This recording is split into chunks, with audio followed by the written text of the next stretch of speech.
Oh, yes, sir, and yes, ma'am. You had better. Well, get them up, get them going. It is Friday. What does that make it, Rod Babers? It is a freak flag, feel good, fake it till you make it. Ric Flair, woo! Football Friday edition of Hook 'em Up with Ian Rod B. Indeed, and we appreciate you being there on this Friday, the first day of September. Football season is back. We had some tasty games last night, which we will dive into on the high school and college front. And we've got the Longhorns tomorrow afternoon at the stadium. We will certainly preview and dive into the first full Saturday of college football. Going to be great. It's almost like Christmas morning, Christmas Eve for today, Christmas morning tomorrow. And we appreciate you being there with us. Whoever you find us each and every morning, 5 hours a day, 5 days a week. Could be on 101.9, could be AM 1260, and, of course, streaming, making it easy. We'll join the New World Order. Take the training wheels off. Find the Horn app, download it to your phone. You're listening to us crystal clear digitally with the touch of a button each and every morning. Also, you can find us on our website, hornfm.com. Watch the show on our Twitch channel, on our YouTube channel as well, at youtube.com at The Horn Austin. And if you are watching on our Twitch channel this morning, I got my Longhorn gear on. I'll tell you about coming up. But first, wanted to introduce the other part of the other side of the table, the shutdown corner on the field side, holding it down hard 5 days a week, 5 hours a day, from DB High down in the 713 and DBU right here in the 512. Stops at 4 different NFL zips. He is a lifetime Longhorn, a football theorist. If he could catch, he might be the leader all-time in interceptions at UT. He wore number 21 in your program, but always number 1 in your heart. He is my great buddy, Rod Babers. Rod B, what's up? Doing well. I appreciate the intro, and you're right about that, actually. I would have been one of the all-time What leaders. is it, Nathan Vasher still? Nathan Vasher and Noble Doss, I believe, right? Could have been you. Could have been you. No, it could have been me, but I think I'm top 5 all-time in PBU, so I'm still around there in the record books somewhere. Appreciate the intro, but on a Friday, like we do every day, we want to salute those who choose to serve. It is an honor, but also a burden. We understand that, but we appreciate all those who choose to serve. Our society is built on the selflessness of service, so all those who choose to do so, we appreciate you and salute you on this day, whether it be God, country, or community. We know that you are up early, working hard for all of us, so we appreciate your soldiers, nurses, teachers, officers of the law, the waste management, everybody out there. Absolutely. Just because you're making a paycheck doesn't mean you're not serving people. And if you're doing it in the volunteer army, we appreciate that as well. Each and every morning. As we say, give us a note. You want to give somebody a shout out, give somebody a pat on the back. Pick me up. Maybe don't get the credit they deserve. You can certainly hit us up on our social medias, on Twitter and Instagram, and of course on the Specs text line, 512-337-3776. We will give them a shout-out. I'd love to do that each and every morning here on Ian Rod B. It's not just any morning. It's Friday ahead of the football season for the Longhorns, and we are going to dive in. We'll go behind the burnt orange curtain at the bottom of the hour, have a look at some of the big games of the weekend and the games from last night, get some thoughts on Utah's big win. Matt Rule's debut at Nebraska. The Cornhuskers snatched defeat from the jaws of victory last night in the fourth quarter in an ugly defensive struggle there at Minnesota. We'll get you details. So let's start with the headlines, get you caught up on the news of the morning. TY, let's fire this up. Top Gun Equipment Rentals bring you the news, and we're now, a day away from the Longhorns season opener with the Rice Owls. In his final meeting with the media ahead of tomorrow's 2:30 kickoff, head coach Steve Sarkisian yesterday remained coy about his official depth chart. Did give some insight, though, into a few of the ongoing positional battles, most notably at right guard. Coach Sark revealed that both DJ Campbell and last season's starter at that spot, Cole Hudson, will play, but Campbell, the sophomore from Arlington, will be the starter, be out there with the first team tomorrow. Also confirmed that he's looking forward to tomorrow's game to gain a better feel on who his lead running back is. Junior Jonathan Brooks has been the assumed starter most of the offseason, but the true freshman, C.J. Baxter, has had an excellent camp and is pushing him.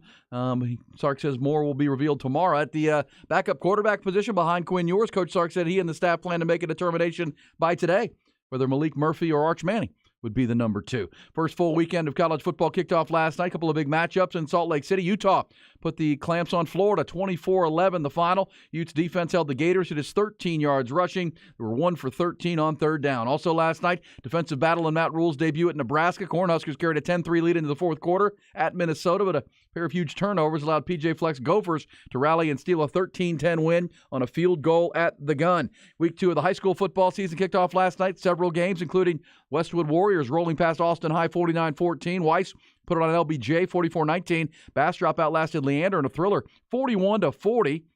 Great game there. Hendrickson topped Colleen Ellison 26-21, and Colleen outscored Stony Point at Round Rock 48-40. Plenty of great Week 2 action under the Friday Night Lights tonight, including Bowie and Cedar Ridge. Hutto faces Liberty Hill. Georgetown will be at Vista Ridge. Cibolo Steels at Lake Travis. And top-ranked Westlake will host Converse Judson in the heavyweight battle tonight. Also, the game you'll hear live here on the Horn. Neighborhood rivals square off. 1-0 Vandergrift hosting 1-0 Cedar Park. 7 o'clock pregame, or 7 o'clock kick. Pregame at 6:45 tonight. Light night in baseball. Rangers, Astros, and Mariners all off. Second place Rangers open a home series with the Twins tonight in Arlington. First place Astros welcome the Yankees to Minute Maid Park. That should be fun. Also, the first place Mariners are in first place Mariners are in New York to face the Mets for 3. Great 4-game weekend series between the best 2 teams in the National League opened last night out in L.A. The Braves held on for an 8-7 win over the Dodgers in what could be a NLCS preview. Bravos jumped out big early with a 6-run second inning. That was highlighted by Ronald Acuna Jr.'s grand slam that made the 25-year-old superstar the first player ever with 30 home runs and 60 stolen bases in a single season. And he's got a month of baseball to go. Incredible. And a tough loss for Round Rock last night. They carried a 2-1 lead in the ninth at Oklahoma City, but lost 4-2.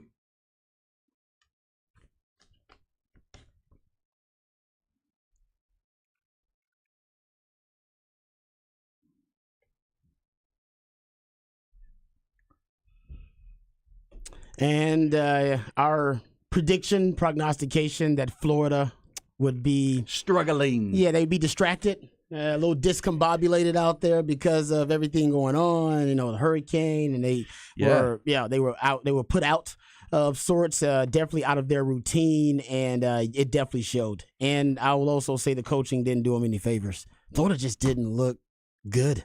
Yeah, well, Billy Napier, year 2. And to the folks who didn't hear us yesterday afternoon out at Lavaca Street Bar in the Domain, we were having a great time with Patrick Davis. Shout out. On the sports complex. What a good time that was. So thanks to everybody that came out and said hi and hung out with us and maybe won a great prize on their way out the door. That was pretty cool. We had a good time out there. But we were talking about these games. And, Florida, because of the hurricane that made landfall earlier in the week, got out of town early. They left on Tuesday or Wednesday early in the morning just to get out and not get stuck, obviously. And so they ended up in Dallas on Wednesday and then got to Utah on Thursday. Just displaced and out of sorts. They just didn't have any routine or regimen. And that's, coaches who, like Steve Sarkisian's been home all week, and he's worried about what's going to happen tomorrow with his young guys and, thinking of everything that could go wrong. All the variables that you cannot control. Think about the variables that they can't control. Right, they couldn't practice. You can't practice. Even just simple things like meals. Yeah. How do you get meals for 100? Yeah, exactly. Like, that's also an issue. It's just, that's a lot of emergency and contingency plans to deal with. Also in a game week as well. Yeah, I would expect you to see a better Florida team in the future, but you better, or else Billy Napier's not going to last because that was poor. They were terrible on special teams. Their quarterback play, Graham Mertz, was not good. And give Utah a lot of credit. They're playing without Cameron Rising. They hit a 70-yard bomb on the first play. That was brilliant. The safety in the corner tripped each other up. Man, you can tell they weren't ready. No. They were not ready for that play. And I would tell you that is something that even when I played, we were commonly warned about. Like, hey. They might try to surprise you on the first play, guys. They might try to go deep on you. Get ready. Just be ready. Like, be on your toes. Don't expect, it's just going to be a simple handoff. No, and that's exactly, I think the play action fake, and then boom. That was his only throwing touchdown, right? Was that one at the beginning of the game, the first play for them. First play of the game. And then, then it kind of settled into a slugfest, and special teams errors by Florida helped set up and a big turnover by Graham Mertz helps Utah set up some short fields. And, it just was, Florida, and this is the probably issues for Billy Napier and maybe his team being distracted. They just got out physical. Utah just beat them up. Utah does that. That's what they just do. beat them up. Yeah. And you would think the big physical SEC, the big lines of scrimmage, Florida Gators, that they'd have the physicality edge. And Kyle Whittingham's team was just, I mean, as I said in the headlines, held them to 13 rushing yards, 1 of 13 on third down. It was not good. And then they had some drop balls. Then they had to exactly. And then even some of the penalties, they had one penalty where it was like a 4th and 3, and Utah was getting ready to punt, but Florida had 2 number 2s on the field. 2 number 3s on the field, I think it was, something like that. Oh, no. And then they had a penalty because they had 2 guys with the same jersey. And that goes to the point you were making about being displaced because of the hurricane. They probably were meeting in some lobby of some hotel or something, or in some parking lot somewhere. You know what I mean? Yeah, the conference room. Yeah, you know what I mean? And just a lot of the details were missed, and you could tell that was not a detailed oriented performance by Florida. I think they will be better, and I'm actually, I like Billy Napier, but yeah, he's got to put out a better product than that. He's a Nick Saban protege, came on, of course, was Louisiana with the Raging Cajuns on his way to Florida. But yeah, it's the SEC. And now it makes, honestly, that Anthony Richardson performance, like hit him in that offense. Remember, everybody talked about how, he's basically kind of an average and he would flash all of these spectacular plays. I mean, that Florida offense. Ugh. Exactly. Yeah, that's a great description. The first 8 drives for the Florida offense: punt, field goal, missed field goal, punt, interception, turnover on downs.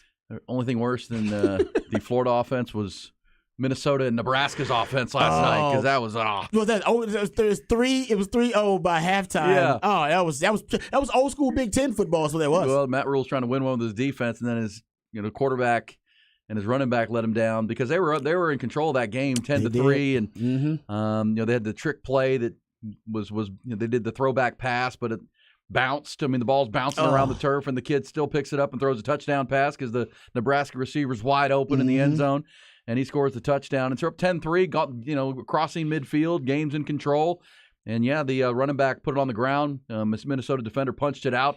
That led to a game-tying touchdown on a beautiful catch. How about that catch, Rod? Get that foot down. The quarterback made that. I guess he made the play spectacular because it could have been routine. It was a beautifully run route. It was just a slant corner, and he lost the DB on that one. So he really could have just put it out there pretty easy, but he overthrew the wide receiver, and then the effort and concentration by the wide receiver just to tap down the back toe, like the back foot of the one he was dragging whilst catching the ball. So basically 80% of his body is probably out of bounds at that time, including his hands and the football. He's catching it, and yet he's able to drag that back toe. And he had to drag it to the point where you could see like the balls, the rubber balls come up. You can see it. Oh, it was beautiful. Yeah, a great slow-mo on Fox last night. And Gus Johnson, of course, went crazy, which was fun. Got our first Gus Johnson going crazy. That means college football is back. Yeah, for sure. Also in that game, so it's 10-10, right? Guy makes a miracle catch, not a miracle catch, a highlight reel catch. It was just but they still have the ball and a chance to go win the game. And Jeff Sims, their quarterback, who came in from Georgia Tech, throws a boneheaded interception into coverage, just stared down his receiver. The safety jumped it, and Matt Rule was bewildered on the sidelines. He knows he's not great yet. He's got remember Matt Rule in year 1 at Temple won 2 games. Year 1 at Baylor won 1 game. He's big on the tear down and the rebuild. He's great by at year 3. Yep. They're really good. But they had a chance to steal a road win in conference play last night, and turnovers, man.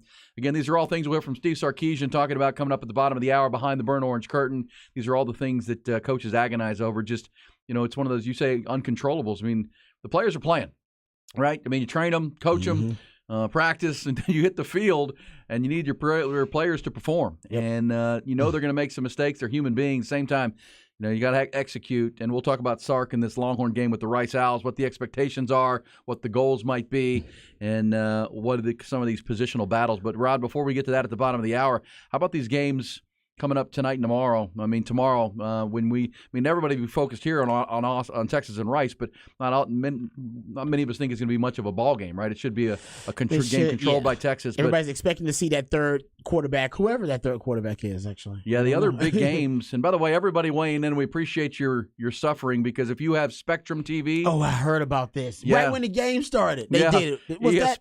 Why'd they do it like that? Because ESPN wanted to, because they knew it was the first game of college football for everybody, brutal. And everybody that has Spectrum, and including throughout Central Florida, throughout Gainesville, the Central Florida area. And so, the home team the road team couldn't even watch the game. They probably it's probably good for Billy Napier that a lot of the people in Florida couldn't watch the game. That might have helped Bill. You're right about that, actually. Yeah. They didn't get a chance to watch how brutal it was. Well, yeah, or you had to run down to the sports bar or whatnot, get it on DirecTV or somewhere. But so that, and even here, so if you're a Spectrum and you couldn't watch the game last night, you were stuck with the Fox game. And that's going to be a problem all weekend. I don't think ESPN and Disney didn't do this on purpose. Because, by the way, right there that's where Disney is, Central Florida. That's right where the headquarters would be. And, of course, they're in a fight with Spectrum in a corporate battle, billionaires That was fighting. A twist of the knife. You could have did that earlier, man. You could have cut it off beforehand. Basically, I think people thought, I'll get a chance to watch the game at least. Nope. Probably got the pregame. And said, yeah, right. Let them get a little taste of it, little appetizer. Then boom. Oh, that was strategic, man. That was strategic, no doubt. Business negotiations. Oh man, that's ugly. So call your cable provider. That's basically that's what they want you to do. Call your congressman. I don't know. This says Utah will call win. Ty. Email Ty about Email that. Ty. All disgruntlements go to thenderson@hornfm.com. Just leave your address, please. There you go. Hey, I will mention that. Can I say this? That shoot. We talk about the 1019 signal, and I know it's a struggle for most people, and we're including us. Yeah, that's why we go to the app. Yep. But so my son and remember my son got married last November, and he and his wife, and they have now become homeowners. They bought a house or built a house. Beautiful. Out between Manor and on the way to Elgin, into Elgin there. Okay. And in this housing market, most they could afford was near Elgin, hey, which is a beautiful little home, and perfect starter home for them, and they're now homeowners, which is really cool. So, of course, your boy over here after the show yesterday went helped load the U-Haul. Oh, okay. 30-foot U-Haul truck, furniture. I'm too old for this. It's too hot for that. For refrigerators and come on, man. And my son has never driven a big truck, so he wanted me to drive the U-Haul. I would say, man, you got two boys. You got to make sure they got some friends that are able-bodied and young. Where's the crew? Her brother and sister were there to help, which was great, and we had some help. But man, it was a lot of work, and then unloading that bad boy. It's hot. So either way, point of that is you probably lost some weight then. I know, man. A little sweat. I hope sweat out by 5 so, pounds. Man. God. But yeah, so that was my afternoon, and then I met you at Lavaca Street. And back to Ludlow. You did that, then came out to I didn't know that. Oh yeah. Oh, you had like 4 jobs yesterday. The unload part, yeah. Well, so point of that was as I was driving back from their home, from Elgin back towards the Domain, I listened to 1019 the whole way, perfectly clear, not a crackle, all the way into the Domain. Because you were further up north. Well, up north and out, yeah. So there are areas that can hear 1019 clearly, also AM 1260, and always on the digital app. Just wanted to AM report back works on for me if I want to listen to it. That's about a 40-minute drive and listen to the Rich Eisen show, which was great. So, yes, we're working on that, but just know there are a lot of people out there that do hear that loud and clear. We appreciate you finding 1019 and AM 1260 and hornfm.com and the Horn app and all the ways to find E and Rod B 5 hours a day. Appreciate you. Biggest games outside of Texas and Rice tomorrow. Boise State, Washington's a good one. That is a good one. Washington, one of the favorites because we got to see a team that's won the Pac-12 each of the last 2 years. We got to see USC last week, and they weren't super. I mean, Caleb Williams was as advertised. He's the Heisman Trophy reigning winner. Now we'll get to see Washington for the first time in a good matchup with a good, solid Boise State program. A lot of people believe Washington could be a sleeper as a college football playoff contender this year. You got Michael Penix. We all saw him in the bowl game. He's one of the better quarterbacks in the country, and they got good lines of scrimmage. Actually, I know people talk about their receiving core, and they have one of the best, if not the best, passing offense in the country too. At least they did last season. But their lines of scrimmage, as Longhorn fans know, defensively is pretty tough, and offensively they got good lines of scrimmage too. Top 2 highest scoring offenses in the country last year were Tennessee, and then of course Hendon Hooker got hurt at Tennessee and kind of gave them a hit. Then Washington was number 2 with Michael Penix and Kalen DeBoer, and they put up a lot of points. They were prolific. If their defense is any better, but Boise State will be coming into Seattle, 2-touchdown favorite. And the best game, we know what the best game of the weekend is not till Sunday with LSU Florida State, right? There's a game with long-term national title implications and got some star power. But the best game Saturday, I think, is the Carolina battle, North Carolina, South Carolina.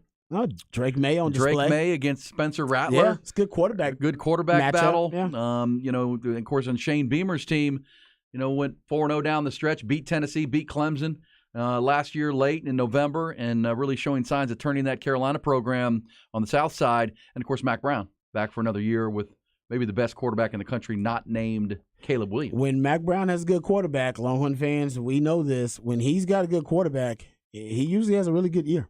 That's go look at Mac's record, and if he's got a good record, he's winning double-digit games, usually means he's got a quarterback that is one of the better quarterbacks in the country. Drake May is definitely that. So you can expect a big year from Mac. I'll take North Carolina. Take UNC. I'll take North Carolina. Game's on the road, right? That game's at Clemson? Or no, it's a neutral site game. I got to look that up, make sure I've got that locked in. I'm not sure, actually. And, it really depends on if you get good Spencer Rattler or bad, right? When Spencer's hot and rolling and making plays, he's a boom or bust kind of player. He is. He's been more consistent with South Carolina, but, yeah, I still remember the fact that if Pete Kwiatkowski in 2021, if he doesn't have such a great game plan versus Spencer Rattler, Texas might win that game versus Oklahoma. His game plan was so damn good, it got Spencer Rattler benched. Yeah, and then Caleb Williams was befuddled. Yeah, exactly. He was turning the ball over. And then they bring in Caleb Williams, which you don't have a really good game plan for Caleb Williams because you didn't have the sample size of him playing because he was just a freshman at the time, and that was just a great chess move by Lincoln Riley. Won him the game. And we talked about that it was a miserable ending in game for Texas because they were about to run away with that game. Oh, they were. And Spencer Rattler looked like Ty Henderson, our producer, after a long night at Deep Eddy Cabaret. He was just drunk and stumbling around. And then Caleb Williams comes in and changed the game. The fourth down. But that's where we first got to see as a true freshman out of Washington D.C. this kid. Mm-hmm. Look, if he goes on to the great things that people are anticipating for him as maybe the first guy since Archie Griffin to go back-to-back at Heisman, first pick of the draft, transcendent quarterback at the top of the NFL. If he doesn't, everybody at the Cotton Bowl that day can say, oh, yeah, we saw it. I remember it. That was the start of it. I remember that. That was the beginning. That was because that guy came in with everything against him, with ice water in his veins, and of all the talent, that might be his best ability. He just is fearless. He's a game player. He's a playmaker. Mm-hmm. He's just a playmaker. Yep. And that's why he gets the Patrick Mahomes comparisons, right? He's got the arm strength, the size, the speed. But, man, the ability to make a play where maybe there's not a play. Even last week against, in their opener, who they opened at San Jose State, there's a ball on the ground, right? The snap hits the ground. It's fumbling around.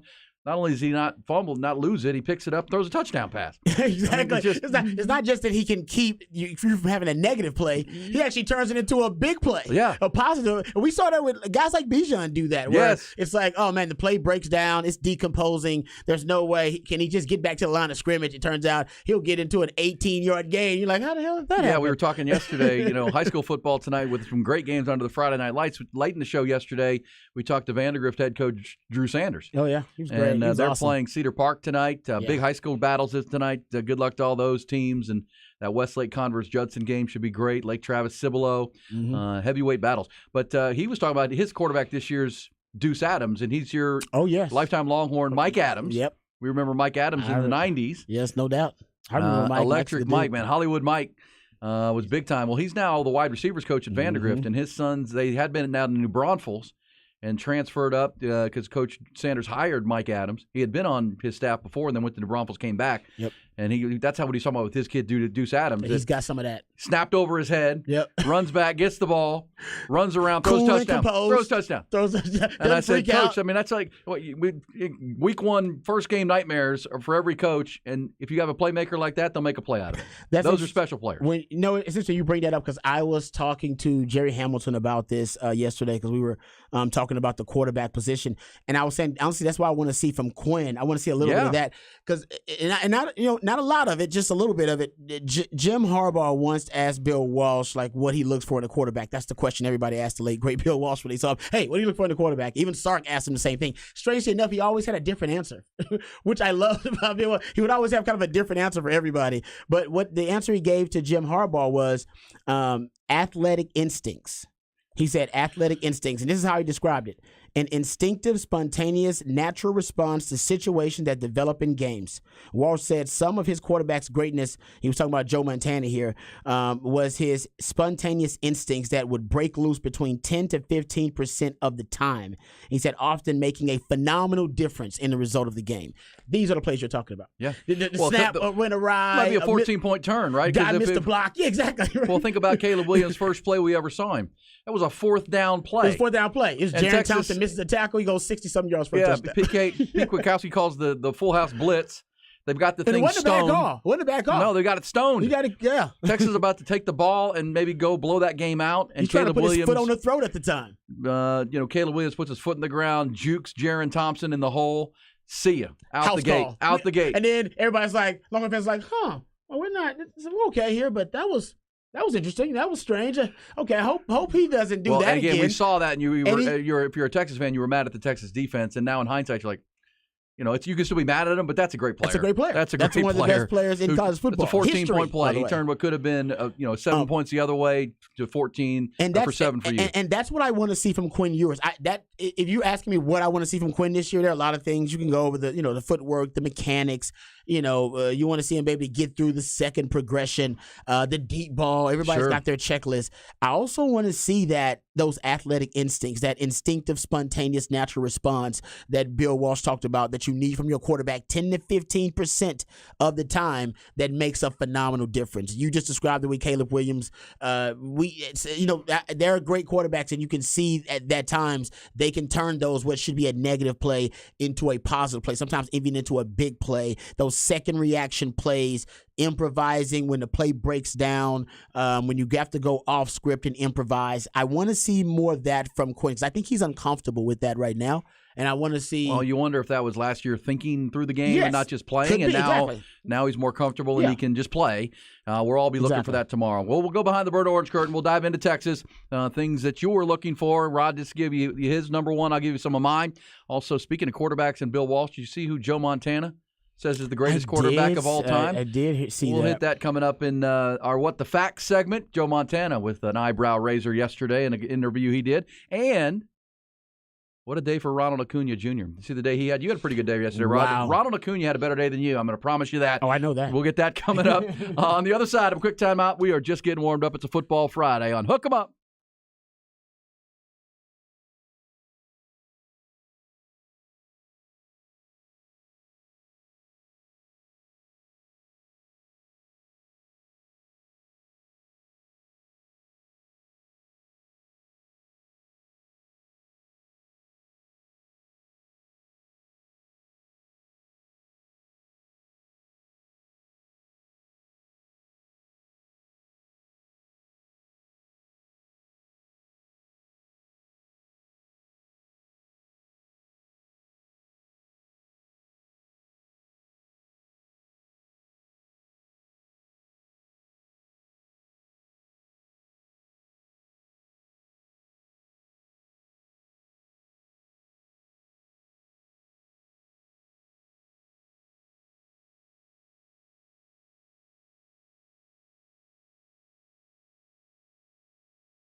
Nice, Ty. That's a new one from the new Zach Bryan album. That's the duet he did with Casey Musgraves on that album, I believe.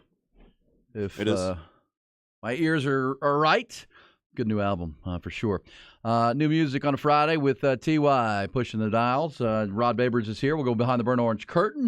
Of course, it's a football Friday, and we had football last night. Sorry to those with Spectrum who couldn't watch the Florida-Utah game. Utah won it 24-11. 24-11. We also had Minnesota and Nebraska. Cornhuskers had it, up 10-3 fourth quarter. 2 turnovers later, it's a 13-10 game over. Minnesota, PJ Fleck's team with the tie on. He got the tie, got the old school. He's got the tie with like the you need to row the boat. You need to row the boat, guy. Row the boat. Row the boat. Row the boat. So that was your opportunities to watch college football last night. For the top of the hour, we will have some What the Facts, including, as we said, did you hear what Joe Montana said yesterday about who he thinks is the greatest quarterback ever? Like the quarterback that he would come up off the bench to come watch. His rationale was pretty good, though. It is. The reasoning was pretty good. It is. So we'll have that for you. And Ronald Acuna's amazing night. What a series that is out in Los Angeles. The Braves and Dodgers. They might not just be the best teams in the National League. Those might be the best 2 teams in all of baseball. And they're squaring off for 4 games this weekend. Fun series. Playoff atmosphere last night. And Ronald Acuna Jr. had himself a day and a night. Details to come. But, Rod, let's go behind the burnt orange curtain. It's Texas football. We are about 30 hours away from the opener. Let's get to it. And they were all asking themselves the same question. What is behind that curtain? Okay, so Sark had a media availability yesterday, met with the media, and there are a lot of questions. I think the early questions were probably about the depth chart and who's still competing for spots, who has won spots. And honestly, Sark was pretty coy about that. He didn't really want to give up anything or reveal anything. So I think we're probably just past the days of depth charts way beforehand. Depth charts will probably just come out on game days and stuff like that with the media. But he did talk about, he was asked about setting the depth chart. Here's Sark's thoughts about setting a depth chart. Yeah, we have a depth chart. I'm sure you guys will have it by kickoff on Saturday. It's always difficult when there's an unknown, right? And so we try to do everything in practice to try to simulate as best we can what a game is like, but you never really know until it's an actual game. So we're going to monitor things. We're going to monitor things at the running back position. We're going to monitor some things, kind of in that secondary. What's the right mix of guys that are out there? And we're going to monitor some things at the receiver spot, of who's really going to be those next couple 3 guys in after our frontline 3. So there's things to monitor as we go. And again, it's to assume that a guy can't make a mistake and that he's written off forever. That's not what we're talking about, but it's the mindset going into it, the focus. The ability to do what you're asked to do your job consistently is something that we're looking for. So monitoring, and mentality, right? Several positions. Who's locked in? Who's locked in? Well, I mean, who's going to lose focus now that they think, oh, I got the job. Well, this is one of those games where, for me, you mentioned you want to see Quinn Ewers play more natural, play looser, right? Make some off-schedule plays. Well, I just want to, when the play breaks down, I would love to see some of those athletic instincts kick in and not just become a negative play. Don't play robotic football, play football. Well, for me, if I go back to when Sark opened training camp, and he said starting this whole thing that they're going to begin with, the important parts of a football game, right? Third down, red zone. Yeah. So that's what I'm doing. Situational football. I mean, to me, it's going to be like Todd Dodge and the goal board. We come in here on Monday. We will be here on Labor Day, by the way, 5 hours talking Texas football. It's a goal board thing. How did you do on third down? How did you execute on third down? Because if that's what your focus was going into camp, and I think that's what Sark's saying about some of these young guys in positional battles, I want to see how you guys execute in the big moments. In our, when we're trying to, convert a drive. If it's DJ Campbell up front, and we're going to go for it on fourth down, we're going to plow this in there. Let's make a play here. How does his team handle? Because we know that's been the problem for Texas. The fourth quarter is handling critical moments. Now, this game may not have critical moments. Yeah, may have as far as the fourth quarter goes. But then to me, that starts in the first and second quarter. Mm-hmm. How do you extend drives on offense? How are you getting off the field on third down on defense? Are you forcing more turnovers? Are you, with your football IQ, understanding as a player, okay, this is a big play, right? We need to get to the sticks here. Right? We need to make a first down. To your point about Quinn Ewers, hey, look, don't hit the home run here. Get a first down. You've got to use your legs a little bit. Get to the sticks, get us 3 more downs, and let's go. Those type of things, because I think that's what's going to separate Texas this year from a team that can be good or a team that can be great, is executing in those good moments. We saw Florida last night go 1 for 13 on third down. Yeah. That's the kind of stuff you can't win a football game that way. Because that 1 for 13, Rod, also means that you're not very good on first or second down because you're behind the chains a lot. Yeah. So just how are they executing those things? Which players are playing with that high IQ, understanding, even against a team that we're better than, let's play to our standard. Let's play to our bar. Totally agree. One thing that could also separate Texas from their competition this year is their offensive line, the big humans. That Sark has been investing in. A shout out to the BMDs, big money donors, and the Pancake Factory as well. But here's Sark. Actually, he was actually up front and forthcoming about one part of the depth chart, and that was the offensive line. He did reveal that there will be a change on the offensive line. Well, I think for us, DJ's gonna go head out there first for us, and then we just have to monitor the whole thing at the line of scrimmage, because again, I'd love to tell you we were going to play in 75-degree weather in perfect conditions Saturday. It's not. It's going to be warm, and so we just have to monitor it. We could have a total of 6 plays and 2 drives. We could have a total of 15, 18 plays and 2 drives. And that's going to dictate a little bit of kind of where we're at and when we need to start rotating our people. All right. So we do know that DJ Campbell is going to be the starting guard instead of Cole Hudson on the offensive line. He's a bigger human, that's for sure. There's no doubt. But I'm sure Cole Hudson's going to be in the rotation. Usually they try to have 8 offensive linemen they trust in their rotation, starting caliber guys, all guys that get starting caliber grades. But for Texas, I do think the reason to start DJ Campbell, you just brought it up, he's just a more massive human being. They want to be able to play bully ball, and I believe that DJ Campbell's just a much better run blocker than Cole Hudson, and they need a road grader to try to juice up this run game and boost this run game, because I think they're concerned, and they probably should be concerned. Maybe not concerned, maybe monitoring. All right, that's sarcastic phrase. They're just monitoring the run game, period, because coming off of that Alamo Bowl, the first post-Bijan, post-Rojo run game performance we watched, it was poor. I mean, that was 2.8 yards per rush. It was one of the worst rushing performances we've seen from Texas all season. And now you have an entire season now, an identity of a run game, post-Bijan and Rojo. Going to be really interesting what it looks like. I think that's probably why they brought in Paul Chryst as well, because they want to juice up the power running game. You got the big humans for it. You got the biggest, most mammoth offensive line in the Big 12.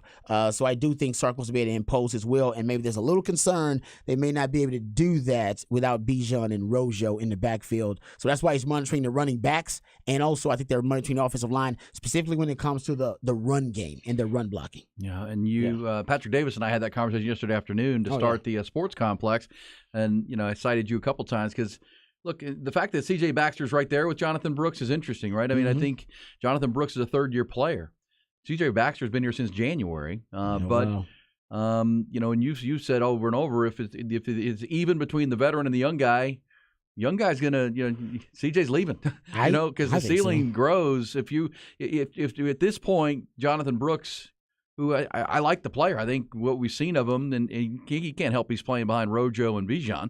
There's not going to be a lot of carries available. Longhorn fans still don't think Bijan got enough carries. Right? They do. So it's like, Jonathan Brooks is over there going, I'm getting scraps over here.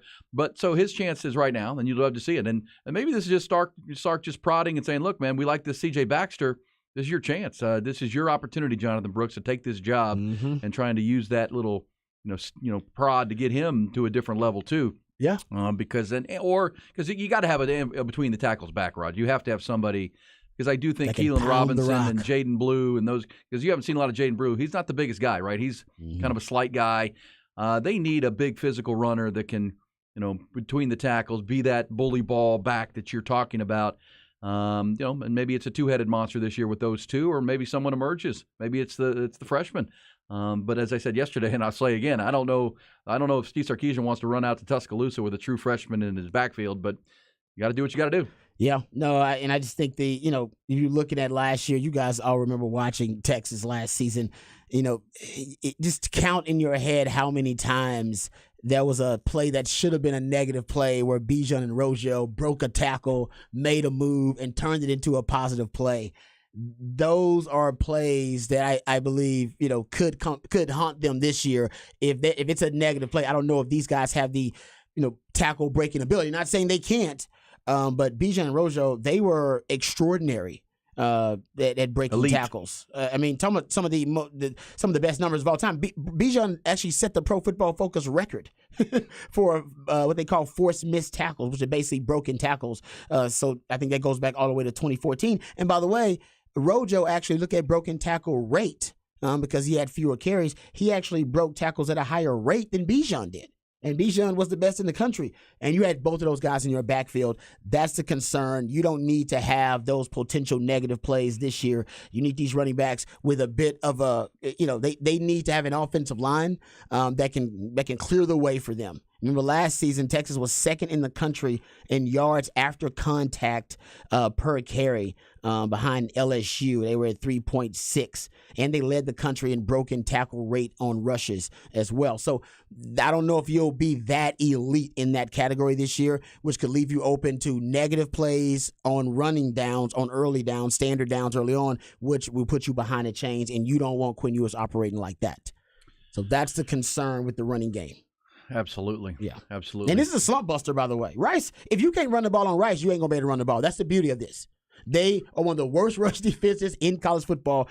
They allowed the 8th highest opposing rushing yards per rush average in the country last year, 5.3. That was 124th, and they allowed 181 rushing yards per game. Sark could just decide to run it 45 times and run it right down their throat, and they should have a lot of success. If they can't run the ball versus Rice, this is a slump buster, then you ain't going to be able to run the ball in the Big 12. All right, there's Rod Babers behind the burnt orange curtain. It is 9/1/23. That's right, day 1 of September, which means one day to the Longhorn football season, about 32 hours away from kickoff now down there at DKR, and it should be a hot but electric atmosphere. Longhorns and Chris Del Conte have said free water will be available all over the stadium. Free water. Make sure you're hydrating tomorrow, and make sure you come out and see Rod B and me. We will be live at the Mockingbird Saloon. I'm excited about that. It's going to be our pregame hang. I'm going to go check it out today because I'm going to be on the drag today, hanging out, kicking it at the Co-op. So I'm going to go check out 40 Acres Apparel at the Co-op, and I'm going to go check out Mockingbird Saloon while I'm down there as well. Look at me. I just saw the note from Chris Del Conte to wear your burnt orange today. Look at me. I'm wearing my 40 Acres Apparel. If you're watching on Twitch or YouTube. Styling.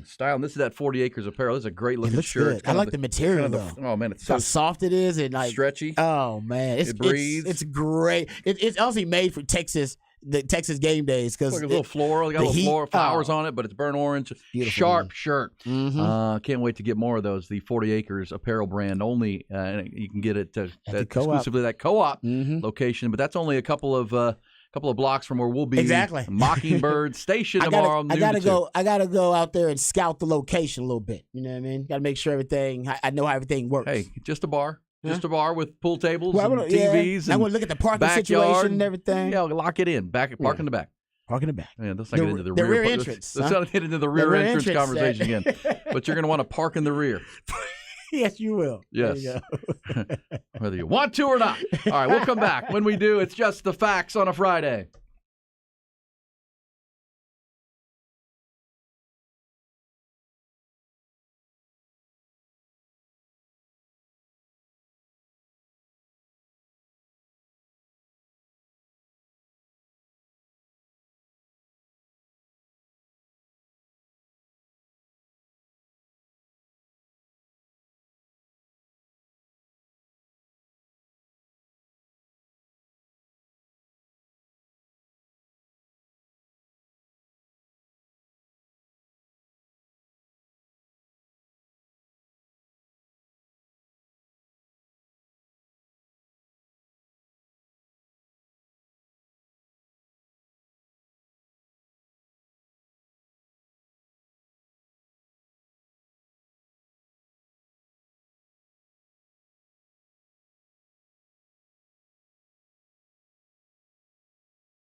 Austin, Texas Sports.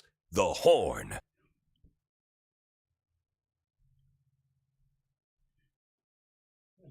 Friday on the Horn, time for what the facts. What the facts? Just the facts. Including, we'll hear from Joe Montana coming up. It's an opinion, so it can't really be what the facts, but his opinion is strong. An opinion of one of the GOATs at the position, so it matters. It's like when MJ, when he gave his opinion on the point guard debate that was happening among NBA circles, it matters. I'll give you a fact, Rod Babers. Ronald Acuna Jr. hit a grand slam, his 30th home run of the season last night, second inning, as the Dodgers jumped out to a big lead and then held on for a win over the Dodgers. That boy's good. That boy good. 25-year-old who's battled some injuries here in his young career, but you knew when you saw him. I remember seeing him in spring training when I was at Astro spring training down in West Palm, and the Braves were in town, and you could just. I'm trying to remember which spring training that was that I saw, but I remember walking around the facility and I could just hear the bat. Somebody was taking batting practice down on the field, and you could just hear the ball. It sounded different. God, it sounded different. It was like, what the hell is that? It was like, just like a crack. Harsh talks about that all the time. He's like, no, with the good ones, it sounds different. And I'm not Harsh, right? Harsh's been living around batting cages and in batting cages his whole life. I noticed it. I'm just walking and I look down there and it's Ronald Acuna. He must have been 20, 21 years old. But he had a grand slam. He is the first player in the history of baseball with at least 30 home runs and 60 stolen bases in a season. Wow. No one's ever done it. Damn. And he's got a month of ball left, Rod. I mean, he's going to be 40. If he has a good September, he could be high amazing. 30s and 70 stolen bases, setting a high bar for himself. Also yesterday, it's a fact, without telling anybody on his team, he went and got married. I love that. Yesterday morning. Yeah. He and his fiance beautiful went up into because they're in California. They're out in L.A. Sounds nice. Go up in the mountains, and they got married. Have yourself a day, brother. That's a hell of a day. You know you're going to remember that one forever. There you go. There you go. That's fantastic. What do you have in a Great fact? Story. Just a fact. You know what? If you are a Nebraska fan today, you're probably feeling like you're cursed. Cursed. They are now, how about this? Nebraska is now 2-14 in one-score finishes since the start of 2021. 2-14. How'd we ever win in one score? That's a great point, too. How about this? So, in the last 5 seasons, they have 25 one-score losses and 16 second-half blown leads, both the most in the FBS. Longhorn fans kind of know how that feels. We went through our troubles, too, but damn. Them some ugly numbers. So they're feeling bad. I'll tell you this too, in that same because I'm the seam head. That same series, Dodgers, Braves. I can't stay up that late. To why I was being a moving guy yesterday. It's too late. But in addition to what Ronald Acuna did, Mookie Betts hit 2 more home runs last night, and when the Dodgers tried to rally to win that game, got to within 8-7, and then the closer for the Braves closed it out. But Freddie Freeman in that same series. If Ronald Acuna Jr., he's probably going to be the MVP of the National League, but if it's not him, it's Freddie Freeman. Freddie Freeman goes into that series with he's got 25 home runs and 50 doubles. 2 other players in the history of the game have had 25 bombs and 50 doubles prior to the month of September ever in baseball. Todd Helton in 2000 playing up in Colorado in the Coors Canaveral, and a guy named Chuck Klein in 1930. So Freddie Freeman having a special season, the former Brave, against his former team, which is pretty cool this weekend. And those 2 guys are your 1-2 for the MVP. Freddie Freeman having an historic season as well. You brought up Mookie Betts. I'll add on to it. I got a couple of Mookie Betts stats that are crazy. His 38 home runs now are tied for the 3rd most out of the leadoff spot in a season, behind only George Springer in 2019. Springer dinger. And Alfonso Soriano also in 2006. Both of those guys had 39. So he's definitely going to surpass that. I mean, what do you say? He got damn near a month left in the season. Yeah, he's got 30 games. He's also got the most career home run games out of the leadoff spot because he hit 2. He's got 26. George Springer is second with 19, tied with Soriano. Yeah. And the most home run games out of the leadoff spot in the season. He's got second right there. He's second behind Kyle Schwarber, who has 7, and Mookie Betts has 6 this season. I think he may end up tying or surpassing that. So yeah, Mookie is feeling it this year. He's on it. Well, starting off two great teams. I think the Braves have the better pitching right now, but man, that's likely to be the NLCS and could be the World Series, and obviously can't be, but it might be the best 2 teams. All right, Joe Montana was asked on a couple of interviews this week who his greatest quarterback of all time is. And now this is an opinion, but he didn't say Tom Brady, and he didn't say himself. In an interview with Men's Health magazine, he actually made an argument for Dan Marino. Dan Marino, who never won a Super Bowl, right? That's what the knock is on Marino. But according to Montana, he said as far as, he said he's a guy who could get up off the bench and come watch because the quick release, he said, I had to step into a lot of things to get enough force on the ball. He had the perfect torque in his upper body, strength to deliver the ball quickly at as fast as release with accuracy. And he went on to point out that, hey, listen, I came into the league with Bill Walsh. I had Jerry Rice and John Taylor. We had Roger Craig. I had 4 Hall of Famers on defense. Loaded. And so I won 4 Super Bowls. And that was great for me. But that's just bad luck. Dan Marino he had Duper and Clayton, and he had the no-name defense and those kind of things. So this was on the Jim Rome Show, right after our show at 11 o'clock to 2 o'clock every day here on the Horn. He had Joe Montana and asked him to clarify his position between best quarterback ever and greatest quarterback ever. Here it is, a little bit of this. Joe, you made some headlines this week based on an interview with menshealth.com where predictably they asked you what people always ask you, who's the greatest quarterback of all time, except this time you answered it a little bit differently. You made the distinction between the, quote, greatest of all time and the best of all time. To you, what's the difference between those two things? Well, I think they're pretty close, Jim, to be honest with you. It's just that there's a little differentiation that I think that some people just don't get their due. And if you look at the changing of the eras that they played in and what they did, and people judge the greatest by winning Super Bowls, and that's all fine and dandy. But there are some guys that definitely had a tremendous career that gets kind of left behind, and I just think Dan Marino is one of them. He was one of those guys that when he was on the field.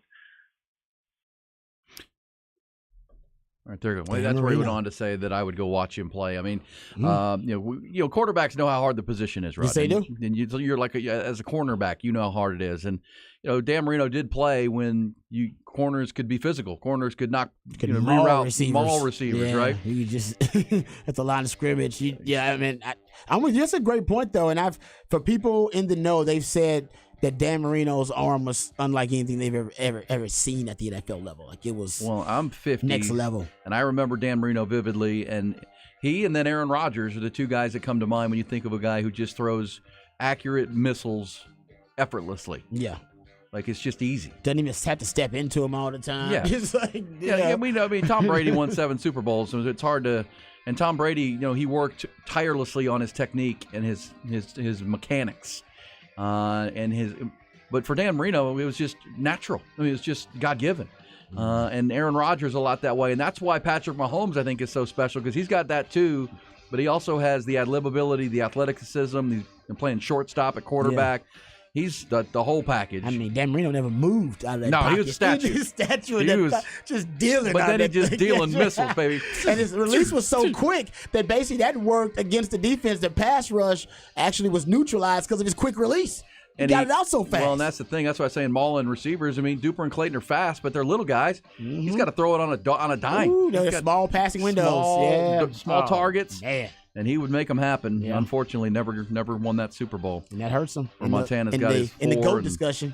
It does. Well, then you got people like, who get called elite that won Super Bowls. All right, we'll be back. We'll pick up that conversation. We're 1 hour into 5.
Indeed, it is 7 a.m. or just past it on the first day of September.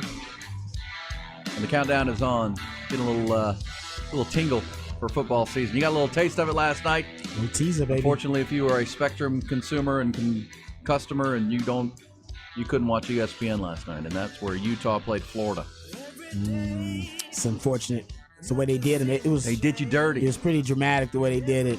I think they let them get even some of the pregame in, and right when it was about to kick off, snatched the plug right out. Done. Well, that's why so many people are becoming cord cutters, too, Yeah, because true. they want to control it. Good point. It leads to which stream do you have, and what do I have, what do I need? That's all going to take another step up again in next week, Rod, when the Sunday ticket and the Sunday package and the NFL kicks off. Oh, man. Yeah, it's a good point. Didn't think about that. That all cranks up. So, yes, this is a Labor Day weekend with college football taking center stage. NFL will join it next week, but all college football this weekend with some really good games. I think there's at least, one heavyweight game each day. I do like that South Carolina North Carolina game. I think that's going to be a really good football game. I think that's going to be because Mac Brown's defense struggles. So I do think South Carolina will score, but I think Drake May and Carolina will score on South Carolina. And of course, that's a border rivalry. That's a good game to start the season. I said the rivalry thing is going to be big. And obviously LSU and FSU, heck of a ball game. Heck of a ball game from Orlando on Sunday, your Labor Day special. Should mean, for at least for Florida State, should have more representation. It's going to be. Well, if you were watching the Minnesota-Nebraska game last night, and you kind of had to tolerate that one because it wasn't aesthetically pleasing. It was an old school Big Ten game. Or it was bad offense. Well, that's old school Big Ten football. Okay, there you go. Bad offense is old school Big Ten football. Yeah. New Big Ten is going to have Lincoln Riley and Chip Kelly and Kalen DeBoer. It's going to be a really Ryan Day. They don't have really sexy offenses in the new Big Ten. And then there's Michigan with the sledgehammer. Yeah, but the old Big Ten, no. That's not sexy at all. And that's what we got last night. But so they were promoting the heck out of the Deion Sanders debut. I mean, obviously, why wouldn't they? As they should, brother. As they should, with Deion and Colorado coming to Cowtown. I'm watching it. I'm checking it out. We'll be watching it. Mockingbird salute. Yeah, whether it's a blowout or whether it's competitive, I think either way it's going to be interesting. It's going to be interesting. They'll keep that camera right. If it's a blowout, they'll keep that camera right on Deion the whole time, watching for the meltdown, watching his responses, how he looks, all that kind of stuff. And if it's a competitive game, well, that's all they need. If it's a competitive game, you may watch out because I think even if it's competitive, it helps Deion. Even if he doesn't win, just to keep it close would help Deion because they're predicting blowout, predicting that 21 and get off the stick, like on the Madden game. That's what basically Sonny Dykes is going to do to Deion. And there's incentive, right? Because Deion could potentially, because of his influence in Dallas, he could be poaching some of those kids that TCU is trying to recruit there in DFW, which is the second most fertile metroplex in the country right now for producing NFL talent. Well, I don't think Sonny Dykes doesn't know what you just said. And Sonny Dykes is in the Metroplex. He know it. And he was in the national championship game a year ago. And if he can lay one on Deion in primetime with all the eyeballs it's going to get, that sends another message that, hey, this is an it program. This is a growing program. Yes, Texas and Oklahoma are leaving, but, we're going to become, a dominant program in the Big 12 moving forward from the DFW. And make it ours. So those messages sent early, and who knows? Because both teams have so many questions.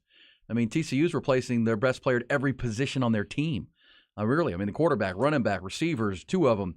Defense, offensive line, defensive line. Their defense, they still return good players at almost every level. That they defense. Do. The corner is really good. Josh Newton's a good player. Yeah, I like their safeties. Their safeties are good players. They got probably the best. They probably got the best secondary in the Big 12. I think their defense will be ahead of their offense early. No doubt. Early. No doubt. Because again, you're replacing 2 or 3 offensive line starters. You're replacing the quarterback. Kendre Miller at running back. It's a lot. Quentin Johnston and Tay Barber at receiver.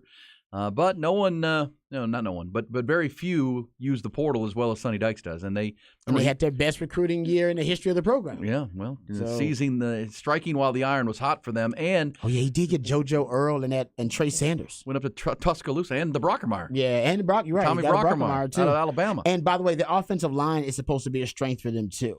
They actually return a couple of guys from the offensive line, not everybody, but they do return their tackles, I believe, on the O line. So that'll be good for them. Oh, the guys in the secondary, Johnny, the secondary, Bud Clark is a safety. I think he's a star. I love me some Bud Clark. Also, Mark Perry, really good safety for them. And then they got Josh Newton at the corner. Their linebacker, Johnny Hodges, returns, and he was Johnny a good Hodges. player for us. Yeah. Overnights on WMMS. Johnny Hodges. He's a good player for them, too. So they got, I mean, you're right. They have some pieces. The they corner, did lose a lot. Kid Josh Newton's really good. He is an NFL player. Yeah, big time. Yeah. And so the fact that I say the defense will be ahead of the offense, Sonny Dykes always has offense. Yeah, they got 7 starters returning on defense. So you're And right. he has Chandler Morris, who was going to be a starting quarterback last year. He won the job. Yeah. He won the job initially. Chad Morris' son. And so, yeah, again, by the way, congratulations to Ty Henderson through the glass. Tip of the cap. He went 2 for 2 on his Sex Panther picks. I told you it's football season. I told you, he said. He's in football mode. He was picking baseball games, and then he was whiffing, and he's wondering, oh, why am I whiffing? Because he's in football mindset right now, football mode. He just throws money away on baseball because he doesn't know what he's talking about. And on football, he actually does know what he's talking about. That's a fair point. Thank you very much. That's a fair point. The Sex Panther picks, and we'll have to do those a little earlier today because we got to get some picks up. But I will give you my. I'm going to lay the points and take TCU. You got to. I just can't believe that you're going to take them for 21. Yeah, well, 20 and a half right now. Well, 20 in the hook. It's basically what you're taking it over, right? You're taking them to cover. I'm taking them to cover that number. I just can't. Deion Sanders, I like Coach Prime, but man, to flip a roster 60, 65 players and then go on the road and play a team that played the national championship game last year, I can't. I just think it's going to be controlled by TCU, and I think they'll have the bigger plays. And they have some nice players at Colorado. I mean, Shedeur Sanders. They don't have a team. It's not a team. They got players, but not a team. Yeah. I mean, Deion Sanders will tell you that Travis Hunter, the corner, who also is going to play wide receiver for them, trying to get him in the Heisman conversation, is the best player in college football. So again, but a couple guys don't win. A team wins. Depth wins. You got a good quarterback, especially on the road in a tough environment. I don't know. I will. I know it's a lot of points. But I will lay them. I will say, watch out early for not trick plays, but things that may deceive the TCU early, because I think Deion Sanders knows he cannot play 4 quarters necessarily with TCU. He's either got to get a lead early on and kind of shock them early on with stuff, or he's got to find a way to give himself a cushion early and then just kind of withstand 4 quarters of football. Because I agree, if they try to play with TCU for 4 quarters, he doesn't have the depth. Just doesn't have the depth. They'll wear him down over 4 quarters. I have a question for you. We get into a Head of Rod's rant here coming up, or even into it. And you said something yesterday at Lavaca Street Bar that I was really intrigued by, and I'd like to pick your brain on it a little bit. Our football theorist. But first, let's get you the quick headlines. Top Gun Equipment Rentals bringing you the news. Texas football, day away now, a little over it. For the Longhorns opener with Rice yesterday, Steve Sarkisian met the media for the final time before kickoff. Remained coy about his depth chart officially. Did give some insight into a few ongoing battles. He did reveal that right guard DJ Campbell will be the one with the starting 11 on offense. He'll be supplanting last season starter Cole Hudson. Sark was clear to say both will play in the game, but the sophomore from Arlington will get the go. Also, at backup quarterback behind Quinn Ewers, Coach Sark said the staff planned to make a determination today whether Malik Murphy or Arch Manning will be the number 2 quarterback. He also said a depth chart will be released on Saturday, game day. First full weekend of college football kicked off last night. A couple of big matchups, as we mentioned. Utah put the clamps on Florida. They beat the Gators 24-11. Also, a defensive battle in Matt Rule's debut at Nebraska. Cornhuskers carried a 10-3 lead into the fourth quarter at Minnesota, but a pair of huge turnovers allowed PJ Fleck's Gophers to rally and steal a 13-10 win on a long field goal at the buzzer. Week 2 of the high school football season kicked off last night. Several games, including the Warriors of Westwood rolling past Austin High, 49-14. Weiss put it on LBJ, 44-19. Bastrop outlasted Leander in a thriller, 41-40. Hendrickson topped Colleen Ellison, 26-21. Colleen outscored Stony Point, 48-40. Plenty of good, really good Week 2 action under the Friday night lights tonight. Bowie faces Cedar Ridge. Hutto and Liberty Hill square off in a good one. Georgetown is at Vista Ridge. Cibolo Steel is at Lake Travis. And Westlake will host Converse Judson in a heavyweight fight. You'll hear a game right here on the Horn, of course. Vandergrift, the Vipers, hosting their neighborhood rivals, Cedar Park, in that rivalry matchup. 7 o'clock the kick, 6:45 on the pre-game. Baseball light night in the Bigs. Rangers, Astros, Mariners all off. They all have big series this weekend. Rangers now in second place. They open a home series with the Twins. Astros welcome the Yankees to Minute Maid Park in a big-time series, and the Mariners will be in New York to face the Mets. Tough loss for Round Rock last night. They carried a 2-1 lead into the ninth at OKC and lost 4-3 as the Oklahoma City rallied for 3 runs in the ninth.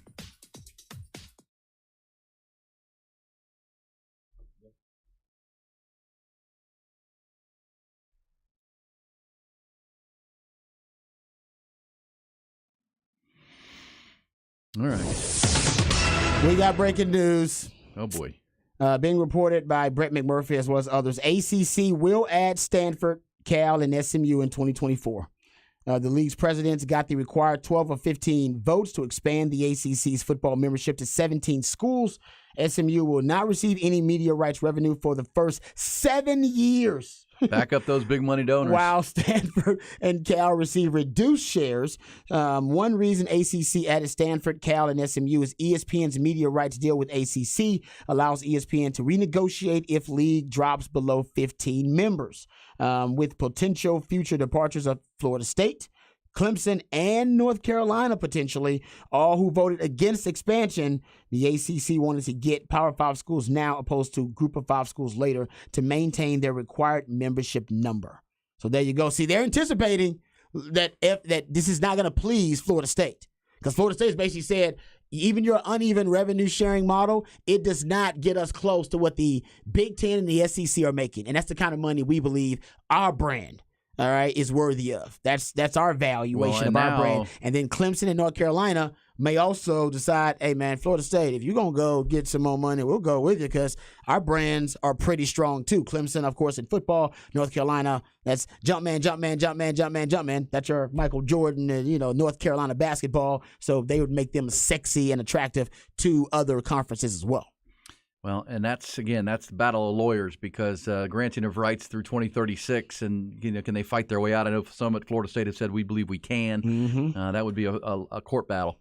But either way, now it's an 18-team league, and people talk about what SMU. It expands the footprint is really what this is about.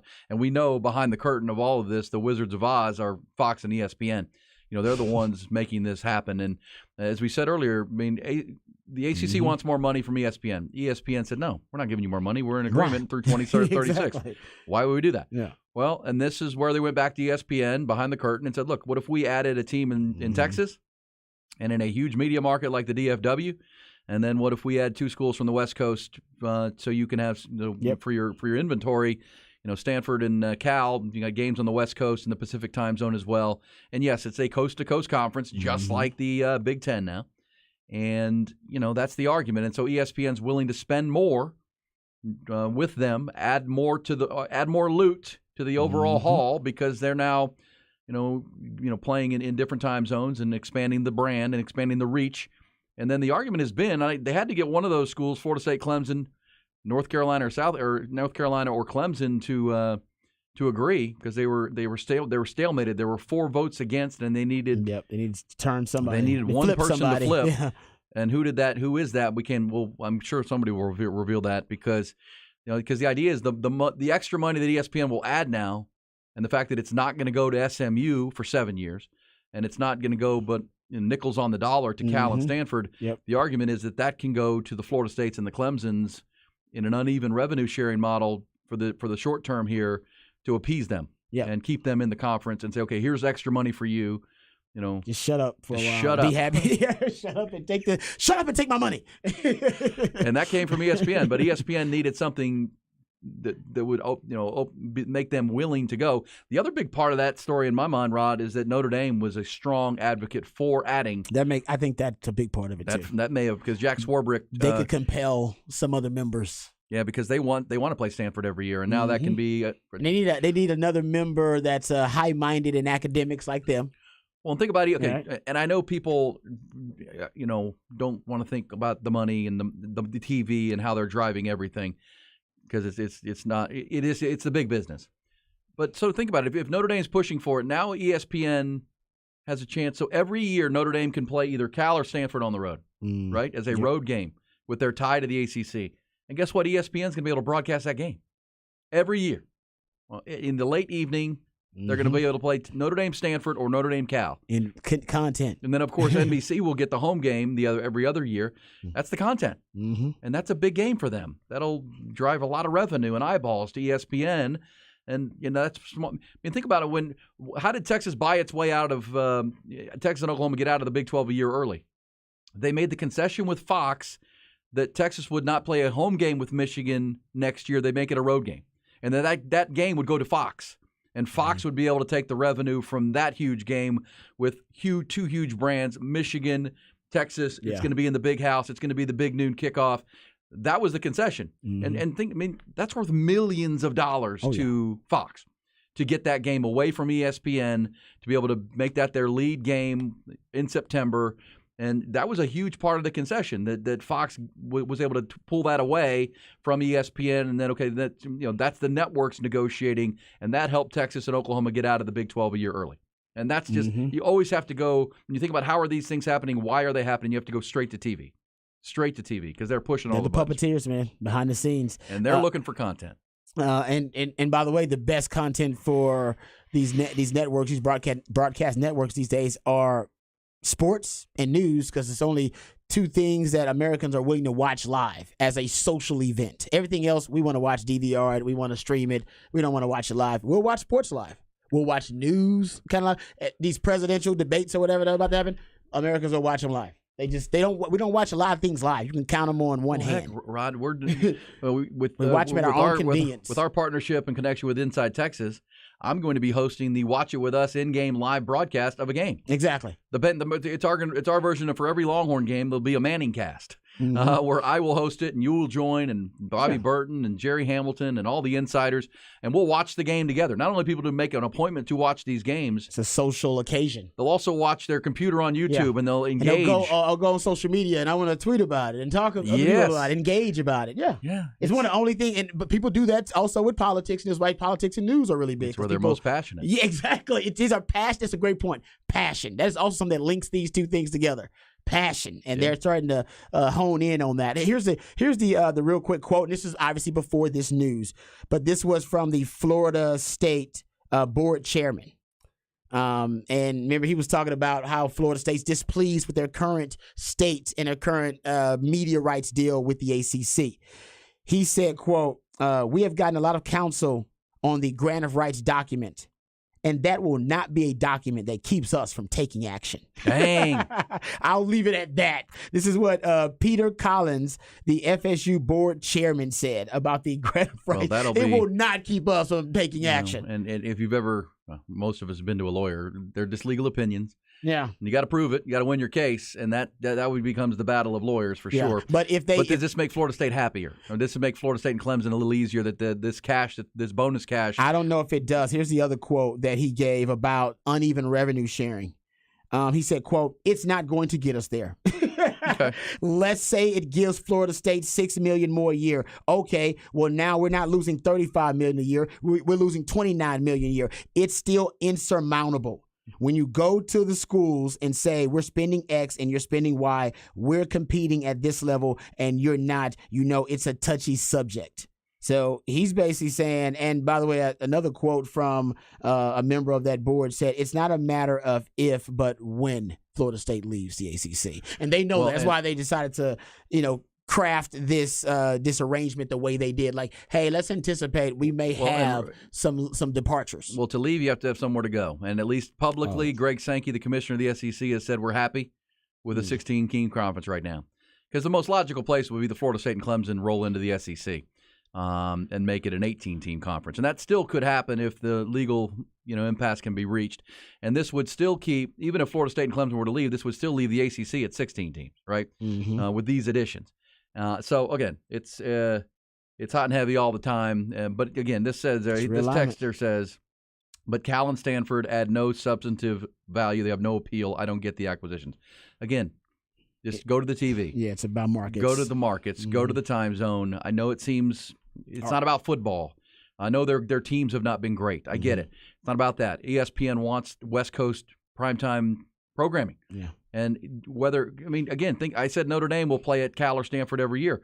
Well, and you can send Clemson to play at Stanford every few years. It's a big, yeah. And that's how they think. They think long term. And again, well, why would you add SMU? Because SMU doesn't cost you anything, and now you're in the fourth largest media market in the country. And SMU's not any good. Well, you project if they get better, if they can recruit to being in the SEC, and they're playing big TV games where Dabo Swinney is bringing his Clemson team to the Metroplex to play SMU. Again, none of this is perfect.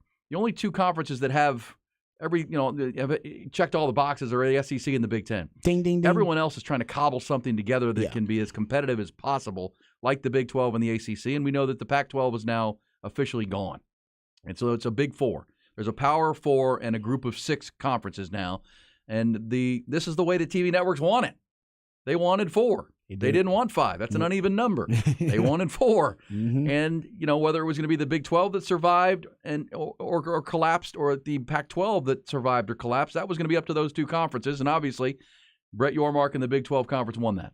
And the Pac-12's over, and now everyone else is finding one of the other 4. Yeah, the most intriguing story of this realignment saga here with them, the ACC adding these schools is SMU just deciding, you know what? We'll just go without any revenue sharing for 7 years. We'll do this thing pro bono for a while. And that's why they've been raising money from their big money. They think they think they've raised $200 million already to help offset the what were they making in the American Athletic Conference? $5 million a year? Not much. Yeah, not much. So and the idea is if you're SMU, and again, this is long term. Remember when it's an investment in the future. Yeah, you remember when you're planting a seed essentially, and one day it'll be a tree, right? That's what. Yeah, and you won't be around to see it, like that tree you planted in your yard. When it looks beautiful, you'll have sold 56, it. Yeah, you already moved on. Well, because when Jay Hartzell made the shocking decision at the time, the announcement that shocked everybody that Texas was going to the SEC, what did he call it? He called it a 50-year decision, right? Yep.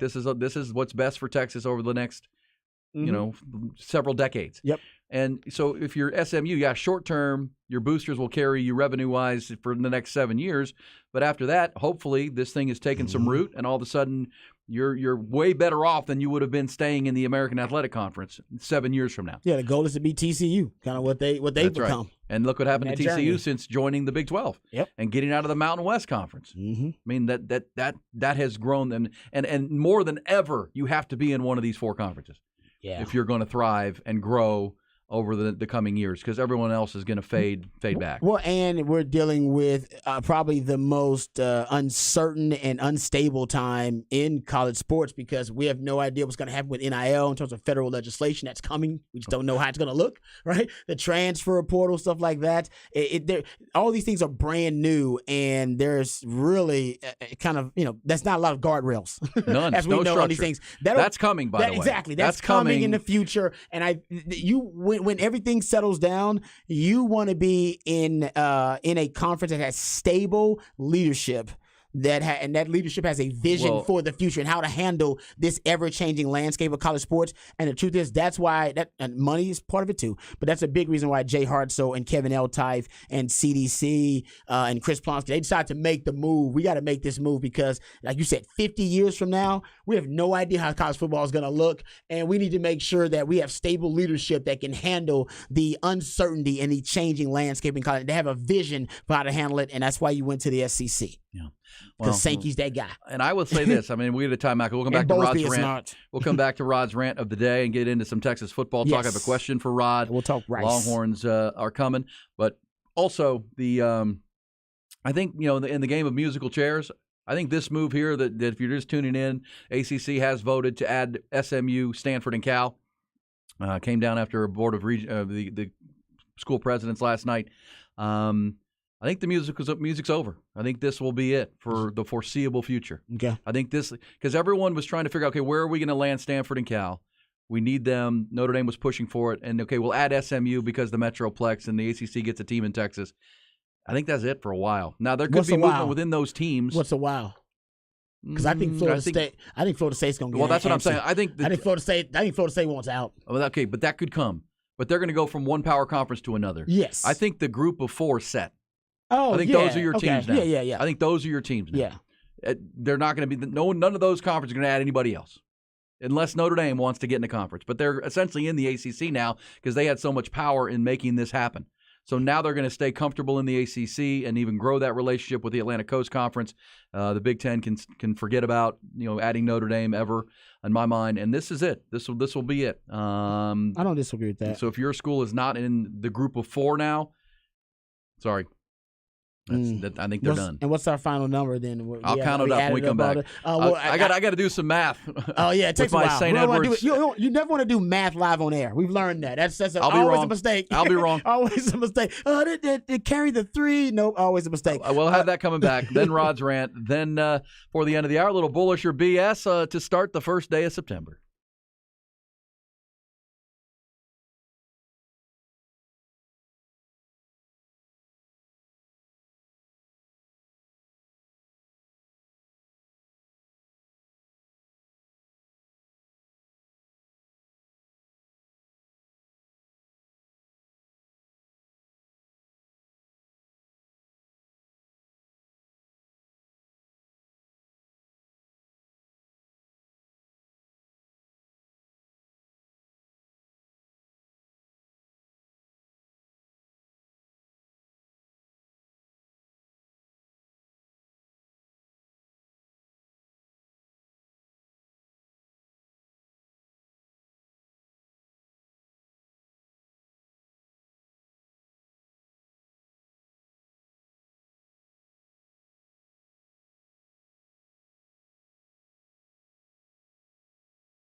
Texas Sports, the Horn.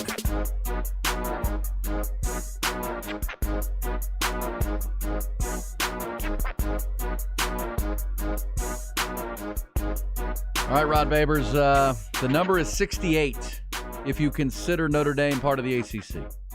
Okay. I think it's the way that works. I think at this point, with the breaking news this morning that the ACC has voted in the affirmative to add Stanford, Cal, and SMU by next year, that will settle the musical chairs debate because that would make them an 18-team conference. The Big Ten, with the additions of the 4 West Coast schools, will be an 18-team conference. The Big 12 and the SEC will be at 16. And that would make 60. Yeah, I mean, that's close to the number. I think the number people throw around was like 64 plus Notre Dame, 65. So you're right there. You just the ones that snuck in were SMU, right? You had SMU. You had like one or two up. that snuck in that you just didn't expect to sneak in. So it was like SMU. I don't know. I haven't looked at it, but yeah, a few snuck in there. But you're right. And SMU is smart because, like I said, you get left out of this thing. There's no telling where, when the separation of the have and the have-nots happens. It's happened. Yep, you're right. There's no telling where you end up with the group of and five. Is there and anybody? What they become. And now that because everybody argued for Stanford, too good of a school, too good of an athletic department, I agree with history. that. That's crazy that they weren't coveted. So That's now wild. that they're in, along with Cal and SMU, is there anybody else who got left out? Who should have been there? I don't see one. Because people will like go Boise State or. Boise State should have made their move years ago. They should have made it. They were so hot. They could have made it. Like who didn't get in that should be in? Boise State probably could have tried to do it, but they need to pair up with another school and do it, and they never tried to make the move. Because I don't think anybody out there can make a strong argument that of the number 69 is who? 69. Good for UCF, too, by the way. UCF pulled the stunt, good for too. Houston. Houston, SMU. They got in. U of H has always been that kind of school, right? U of H has had all-time great players. They had Phi Slamma Jamma. You're talking about the running shoot. They've had Heisman Trophy winners. Like, U of H has already had tradition. UCF ain't had a damn thing. They're brand and new. what they did was they capitalized. As soon as they got hot, they were like, we're hot. Let's go. Let's go. Go, go, go, go, go. And that's what Boise State should do. That, man, we're hot. Let's go. Go, go. Push down. Boise State might not have made it because your market sucks. All right? They don't have nobody TV cares sets. about it. They don't have TV sets. But man, you probably should have made more of a push. They never even tried. That was never even I really think a they push. did. I think they did. They just don't have TV sets in Boise, Idaho. It It doesn't move the needle. You should have paired up with somebody else. You had to pair up with somebody. Well, that's how the Just money have a works. partner. For every school you add, you have to share more of the wealth, right? Yeah. We split the pie another way, and if you don't bring any TV sets, which where ESPN's well, we're not paying for Boise State. We don't get anything out of Boise, Idaho. That's the problem for them. But I think they're out. If there's a school you're thinking of that didn't make the top 68, I can't think of one in football. We're not talking about basketball. We can talk about basketball over here. Talk about football. Maybe This is Washington State, Oregon State. They just didn't make the cut. They weren't sexy enough. UConn, no. No, sorry. you can't. Yeah, because some people are throwing there because of their basketball stuff. Well, we're not talking about basketball. We're not talking about Gonzaga or UConn. Now we're talking about football. We talk about football, which is what Rod Babers is going to do here in the Rod's Rants of a Friday.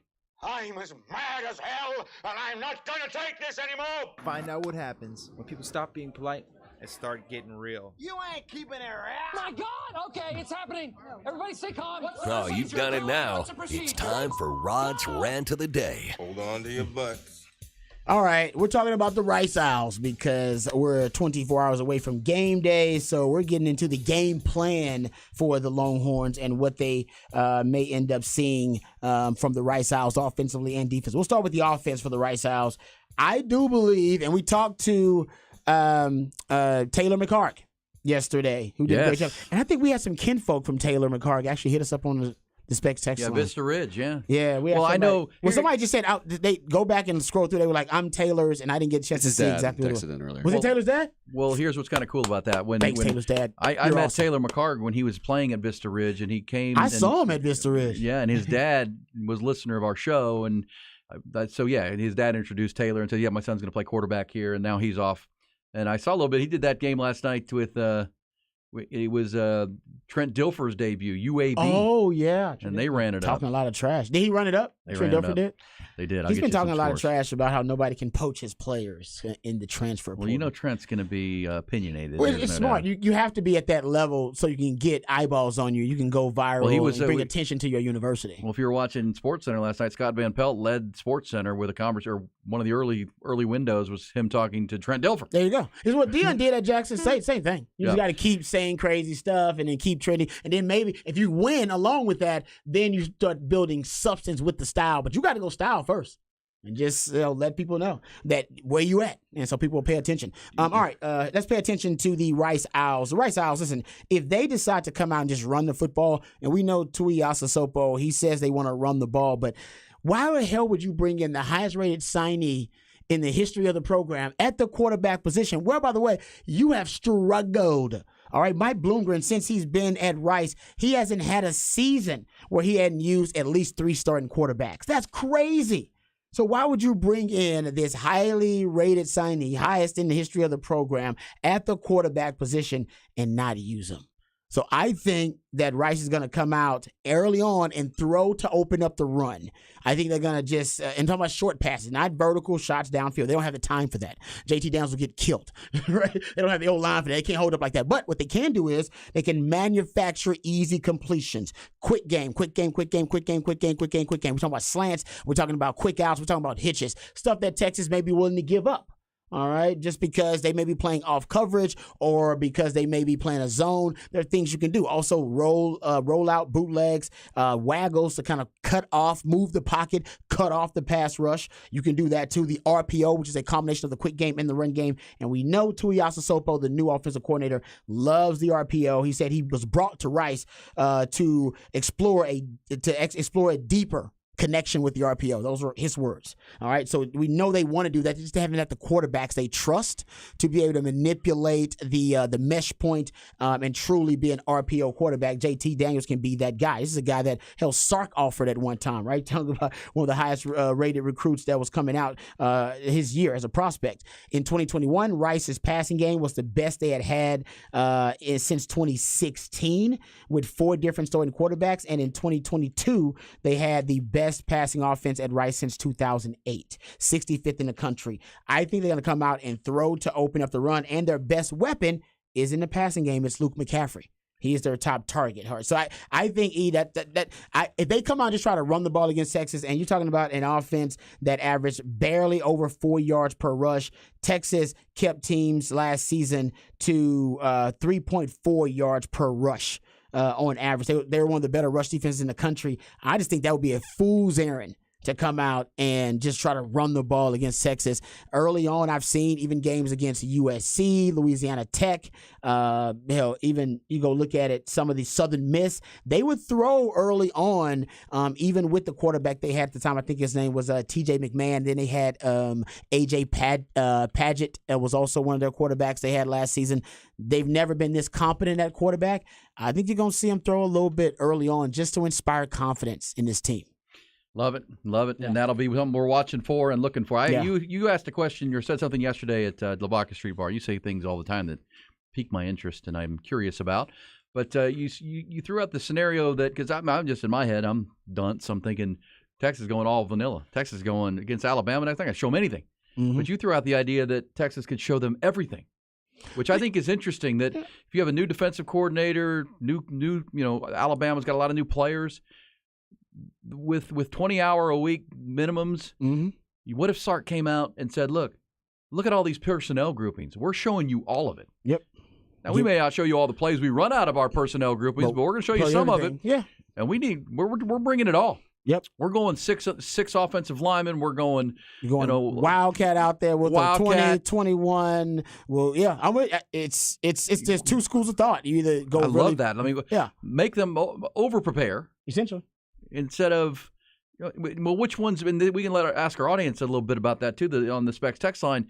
Which one is more clever? Which one is more cloak and dagger to go show everything? Not, as far as formations, a lot of razzle-dazzle things you might do, personnel groupings, and make them prepare for it all, or make them guess which one is better or worse. I think with the familiarity between Sark and Saban, I think showing them a lot might be an interesting way. I hadn't thought of it that way, but that's why you're a football theorist. Yeah, and honestly, I think either one could work in the benefit of just giving them way more information they could possibly process or digest in that allotted amount of time that they're given by the NCAA to practice.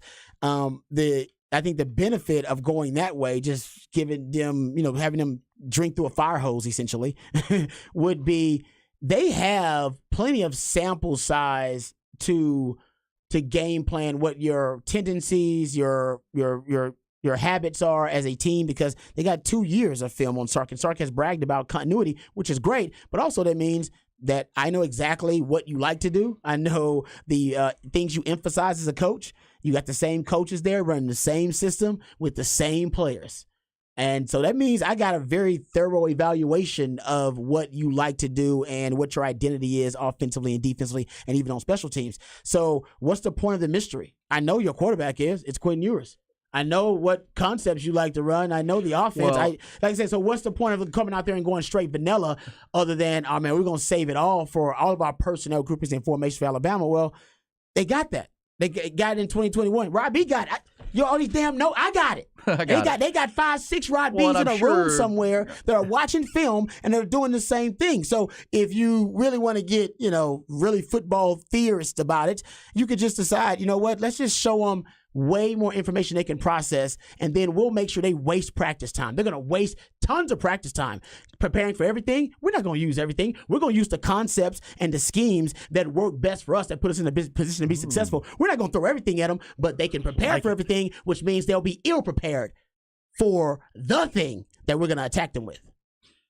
The old reverse Johnny. Yeah. The old hidden ball trick. I like it. I like it. Make them overthink. Exactly. And they only get 20 hours. I mean, that's the part of that. They only get so many hours of practice time or on-field practice time. I mean, 20 hours might be too much. I think you only get 20 hours total with the players. Yeah. Whether you're on the field. Time. And so it's, that you're trying to beat a Nick Saban team that never loses in September. I mean, they just don't. So you've got to find ways. I like it. We'll take your thoughts on that. Also coming back with Bullish or BS, things including raise your hand if you're shooting birds right now. Raise your hand. Don't take your hands off the trigger or whatever, but raise your hand if you're in a dove blind somewhere or out in the field shooting birds, listening to our show, or shoot us a text. We'd love to hear from you. That's an annual September 1st ritual and rite of passage. If you're shooting birds and listening to our program, we appreciate it. We're coming back with Bullish and BS.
Bullish or BS? Brought to you by the Austin Gamblers.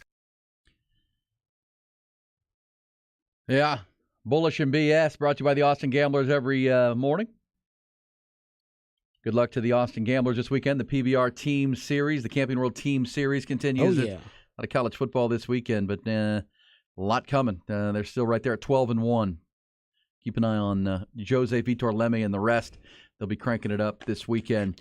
Also, I'm bullish on this run. I'm bullish that next Friday after our show, I'm going to go see our guy, Dr. Greg Eckert. Dr. Greg Eckert. And come Saturday, I'll have a new smile. I'm going to get my smile rebuilt. It don't take long. It don't take long. 3 hours, he said. 3 hours. I'll be in. I'll be out. Dr. I'm going to rebuild I'm a teeth grinder, apparently. I found that out when I first started going to see Doctor. When I sleep at night, I'd grind my teeth. So over the years, I just ground. They're smaller than stress? What are you doing? You stressing out? I don't know. Just some people. And so he immediately fitted me for a mouthpiece that I wear at night when I'm sleeping, when it prevents my teeth from touching while I sleep. Oh man, I would choke on that thing. Nah, it's very comfortable. It really is. It fits right to my mouth. But either way, but there's still a lot of damage done, some cracks and such, and so and I've kind of ground them down to smaller than they should be. So he's going to rebuild it. It's affected the smile. Exactly. So my smile is not where it should be, or where it would have been had I not been grinding my teeth all this time. Get that right, man. So we're gonna rebuild them. So that'll be next Friday. Can't wait to show you before and afters, and looking good. So thank you to Dr. Greg Eckert. He's back with us and a big part of our show and our station. And thanks so much. But Dr. Greg Eckert, I'm bullish. I'm gonna dazzle you with my pearly whites, Rod. I'll be smiling all the time now. Which you should. People always say you need to smile more. I'm like, well, I'll be smiling then. If you got a confident smile, it makes you want to smile more. Damn right. That's where it goes, man. And it's gonna be a beautiful smile. I know that. Well, thank you, buddy. You'll get them whitened too. You already got that. I think they're already white. All right, I'm gonna go with Dr. U. I'm gonna get them whitened, and I got some work done too. You need to get in and see Dr. Eckert. I do. Patrick Davis is too. Hey, I am also bullish on this. Guinness Book of World. A woman has grown her mullet. Oh no. To such a level. Why? Why are we doing this? She has now been acknowledged by the Guinness Book of World Records. This is not good. Hell yeah. No. Bullish. No. And where else? Okay, guess. Oh. Can you guess the state she lives in? And it's not Florida. I'll just Oklahoma. Oklahoma. Nope. Close. From Knoxville, Tennessee. Oh. 58-year-old woman named Tammy Manis. Tammy with an I, by the way. Never get mixed up with a lady named Tammy with an I. I got a crazy Aunt Tammy. You got a crazy Aunt Tammy? Is it with an I? I think so. They did right on the money. Tammy with an I. Tammy Manis has the bragging rights in the world. She's 58. Wow. Is she married? No, I think she's single. I hope not. See, they didn't mention her husband because she's growing the world's longest mullet. She's been growing it for over 30 years. And her husband left her 15 years ago because she kept growing the mullet. Speaking of mullets, did y'all see the fight at that Morgan Wallen concert, the video, the porta potty fight? I didn't know. Oh, the ladies? That was at the Morgan Wallen show? I saw that. They were throwing hands and some girl got thrown into a porta potty. Then she came kicking out. Oh, thrown into a porta potty. That was good. You have to go find that. That's not good. There's some pictures of Tammy with an I, Manis. Yeah, Tammy. See, this is. I think Tammy's. Tammy's single. It measures 5 foot 8 inches long. She's single. That's what's going on here. And will be forever. As long as you keep growing that damn mullet, she's gonna be single. Butt Rod. They go hand in hand. Butt Rod. Oh man. She's now been acknowledged by the Guinness Book of World. I miss my mullet. She lives on forever. You miss your mullet? Yeah.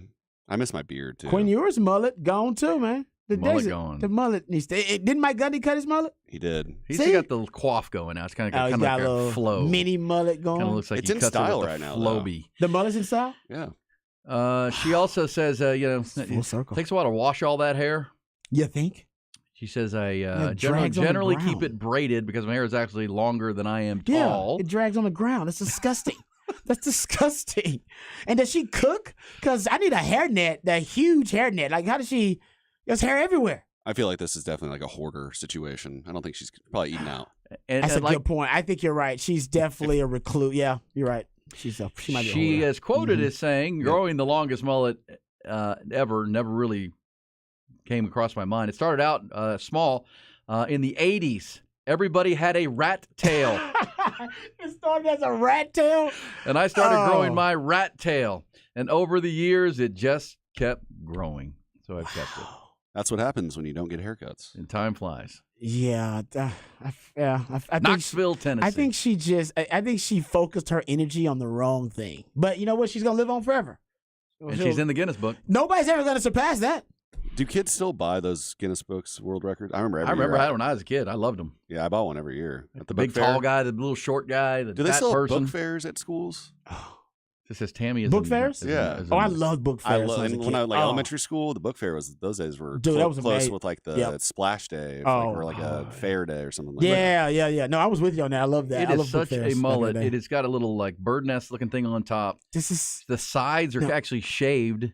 And then the mullet is just a thing of beauty. It is no, it's not. That's not a thing of beauty. Do not encourage her. It's spectacular. And someone said she's a nurse. Oh, I'm glad she's of service. Dude, she's choosing to serve, but oh man, it's the Trailer Park Waterfall. I think she's great. She's lonely and she can't figure out why. And it's like, just look in the mirror. It's that damn mullet. That's why. Come on, man. Hey, can we? What do you have that you're bullish on, Rod? Or, I just want to bring real quick. You guys, you got your BS on this. Rod, Ty's bullish. I'm BS on that. It's terrible. Bullish or BS? T.J. Hawkinson, highest paid tight end in the league now. BS.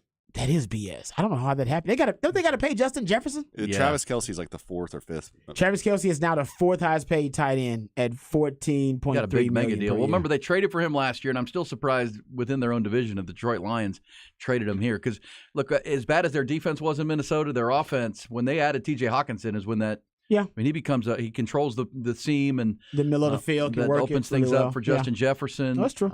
He's an elite tight end, and he's another one of those Iowa tight ends, Rod. Think about George Kittle, T.J. Hawkinson. I once had a list of. I got to go find it. I once actually did the research on this of Iowa tight ends because there's a disproportionate amount of Iowa tight ends having success in the NFL. Sam Laporta, who is the crazy. latest, he just got drafted in the 2nd round by the who drafted Sam Laporta? Green I'm Bay. like, whoever the tight ends coach is for Iowa, we got to figure out who that is. Well, as a matter of fact, as I told you, when I was driving from Elgin to Lavaca Street Bar yesterday, I heard an interview Rich Eisen talking to Kirk Ferentz. And Rich Eisen asked him that question, and he said, we feature the position. We teach them to do a lot of things. We expect a lot out of them. We look for good athletes. And he mentioned George Kittle came in. And the reason they recruited him is that he said his mother was an All-American basketball player at Drake. There you go. And he was only like 6'2" and 210 when they got him. He kind of knew he'd get a growth spurt, and he was going to be athletic. They know how to identify him. Yeah, they know how to find the body type. And, yeah. T.J. Hawkinson, though. That's somebody to, if you have fantasy football drafts this weekend, grab him middle to late. Yeah, because they're not paying him all that money not to use him. That's exactly right. Somebody's like, all right, we're paying him all this money. We're going to use him. We're going to feature him. But bullish on the highest paid tight end. We'll see. Man, Travis Kelce's got to be going, hey, what's going on here? And Patrick Mahomes. And you won't sign Chris Jones? They got 3 of the best players at their position, and they won't pay any of them market value. That is how you have a dynasty working with the Kansas City Chiefs. It's amazing. All right, we will be back. By the way, always listen to Rich Eisen in the afternoon. We got more, but he had another interview that I got to play for you later, Rod, in Who Said That? Who Said That? You'll love it. You'll love it, too. We come back at headlines time. Sark's depth chart. Still being coy about it, but he did reveal some nuggets yesterday. Details to come on that.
We're rolling. Take A. We're rolling. Take overdub. 5. Double go.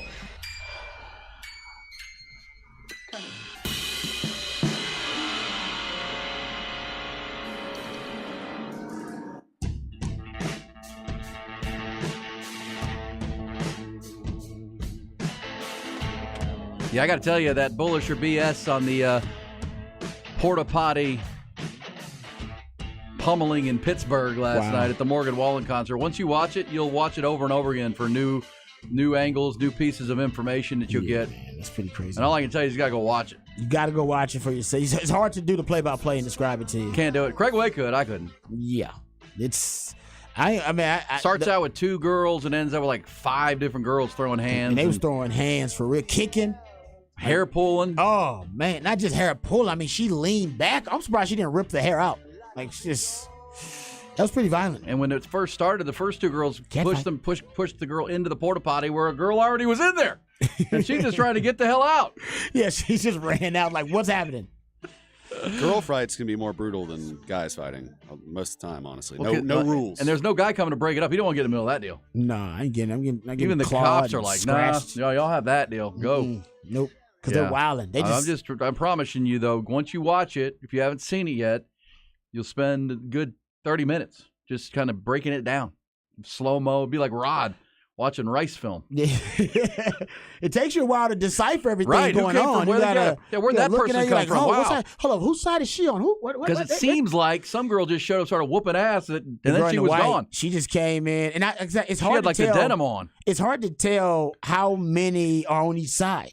Yeah, who's on it? That's the thing. Who's fighting who? Yeah, it's hard to tell, actually, man. They come in, but it's like, what is that? I don't watch wrestling, but that Royal Rumble. Yes, exactly. It does have there's some Royal Rumble in there, no doubt. I agree with that. Because really, there's a girl at some point halfway through this that comes in a denim skirt. And the white. Oh, man, she comes in and wrecks shop. She just starts wrecking shop. It's like when that wrestler runs in the ring, and then he just comes and starts just wailing off with all of everybody in the ring. And this is the thing. You'll start watching it saying like, okay, well, I didn't think she saw a fight. She wasn't even in it. She just said, I'm going to go whoop some ass. It must have been a homegirl. It had to be like her best friend, BFF or something. But when you watch it the third time, Rod, you'll be like, well, no, she didn't. Then she just walked away. She beat up a couple of girls and then took off. But then she came back to check on one of her friends in the porta potty after she had basically beat everybody up and everybody settled down. She went back to go check on a friend or something. Yeah, White Boots. Yeah, see, Texas seen it. White Boots comes in and wrecks shop. I mean, she comes in that mug like Sting from WCW days, just coming in, boom, boom, boom. People going on the ground then. Yeah, hit in the face. In the face. Yeah, she had the denim top, the full little like dress skirt, and then she had the white boots on. Honestly, I'm not going to lie. Like, it was kind of sexy watching her just come in there and just wreck shop. I kind of want to know, background, what's your social media. That's what I'm saying. Once you watch it, you'll be like, okay, let's see if we can find that person. Right? Right? I think somebody will. She'll be on Jerry Springer show, the late Jerry Springer show. Now, someone said, did you post the porta potty fight on X? I'm doing it right now. He's doing it right now. I'm doing it right now. Out there. I've been too engrossed in it to post it. Oh, it takes a couple of watches. Like, you got to watch it a few times.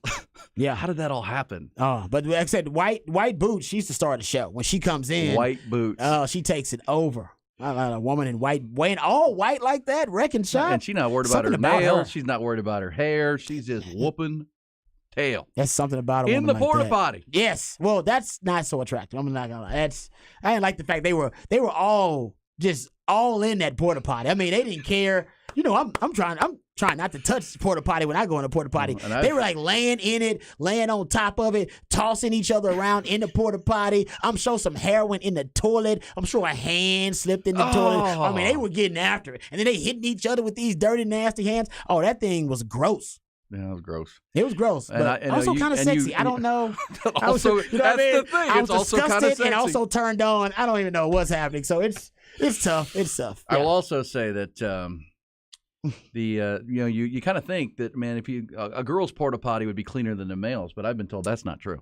Yeah, that's a misconception, because I've heard women tell me that women's restrooms are just as disgusting, if not more disgusting, than men's. I can't believe that, because men have to stand up to urinate, and some men just don't know how. They've grown up there in 30, 40 years and still don't know how to urinate actually in to a urinal or into a toilet, they still use it on the floor. And maybe it's something drunk, but there's always a thin layer. It's hard to believe after liquid. being in locker rooms that the girls would be messier. But there's like a thin layer of liquid on the floor of a men's restroom because men just don't know how to urinate into a toilet still, even at 40, 50 years old. So how can that be grosser how can a woman's restroom be grosser than that? I don't know. Urine on the floor. Well, you can go watch that. It was a Morgan Wallen concert in Pittsburgh last night. We're going to call it the we'll go get a name for it. The Brawl. Porta potty, baby. Hey, let's get to the headlines, though, trending topics, and get you caught up on the news. Top Gun Equipment Rentals and bring you the news. Yeah, breaking news this morning. Overnight, ACC presidents voted to extend conference invitations to Stanford, California, and SMU. 3 schools should they formally apply for membership, will join the league in 2024. The college football season, that ongoing negotiation finally has come to a conclusion. ACC presidents have voted in the affirmative to bring those 3 schools into the conference to make it an 18-team league. Also, from the headlines, Steve Sarkisian met the media yesterday ahead of tomorrow's opener with the Rice Owls at 2:30. Coach Sark remained coy about his official depth chart, but did give some insights into a few of the ongoing positional battles, including at running back. Said he's looking forward to tomorrow's game to gain a better feel of who is his lead running back. Junior Jonathan Brooks has been the assumed starter for most of the year or offseason, but true freshman C.J. Baxter has had an excellent camp and is pushing behind him. And a backup quarterback, Quinn Ewers says, behind Quinn Ewers, Coach Sark says he and the staff plan to make a determination today whether Malik Murphy or Arch Manning would be number 2. Also, another position battle that he's watching closely is the one at right guard. Well, I think for us, DJ's gonna go head out there first for us, and then we just have to monitor the whole thing at the line of scrimmage, because again, I'd love to tell you we were going to play in 75-degree weather in perfect conditions Saturday. It's not. It's going to be warm, and so we just have to monitor it. We could have a total of 6 plays and 2 drives. We could have a total of 15, 18 plays and 2 drives. And that's going to dictate a little bit of kind of where we're at and when we need to start rotating our people. But in there, he said DJ Campbell, the sophomore from Arlington, will start over Cole Hudson, who was the starter last year. College football last night, week 1 underway with some good games. How about Utah put the clamps on Florida, won at 24-11 out in Salt Lake City. Utes defense held the Gators to just 13 rushing yards. Also last night, defensive battle in Matt Rule's debut at Nebraska. Cornhuskers carried a 10-3 lead into the 4th quarter at Minnesota, but a pair of huge turnovers allowed PJ Fleck's Gophers to rally and steal a 13-10 win on a field goal at the buzzer. Week 2 of the high school football season kicked off last night. Several games, including the Westwood Warriors rolling past Austin High, 49-14. Weiss put it on LBJ, 49-19. Bastrop outlasted Leander in a thriller, 41-40. Hendrickson beat Killeen, 26-21. And Killeen Ellison, 26-21. Killeen outscored Stony Point, 48-40. The game you'll hear right here on the Horn tonight. Vandergrift and Cedar Park, neighborhood rivals. That game kicks at 7 o'clock. Right here. Baseball, great 4-game weekend series between the best 2 teams in the National League opened last night in L.A. Atlanta Braves held on for an 8-7 win over the Dodgers in an NLCS preview. Bravos jumped out to a big early lead with a 6-run second inning, and that was highlighted by a Ronald Acuna Jr. grand slam. That made the 25-year-old superstar the first player ever with 30 homers, 60 stolen bases in a single season, and he's got a month to go. Tough loss for Round Rock last night. They lost at Oklahoma City 4-2. We're up 2-1 going into the ninth.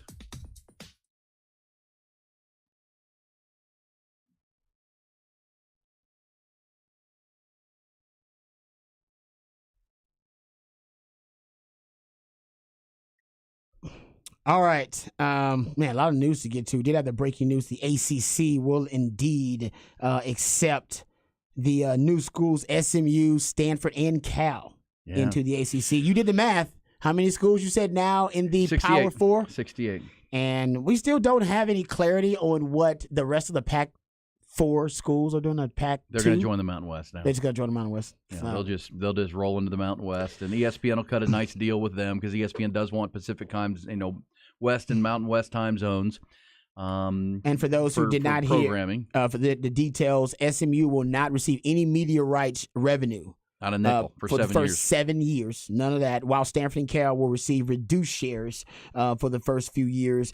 And also was pointed out that one reason ACC added Stanford, Cal, and SMU is because ESPN's media rights deal with ACC allows ESPN to renegotiate if the league drops below 15 members, and they want to make sure, basically in anticipation of disgruntled members like Florida State, Clemson, and North Carolina who voted against expansion, if they decide to leave, that they'll still be able to have their requirement for the 16, membership. Yeah.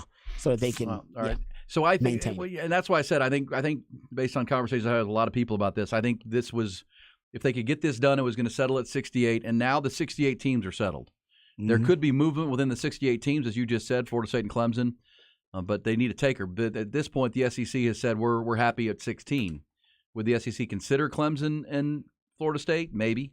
Or would they just be happy at 16 where they are with the current deal that they have? That would have to be worked out. Because I've been told, Rod, that the school that the SEC and the Big Ten would want more than any other out of the ACC, obviously Notre Dame, but would be North Carolina. Yeah, it's a good point. And that's just because of the market. They don't have the market, that, and just, basketball, and that would be an brand. appealing team. And and for the academic side of North Carolina is really high, which would fit with the Big Ten. But I think we're done at 68. And I know because our man Bevo Lance Jason is a great texter and met him many times at events. He said.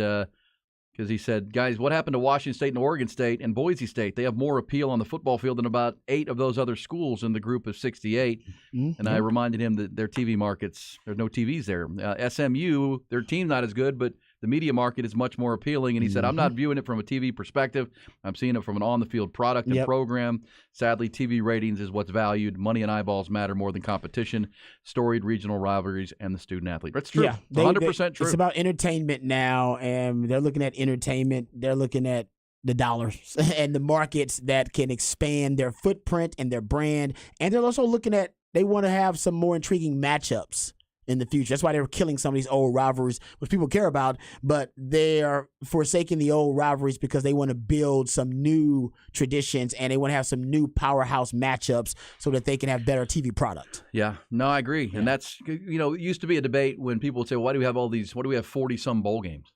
And no one goes to the games. Nobody goes to the games. And Texas high school football championships get more attendance than those bowl games. And the do. Simple answer was, and of the 40 or 42 bowl games, 38 or 40 of them appeared on ESPN. It was TV programming for ESPN through the holidays. Content. Period. It's content. Because ESPN's paying for the bowl game. Yeah. Because they want people who are sitting around off work with their Christmas trees up watching football. Mm-hmm. And guess what? Guess who was watching them? People who were off work and nothing else to do, wrapping presents, and Ty was on them because he was gambling on them all. Well, that's true. The gamblers do watch. Oh, for sure. The gamblers, they watch. That's why everybody, Which is where the TV ratings come from. Who's going to watch this lousy bowl game? Well, I got $100 some money on it. So I'm going to watch it. Got some scratch on it. Yeah. Well, and now, look, I think what you're going to see now, Rod, is the bowl games are going to largely go away. I mean, they're going to incorporate because TV. Because if you believe my thesis there, then ESPN doesn't need those bowl games for programming through the month of December. Now they're going to have the 12-team playoff if they can get it. The bidding, I don't think they've sold that yet, but they're going to have the playoff. You're right about that. And that will be what's going to carry the TV ratings through. Now there'll be some bowl games. There won't be 40 though. I mean, they might whittle it down to 20, 25 bowl games on top of the big ones, and but there'll be better programming in December. And yes, as far as Jason's point that it's sad. Oh yeah, sure. I mean, it is. It's not ideal for a lot of traditional reasons and student athlete travel and the Olympic sports on those West Coast schools and in some of these schools. Yeah, that's an unfortunate byproduct, but it's one of those. It's a big business now. We're done with amateurism. And I'm not saying that it doesn't matter anymore, but these decisions are not made with any consideration for amateurism, for student athletes, any of that, for academics. They don't care about that right now. All they care about is what's the best entertainment product that I can package together so that I can get the most money. Well, and I'll say for that product. Take it way back to the 90s, and Rod, before you were even playing college football. Mm-hmm. You've seen the movie Air, the Ben Affleck film about the Nike growth and the swoosh. And in that film, Matt Damon plays Sonny Vaccaro, right? Yep. The big shoe guy. Mm-hmm. Well, if you go back to Sonny Vaccaro, there was a moment in the 90s where people were starting to worry about the cost of the money that was pouring into college athletics because it's amateur, right? We go all the way back into the 90s. Yeah. And they enlisted a panel of school presidents to investigate and do, you know what they do? Let's do a committee. Let's create a committee to look into the spending or to the money that's pouring in. And a lot of it was coming in through the shoe companies at this point. Haven't even gotten to the TV part yet. And it was shoe companies. And you can find the video, Rod, and do the deep dive. Sonny Vaccaro was called to testify in front of this, or speak in front of this committee of school presidents. And it was one of the great quotes, and it speaks to everything that anybody's mad about, of who you want to blame and point fingers. Sonny Vaccaro was asked about how much money are you spending in our athletic departments and pouring in, and Sonny pointed at him and said, "Y'all, you're the presidents. I can only offer you this money. Yep, I can only offer it. Yes, I would like to have influence within your program. Yes, I would like to have Adidas shoes worn at your program. But I'm just offering the money. You don't have to take it. You ain't got to take it, man. You're the president of the school." That's a great point. So that's when it began, right? So when the school president said, it took 30 years for the idea of amateurism to be called a sham. The presidents gave up on it a long time ago when they started collecting millions for shoe contracts and not giving it to the players and building new facilities, giving it to highly paid coaches. And then the TV started, right? And then the TV kicks in. And now it's TV revenue and shoe revenue and apparel revenue. And so the amateurism thing's been gone. And Sonny Vaccaro said it point blank. I can only offer you the money. You don't have to take the money. You ain't got to take it, man. You can stay at university and not worry about athletics. Focus on academics and amateurism. Play intramural sports. Go not play intramurals, brother. Yeah. You can do that. But none of the presidents are willing to do that. So they get up there on their high horse and say, "Oh, man, this is corruptive of college athletics." Then don't take the money. Yeah, like politicians. Don't take it. Politicians do the same thing. Or run your school. Yeah, exactly. But they know if they don't take that money or allow that economic windfall to benefit their program, their university, they'll also be called out.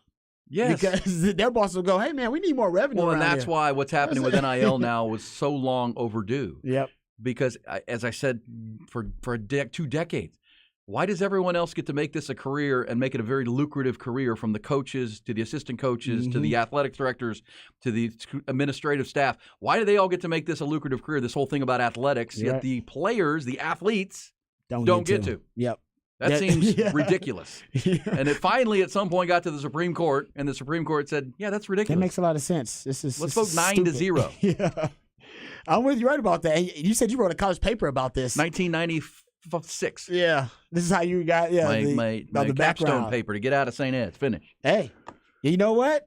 That and your Cowboys take about Jerry Jones, those were two of your best opinions as a young, kind of young, intelligent, up and coming either sports. You're going to be a sports reporter, or you're going to be a sports radio was like brand new back then. So I don't even know what you were actually pursuing. But yeah, you want to be in the sports world. You want to be a thought leader in the sports world. Those are two of your best thoughts. Thank you, Ron. Yeah. Well, because still relevant today. Well, and the thing about the amateurism thing, it was true then and it's true now. It just took this long for the thickheads.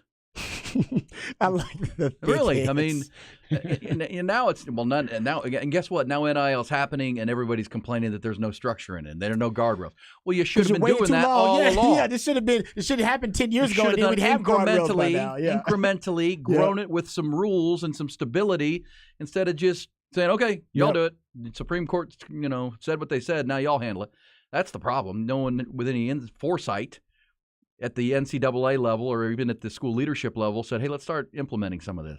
Because then it took, state governments to force the issue. It took Ed O'Bannon and took litigation, and that's basically that forced the hand of the NCAA. But NCAA still didn't want to move on this thing. Remember, the NCAA after the EA Sports and Ed O'Bannon, after the lawsuit, EA Sports agreed at one point that they would sell everything and they would actually give a stipend to all the players so that they could bring back the college football game. And the NCAA said no. And they said the reason they gave was, "We just don't think they need to be paid." Basically, we don't want them to be paid. While everyone else, Pandora's mountains box. of money are being created behind them. And that's okay, really? Come on, y'all.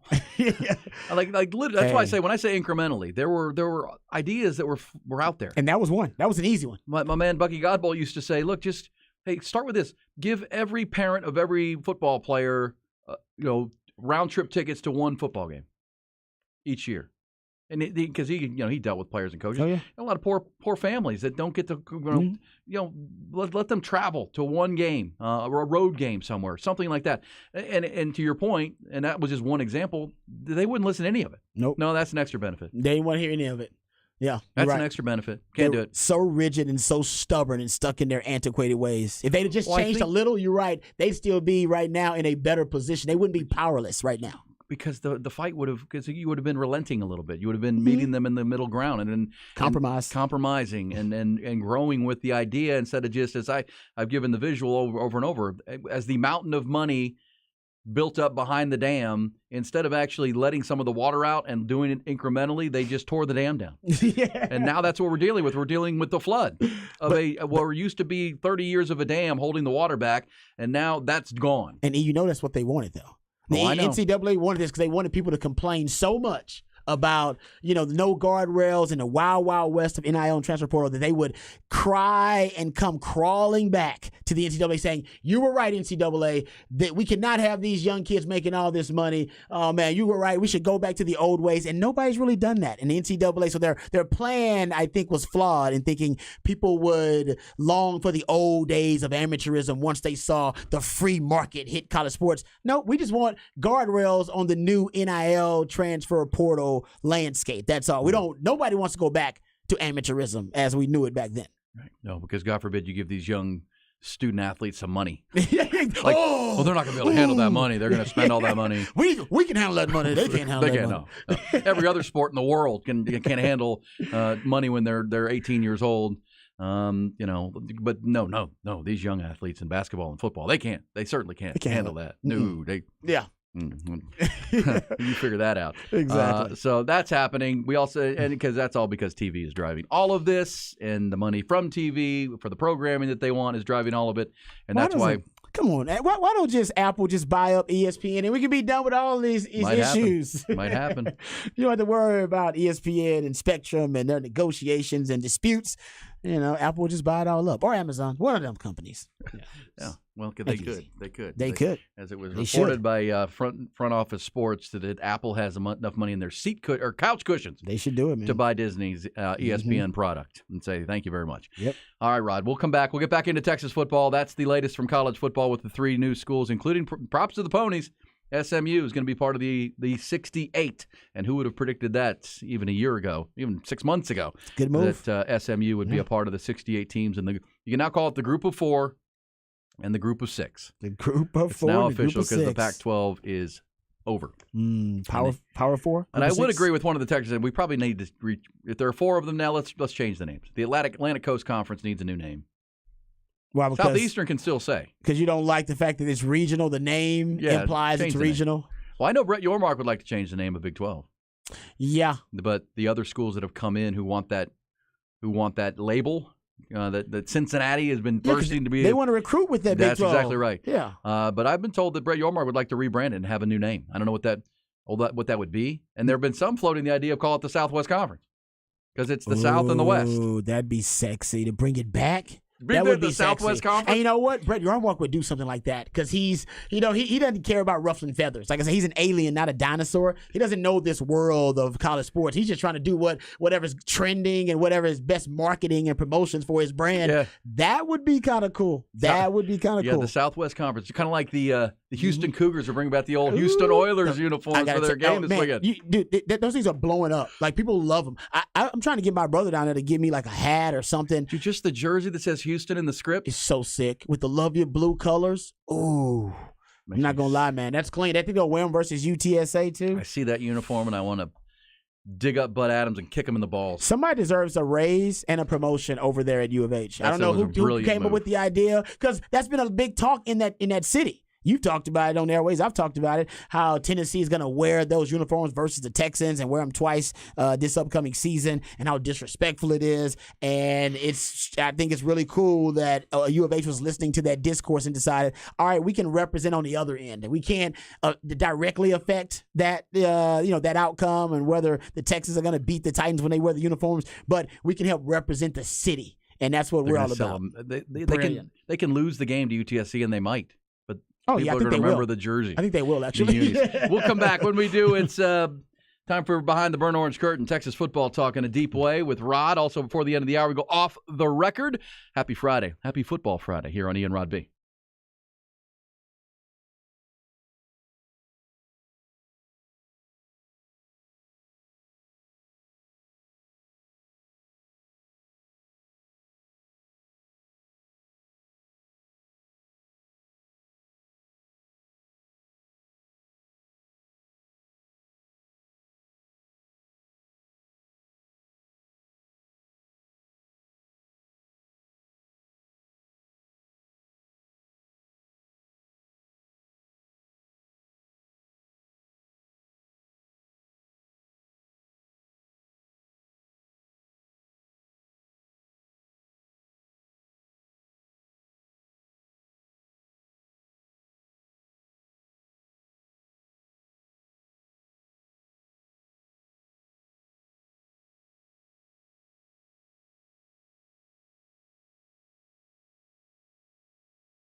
Aaron Hogan, Rod Babers, Hook 'em Up, 1019 AM 1260, The Horn.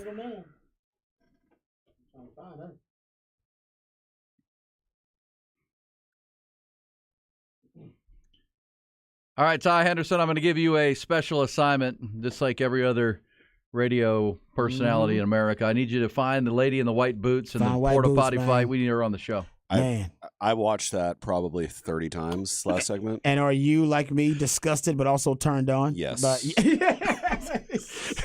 Of these women, and which I said, I would say the women are attractive too. That blonde, you never even really get a good look at her face, but who cares? I know. If she can do that, kick my ass any day. Exactly. And they're just in the porta potty going at it, swinging hands, and just being thrown around on the toilet seat. Girls these days. Ooh. Like I said, it's gross. It's disgusting, but also a little titillating. Like it. Oh yeah, get it. You say little titillating? Oh, I'm titillated. I am titillated. Fully titillated. I'm fully. I like those white boots she's wearing. The white boots is the star of this thing now. Well, you can kind of see her land that kick in there too, and the girl in the porta potty. I mean, she gets it right in the face. She goes limp. Oh yeah.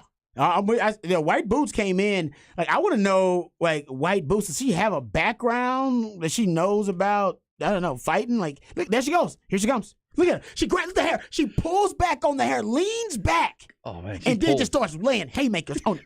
So this did take place in Pittsburgh. I did. So I feel like that's a pretty, Yeah, it's a tough town. That's a tough town. It's got tough women in that town. Look at her. She just started kicking this girl and then like stared at her like, do something. Then went to help her friend in the porta potty and then like looked at her phone, ran. I still don't know who's with who and who's against who. Like now they're like all hanging out together. Yeah, there's no teams here. There's no team. It's a Royal Rumble, like you said. like yeah, it's a Royal Rumble. This is like all of a sudden they just wanted to fight. Maybe there was one guy that was out there somewhere. It's crazy. Who knew all those girls? I don't know. That's right. All right. Yeah, it's I don't know. I'm intrigued. I'm very intrigued. Ty, please, brother, get on it. I'll do some investigative journalism. And you know what? If you find white boots, I'll personally give you a big raise. I mean, that'd be we get her on the show. You should be doing that for yourself, Ty. Because you should be trying to find her for you. That's That's for your own. I would love that. Your own enjoyment. For real. I don't give a damn about this show. You need to find her for you, brother. She can hang with you. You need a tough woman to hang with you, and she can hang it. She can hang with you, brother. All right. We're going to talk some let's go behind the burnt orange curtain. Let's get some deep dive football talk. Or we just talk about the white potty, boots. The porta potty throwdown in Pittsburgh. Let's go behind the curtain. And they were all asking themselves the same question. What is behind that curtain? Okay, so there's still a lot of discussion about the depth chart for Texas. Coach Sark met with the media yesterday, had a media availability, and he was asked about the depth chart. We already revealed and played the audio of him talking about the offensive line and saying DJ Campbell was going to start on the O-line instead of Cole Hudson. So remember we gave the stat earlier this week that this is the first time since at least 1993 that they returned all 5 starters from the offensive line. And, all 5 starters from that offensive line. And, by the way, they also had all 5 members of the O-line, shout out to my man Jeff Howell for this stat, that actually end up playing together, like, all season long in every game. That's rare for itself. That's rare, very rare. He said it's happened 5 times since 1992, where from start to finish, the same O-line started every game and finished every game. That's really tough. And then, of course, we know since 1993, my man Joe Cook put it out there last time Texas returned all 5 starters. Well, there'll be a rotation. I'm sure Cole Hudson will be in, but DJ Campbell will make the start. And honestly, I think the reason DJ Campbell's going to make the start is because they want to make sure that they have their best run blockers available. And I think he's one of their best run blockers. I'm sure he's not inept or anything at pass blocking. I'm sure he's serviceable. But from what I've heard, he is an elite road grader. Like you can just run behind that dude. He's going to make room. And I think that's the reason, because I think there is some concern that you're coming off of that Alamo Bowl where you only rush for 2.8 yards per carry. And you want to make sure that this time you have, without Bijan Rojo, that you got some juice in the running game. And I think that juice got to be provided by the O-line. Another point of interest for Longhorn fans has been the backup quarterback position. And Sark's been really coy about who's going to start at the backup quarterback position. He won't admit whether it's Malik or Arch. He won't get into either way. Here is his response when he was asked about who's going to be the backup quarterback for Texas. We'll find out. That's it. That's all he said. That's all he said. We'll find out. So I imagine, at least, this is a great way for him to keep fans there, though, because now everybody wants to find out who's going to end up being the backup. Whenever there's a lead comfortable enough that Texas has established against Rice, I don't know what the number is for them, maybe 3-4 touchdowns, I'm sure, somewhere around there. Depending on how Quinn has played, too, that's a big part of it. If Quinn's played good and it looks good, you can see him even out of that game earlier if Coach has seen enough of what he's need to see. But what's your guess, E, as to who we're going to see go out there as the backup once Quinn is officially done? Do you got to guess it? Because right now he's saying it could be either or. I'll be watching. I'm going to guess that it's Malik. I'm going to go on something we talked about earlier in the week, that if something were to happen to Quinn Ewers next week in Tuscaloosa, Alabama, even a minor injury, he's got to run to the sidelines. Who goes in? I think that's Malik Murphy. Right but now. how awesome would it be for Arch Manning if that did happen? God forbid. We never want that to happen. But if Arch Manning came in to the game in Tuscaloosa and won that game, he would forever. Oh, you mean like that was an injury to Quinn or something? Yeah, well, that's what Aaron, Well, I mean, at that point, you're going with your backup quarterback. I mean, if Quinn turns his ankle. I mean, last year Quinn was out for the game after the first quarter of the Alabama game. He hadn't played a whole season since his sophomore year. In high school, right? Yeah, right. So, I mean, I think you have to anticipate that whoever wins the backup job will play. Will play in this game, or will play this season and maybe start a game or two. That's just the way of football. Now, the Longhorns are hopeful with the running game you're talking about, with an improved offensive line. They can protect their quarterback, and the Quinn Ewers can do a better job of protecting himself with his more familiarity with his offense. And you say elude the rush, better pocket presence, all those things all need to happen. And as we've talked about with Sark and heard from Quinn, being able to get the right protections in place, right? Yes, being able to let it communicate with his offensive line with some pre-snap diagnosis that knows where he needs to have extra protection and roll it this way. So you hope he doesn't get hurt, but I think you have to assume that at some point he could take a ding. That's why I think everybody will be watching whoever runs out with the next. If Texas builds a comfortable lead, and Sark has talked about the heat they're going to deal with, and you'll hear him in this cut I think you're going to play coming up. They're going to rotate a lot of players, but who is that first quarterback behind Quinn Ewers? That will be one of the big storylines tomorrow. And running back, obviously. Yeah, the running back one is interesting, too. I heard my man Chan saying, what constitutes an established running game?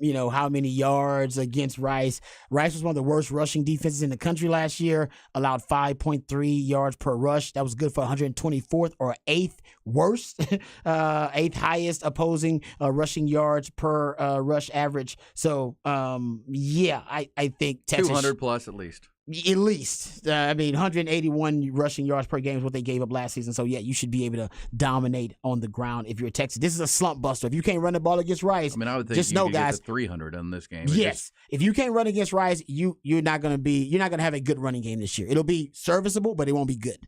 Because Rice is a slump buster, man. You're supposed to be able to pound the rock against them. Speaking of freshmen, we're talking about Arch Manning getting out there to play. Sark says a lot of freshmen are going to end up playing in this Rice game. That's the hope, because the hope is you get up big and then you can start throwing in a lot of those extra bodies. Here is Sark talking about the freshmen playing. Well, I think all the guys you just mentioned are going to play Saturday, and that they'll be out there, relatively early in the ball game. So. And that's not to mention a Jonte Cook. That's Leonga Lafau, another guy who's kind of stood out that way. DeAndre Moore out there. So I think we've got a good group of guys that are going to contribute on offense and defense. And then if you're doing that, then surely they're going to contribute on special teams. And so, we put a lot of pride in special teams, and I think these guys are earning their opportunities. Trey Wisner has been a guy that has done a nice job on teams as well. But ultimately, we brought these guys here to play, and that they earn their time when it's time for them to play. And all of those that you mentioned, I think will contribute that way. And so I'm excited for them, and there's other guys that are working through the process of developing their game. I always reference back to the JT Sanders conversation from a couple of years ago when you guys all kept asking me, what's wrong with JT Sanders? Why doesn't he play, or why is he not on defense? He was in a developmental stage of his career. And now we're reaping the benefits of the development that JT put in. So all of these freshmen are at different stages, but it's a good class. It's a competitive class. It's a physically gifted class. And I think these are guys that are going to play a lot of football for us, not only this year, but for years to come. And then the other side of that is the new rule, the fact that we get to play these guys, especially early in the season, and then not have to burn a red shirt. We need to get them out there, and we need to let them play to see, what does it look like? Because some of these guys are going to play better than maybe they practiced. And there's going to be a couple of them, unfortunately, that might not play quite as good as the way that they practice, but at least we know, and then we know what to work on. You don't have, you got, the 3 non-conference games, of course, one of those being Alabama. You're not going to play anybody you don't trust versus Alabama. So this will probably be the game when you see more freshmen than you'll see all year long. Probably, yep. Yeah, because that's what he's talking about. Wyoming, maybe. Wyoming's another one. Wyoming play Tech tomorrow. It's a good gauge, yeah. We get to see them against a common opponent. For sure. So we get to see what that looks like. And you said that you think Wyoming's got a pretty good defense. So they do have a decent defense, yeah. That would be a good test for Texas. We'll be looking at that. All right, good stuff, Rod Babers. Good stuff. A lot of freshmen going to play. They could use the whole roster. Heck, Sark's kid might get on the field in this game. That would be a goal right there. That's how you know everybody is getting some action. Get your walk-on son on the field. That's got to be fun for Sark to have them on the team. I'll say this too about you brought it up too, that about the backup quarterback position. If the thought experiment, if Quinn goes down, knock on wood, if Quinn goes down, emergency situation, who does Sark throw out there? Who does he trust out there running the offense? Honestly, right now for Texas, this is how really packed and really loaded the quarterback room is for Texas, the talented depth. I think right now, if you take any of Texas's quarterbacks, if they're in their room right now, the top three, not any of them, the top three, I think they could all probably end up starting for Alabama this year. Ooh, that's a take. Right? I mean, Malik probably could. Chances. I mean, Malik was being offered by Power 5 schools, and shout out to the BMDs, big money donors. Arch would be the one you'd have to think about. But if you're Nick Saban and you're deciding between Arch Manning and these other guys here that you brought in, wouldn't you rather just go with Arch Manning since he's going to be the future of the program anyway? Just throwing it out there. It's like as a thought experiment. I think Texas is in such a catbird seat, such a first world luxurious position in terms of their quarterback room. I think all three of their top quarterbacks probably could go in there and start at Bama. It's crazy to think that, but Malik could, and I know Quinn could. Yeah. So your first two could. All we debating right now is whether Arch could. Yeah. And Nick Saban's telling everybody who will listen, man, neither one of these quarterbacks will separate. They making my job really hard. I want it to be easy. Or is he playing Nick Saban games? He could be playing Nick Saban mind games. Can I say one thing to you, Rod, real quick? Also on that note, because, of course, last year at this time was Hudson Card. While we're watching Colorado and TCU tomorrow, you can watch Hudson Card and the Purdue Boilermakers. That's right. They're playing Fresno State tomorrow at 11. Man, on the Big Ten Network. How many former Texas quarterbacks are going to be starting? Cam Rising. You got Casey Thompson. Yeah. And Casey going to be starting too? I think over at, Florida Atlantic? Yeah. With Tom Herman. So he's going to be Tom starting. Tom Herman. Nice. Hey, one other quick note, because we talked about the ACC announcement of this morning. And one of my favorite people that I follow behind the scenes on this has been right on with his sourcing on all of this. Hearing that the ACC has burned the bridge with FSU, Clemson, and UNC with these actions, and those three made that very clear. So that makes it clear that the vote that they flipped was NC State, because the four votes that were holding up this move were Florida State, Clemson, North Carolina, and NC State. Apparently, NC State separated from North Carolina, and they became the vote that put it over the top. Whatever bribery was done there. But according to a good source that I follow on Twitter, he's been really, really on point with a lot of this. Hearing ACC has burned the bridge with FSU, Clemson, UNC with these actions today, and they made that very clear. The official press release may say it was a unanimous vote, but it was absolutely not. That makes sense, though, because if you're North Carolina State, do they have to? Are they in the same realm? Are they on the same level as Florida State, Clemson, and North Carolina? No. And I think they recognized that. I was like, dude, we need to get in where we fit in. Like, we can't make the same demands as Florida State. We can't hitch our wagon to them. Yeah, North Carolina and Clemson, because they're on a different level than we're. They're playing a different game than we're playing. Yeah, well, that obviously is going to lead to more. Because, again, I think the 68 teams are now set. But there could still be movement within the 68. I think there will be. I read the quote earlier, but I'll read it again. This is from one of the Florida State Board of Trustees. His name is Peter Collins. Sorry, he's the FSU Board Chairman. I apologize. FSU Board Chairman Peter Collins. In regards to the grant of rights, which they say you cannot break, and nobody's ever broken a grant of rights, when he was asked about it, he said, we have gotten a lot of counsel on that document, and that will not be a document that keeps us from taking action. He said, I'll leave it at that. By the way, basically, according to the grant of rights, if Florida State did go to another conference or went independent, whatever, essentially, it didn't matter what they did. Basically, the ACC would get their revenue. Basically, and the next phase is, and let's got to wonder what ESPN wants, but does the SEC want those schools? Or does the Big Ten want them? Big Ten might want North Carolina. They're banking that the Big Ten or SEC want one of them. Yeah, and maybe two.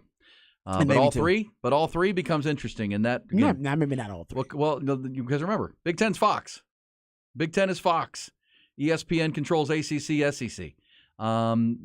Fox get involved and up the ante even more for the Big Ten to add a Florida State and a North Carolina, or all three.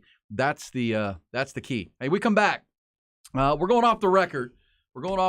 I have another bullish and BS question for you, Rod, and off the record that I needed to give you, and then some good sound as well. And I know you got some great off the record stuff coming your way next.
You know that what really sucks is that if you are a consumer or a customer of Spectrum Television, yeah, that does suck. Sorry, guys. ESPN is shut down, and so think about this, Rod. It was like the reverse Johnny last night when they shut it down right before the Utah-Florida game. No ESPN. I know they did that on purpose too. Even in Florida, by the way, they have Spectrum in Florida, right where Gainesville through Orlando. Shut it down right for the game. They probably didn't want to see it anyhow. It wasn't pretty. Shady boots, man. And so, but that's going to extend into, if they don't get something done, all the ESPN games tomorrow. Oh, if you have Spectrum, you will not be watching. That's bad news. Bad news, man. All of them. Yes. Longhorns are on Fox, fortunately. The Longhorns are on Fox. You said deadlines make deals. Well, so, here we go. I mean, this is the deadline. They passed the deadline now because football should always be the deadline to get these disputes settled. Like, come on, man. Don't let this stuff spill over into football season. Do they still have that? Because I want to say there was an NBC dispute about our local NBC affiliate here, too. I still don't. On DirecTV, I still am not getting NBC. I don't think I have it on UVerse either. So bummer. Yeah, it's like, come on, man. Football season. Y'all settle all that. I was trying to watch, what was the game last week I couldn't watch that was on was it Texas? No, it was the Notre Dame game. Notre Dame and Navy. Okay. Notre Dame and Navy. Couldn't watch it. All right. So, but by the way, Rod, if you have DirecTV, if you do have DirecTV, you can go to channel 205. Thank goodness. 205 is their big mix of like 8 different channels. Mm-hmm. And you can see, because it gives you like the New York NBC, so you can actually see it, but it's in a very small screen. So that's how I watched the Ryder Cup. Or excuse me, what was it? Something with golf. That's brutal. I was watching on there. All right, Rob, what are you having off the record, my friend? I got a couple of off the record little nuggets here. I'm trying to look for this sound. I think I'm going to find it too. But Dana Holgorsen, you heard what he said on his radio show about Texas? Get the hell out of here. Yeah. He was upset with basically the question they was asking about Texas and, Texas leaving to go to the SEC. And he basically said, screw them. That was his response. He said, screw them. He basically said that one of the disappointments I have is the conference coming up. He said, I think everybody, when they told you, we want to be in a bigger conference or we want to be in a better conference, they were assuming the conference would include Texas and Texas A&M. That has changed, and I'm a bit disappointed in that, and I'm sure other people are too. But he went on to say, screw Texas and Oklahoma. Yeah. That was his response to how he felt about them leaving the Big 12. And I think he went 12 years old and said, we don't want them anyway. Yeah, he said they can go wherever they want. They don't want us. We don't want them. Screw them. So move on. Yeah, well, you'd crawl over glass to bring them back because your revenues would go up double or triple if Texas A&M. But he was once a Big 12 member. Remember? Yeah. Right? West Virginia head coach, and then left West Virginia, if I'm not mistaken, for U of H. Bless you. Well, that's it. That's inaccurate because the Big 12 would love to have Texas A&M, Texas, and Oklahoma back in the conference. Well, we know that. Come on, man. We don't want them anyhow. Yeah, when a woman breaks up with you, you can't go around talking about how much you miss her and how awesome she was. No, you go around and you're like, man, I ain't worried about her, man. I don't give a damn what she does. It's like when a goofball's dating a hot chick and it's like she breaks up with him. She's like, well, I was going to break up with you anyhow. Yeah, you can't worry about that. I was already out. It's a pride thing. And if she called him back, and if she called him and said, no, I want to stay together, she'd go, okay. Okay, yeah. Hey, did you know the new study has found that beer goggles might be a myth? They are not a myth. They did the study. They're real. They do agree that liquid courage is accurate, that in social settings, the more we've had a few, the more we're likely to walk up and talk to someone we do find attractive, but they got a bunch of people, and the volunteers, the more alcohol, being sober or drunk didn't matter. They still rated the people on looks the same. But so you don't find them more attractive. You just lower your standards. You just lower your standards. So that's the same thing then. Yeah, it is. It's still beer, that's what beer goggles are. You're willing to lower your standards and you're willing to accept lowering your standards. But you still, when you rate them, how you had to rate them before you had a drink. Yeah, as far as putting number, it goes with drink. You make more bad decisions when you drink, right? Sure. So that goes to you lowering your standard. I'm gonna make a bad decision here. Like when I first got to the club, I was only looking for but maybe 9s the and myth 10s. Is by 1:30, I got to the club at 11:30. By 1:30, I'm looking at 6s and 7s. Yeah, and they're perfectly fine. Well, because I think that's a collision course between the alcohol and your libido. Beggars can't be choosers. Right. You still know what you're walking away with. Perfect storm. And she probably does too. But when you get to that point, it's like, okay, libido takes over. Yeah. It's almost 2 a.m. It's almost closing time, and I am still by my damn self. Herd is what thin. is left? Herd is thin. What's left? All right, you know what? That's a 6, but you know what? I think she might be a 7 or 8 if I really I did that last night. close my eyes. Whoa! I did that last night. You did it? Yeah. Proud of it. Slump Buster. I mean, usually not a Thursday night find a girl guy, but Oh, where'd you go, Ty? hey, I went every Worked night out. find a girl guy when I was single. It didn't matter. We don't have nights for that. I might be at the grocery store at HEB and I saw something nice down, the right section, down that right aisle, and boom, we struck up a romance, man. It's a beautiful thing. All right. I have a thing or two to learn from you, Rod. Yeah, grocery store is a great place to pick up chicks. It is. Because you learn so much about them by what's in their cart. You know if she eats healthy. You know if she can cook. You know what I mean? You know what I mean? Whole Foods, too. You know if Yeah, but she's clean. how do you approach a woman? She in got a that grocery fungus. store?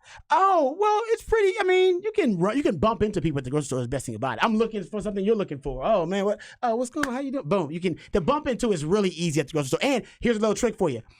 I know guys don't like this, but I'm telling you, it works. Wear a suit. I know it sounds crazy and creepy. To the grocery store? Yes. She will assume you are a business professional who's got a really good job, who is just there doing some grocery shopping because you don't have a lot of time. Be in a hurry kind of thing? Yes. And you look damn good. So every woman is like, damn, he looks good in that suit. But Yeah, you're just something there. about a guy in a suit. I got 15, 20 extra minutes, man. I got to get some grocery shopping done. And dude, they will flock to you. Flock. They will start like stalking you in the grocery store. I've done it, and it was, hey, 60% of the time, it works every time. Sex Panther, baby. Hey, way to go, Ty. Good work by you. There you go. Slump Buster. Slump Buster, baby. Like that. There ain't no slumps around here. There We ain't got no slumps slumps. around here. For real. Hitting home runs. Says Willie Nelson once saying, I came home with a 2 and woke up with a 10. I came home at 2 with a 10. At 10, I woke up with a 2. That is great. That is so true, too. You just roll back over like, oh, damn. I'll address that Ty, in the morning. the other, I haven't been singing in a long, long time, but the one thing you could do that I've heard is good, Rod, instead of the suit, guitar case. Oh, yes. You don't have to have a guitar in it. That works, too. That works. Guitar case. Yep. Or a puppy. Puppy works. I've worked the puppy. The many puppy times. works. How about a puppy with a guitar case? In a suit. Damn. We'll come back. We've got 2 more hours of madness on a Friday.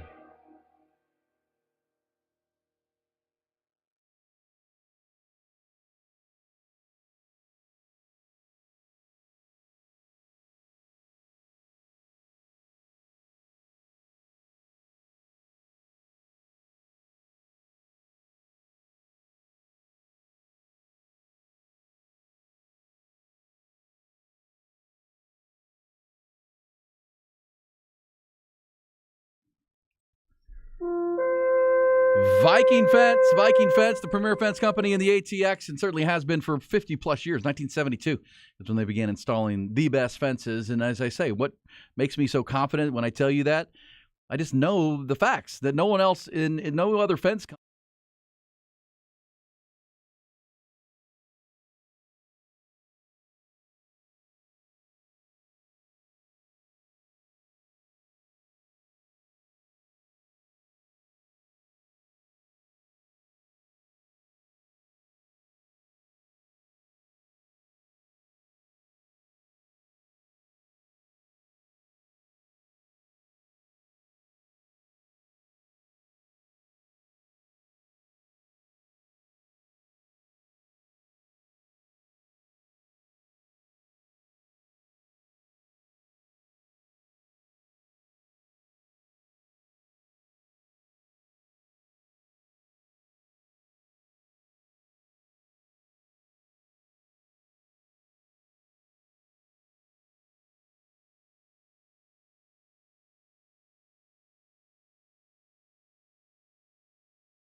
Hook 'em up with E and Rod B. Brought to you by Bud Light on the Horn.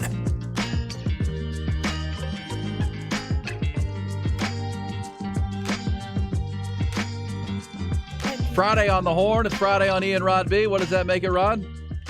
It's a freak flag, feel good, fake it till you make it. Ric Flair, woo! Football Friday edition of Hook 'em Up with E and Rod B.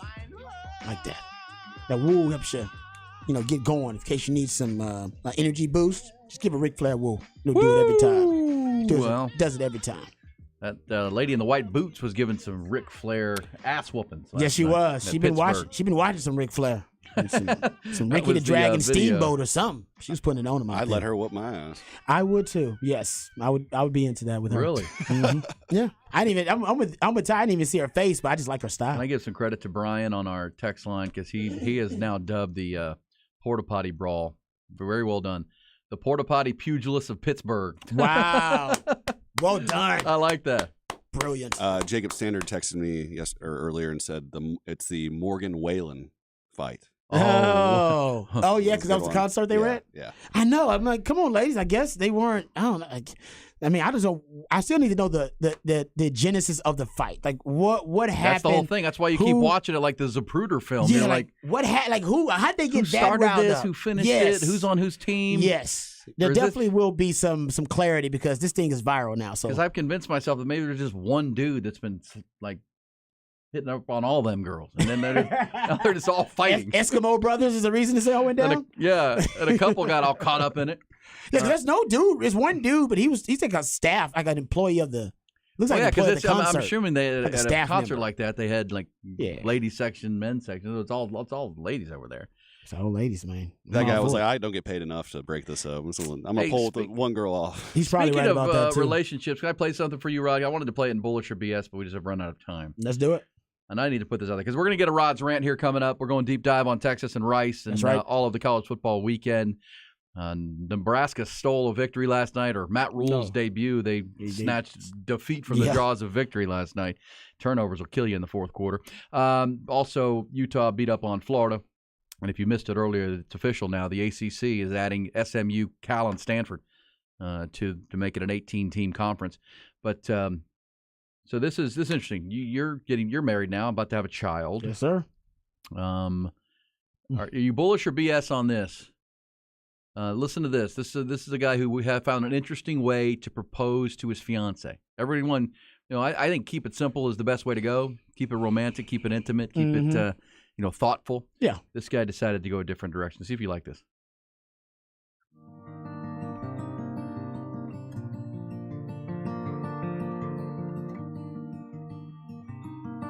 Oh, is that Morgan Wallen? Hi, I'm Yash, and I would love to propose to my girlfriend Ria at Auckland Airport. So it all started with an idea that I had, because knowing Ria, she's like full of life. So we've known each other for 8 years, and we just clicked, and I knew that she is the one. Okay. All right, so there we go. So this guy, I thought we just had the audio of him. So apparently he was in the airport, the Auckland Airport, with his wife, fiance, and a proposal announcement was played over. Uh-oh. Can we hear this? Played over the all airport PA. Attention, Ria Shukla. You are hearing my voice because I really need to talk to you. Every minute that we have spent together have been the most amazing moments of my life. So, I have something really important to ask you. Will you marry me? Yeah, so it was pretty magical. There we go. Is that you down with that? She liked it, obviously. Maybe they travel together a lot. If the woman wants to marry you, no matter how cheesy and stupid your proposal is, she's gonna think it's amazing. That's the best thing about it. If you're marrying the right one, she's never gonna tell you until 10 years later how cheesy your proposal idea was. Even the guy that ran on the baseball field and got decked when he was getting on a knee. No, that woman loved. I tell you right now, that woman was in tears when she went to go get him and bail him out of jail, and she was like, "Yes, honey, yes." If she loves you, it won't matter. Like the idea won't matter. But I agree. I wouldn't. Like I said, maybe they travel a lot. That's probably my wife would have hated me proposing to her at the airport because she hates airports. Well, and so maybe they just like she's airports. like mine. They don't like that whole attention thing. Like they don't want to be this middle of a spectacle. Oh, so not on the Jumbotron? No. Not on the Jumbotron? Not No. gonna do that at a sporting event? No, she'd run. Don't want all cameras on. No. Well, you got to know your woman, too. You got to know. That's part of you. If you don't know who you are marrying and they don't like your proposal idea, that may be a hint and a clue that y'all don't need to get married because y'all don't know each other well enough. 100% true. Hey, by the way, Longhorn Bears coming with the creativity on the heels of the pugilist guy. Why don't they rename the ACC the All Coast Conference? Oh, that's sexy. See? I like that. See? That's a boss hog move right there. Now we're thinking. That's bold. All coast, baby. Coast to coast. By the way, I have been hearing rumors that the Big Ten, as we know it, which is now 18. Oh, no. As of next year, they're considering just calling it the conference. Oh. Hand. The conference. The conference. Damn, they can't do that. That's going to be like checkmate on everybody else's name. Yeah. You can't call yourself the conference, and then what's everybody else going to do? It's I don't know. Well, we're the SEC Southeastern Conference, or we're Big 12 Conference. Yeah, if you do that, Brett Yarmark is going to call the Big 12 something really, really crazy then. He's definitely not going to go back to it. You call the Big 10 the conference, when Brett Yarmark renames the Big 12, what is he going to call it? Specs text line 512-337-3776. Because he's gonna go wild. It's gonna be something really crazy and wild. Well, I have no All idea Coast what Conference it's is pretty good. All It's already Coast is ACC great. and you keep your branding. All Coast is that's really very good. That is real. I like that. Yeah. And that's a little braggadocious. The conference is kind of annoying, but it does trump all. Oh, that's a very elitist way to describe your government. The conference. Yeah. I don't know. I like All Coast. All Coast is good. I don't know where you go after they would that. say it's the conference. Well, which conference? The conference. The conference, Well, okay? The first and the last. That's all you need to know. The conference. I don't know. Okay. Everybody wants to rename. But you know what? I agree that maybe they should rename things because now there's going to be clarity of yes, now we know the top 68. Yeah, like you said, now we know exactly what the kind of the identity of these conferences will be. You know the markets that they're going to be tapped into, so maybe now you can actually kind of you can rename them if you want to. Something tells me the SEC won't rename anything because they're the SEC. They're like, no, we've been the best damn conference exactly for college football right. in the last 20, 30 years. The SEC has the brand. Yes. They are the brand of college football right now. And maybe college athletics as it grows. But so, yeah, they don't have to change, I don't think. No. Big Ten can be the conference. SEC's the SEC. Everybody just knows what that is. I do like the idea of Brett Yormark and the Big 12 going to Southwest Conference. Now, I know they have schools at UCF and Cincinnati, but let's not get too crazy here. But, the Southwest Conference, which people love. That's old school. That is old school. That's a throwback. The SWC. People would like that. People would like that. No, what do you have to do? You have to go, purchase the rights to all that stuff. I imagine somebody owns that. Some company owns Southwest Conference or something like that. But I'm sure that wouldn't be a big deal. And who knows? I don't know. Maybe you can. That's my new official. You can use all that stuff. Push the conference, the SEC, the All Coast Conference, the Southwest Conference. But thank you very much. Instead of Southwest as one word, it could be South-West. Ooh. You probably wouldn't even have to deal with the. Oh yeah, the copyright and stuff. If you did it that way. That's true. All right. Before we get into a Rod's rant and got some great sound for you before the end of this hour, Rod, we're gonna play Who Said That? Who said that? Who said it? He said it on this radio station just yesterday, too, as a matter of fact. Who said that before the end of the hour? But before we go to Rod's rant, let me mention our great friends at Straight Music. Straight Music is the best. What's better than the live music capital of the world and a family-owned music shop that's been doing this for 60 years, since 1963. That's how the Straight Music family and Straight Music rolls. Same we know in this area, there's so much talent, so many creative people, so many great musicians. I mean, there's Jimmy Vaughn is going to be playing at Seaboy's Heart and Soul. The guy's a legend.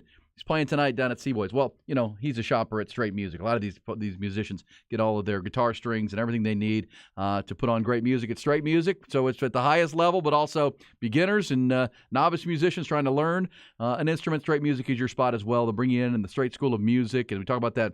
Wonderful opportunity for your youngster to rent an instrument on their way to learning an instrument.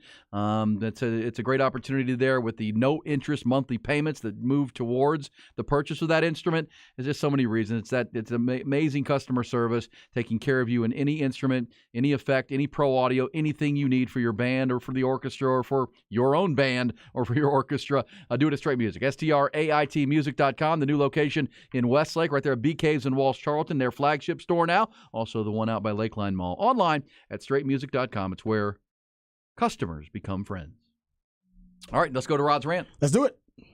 I'm as mad as hell, and I'm not gonna take this anymore! Find out what happens when people stop being polite and start getting real. You ain't keeping it real. My God! Okay, it's happening. Everybody stay calm. Oh, you've done it now. It's time for Rod's Rant of the Day. Hold on to your butts.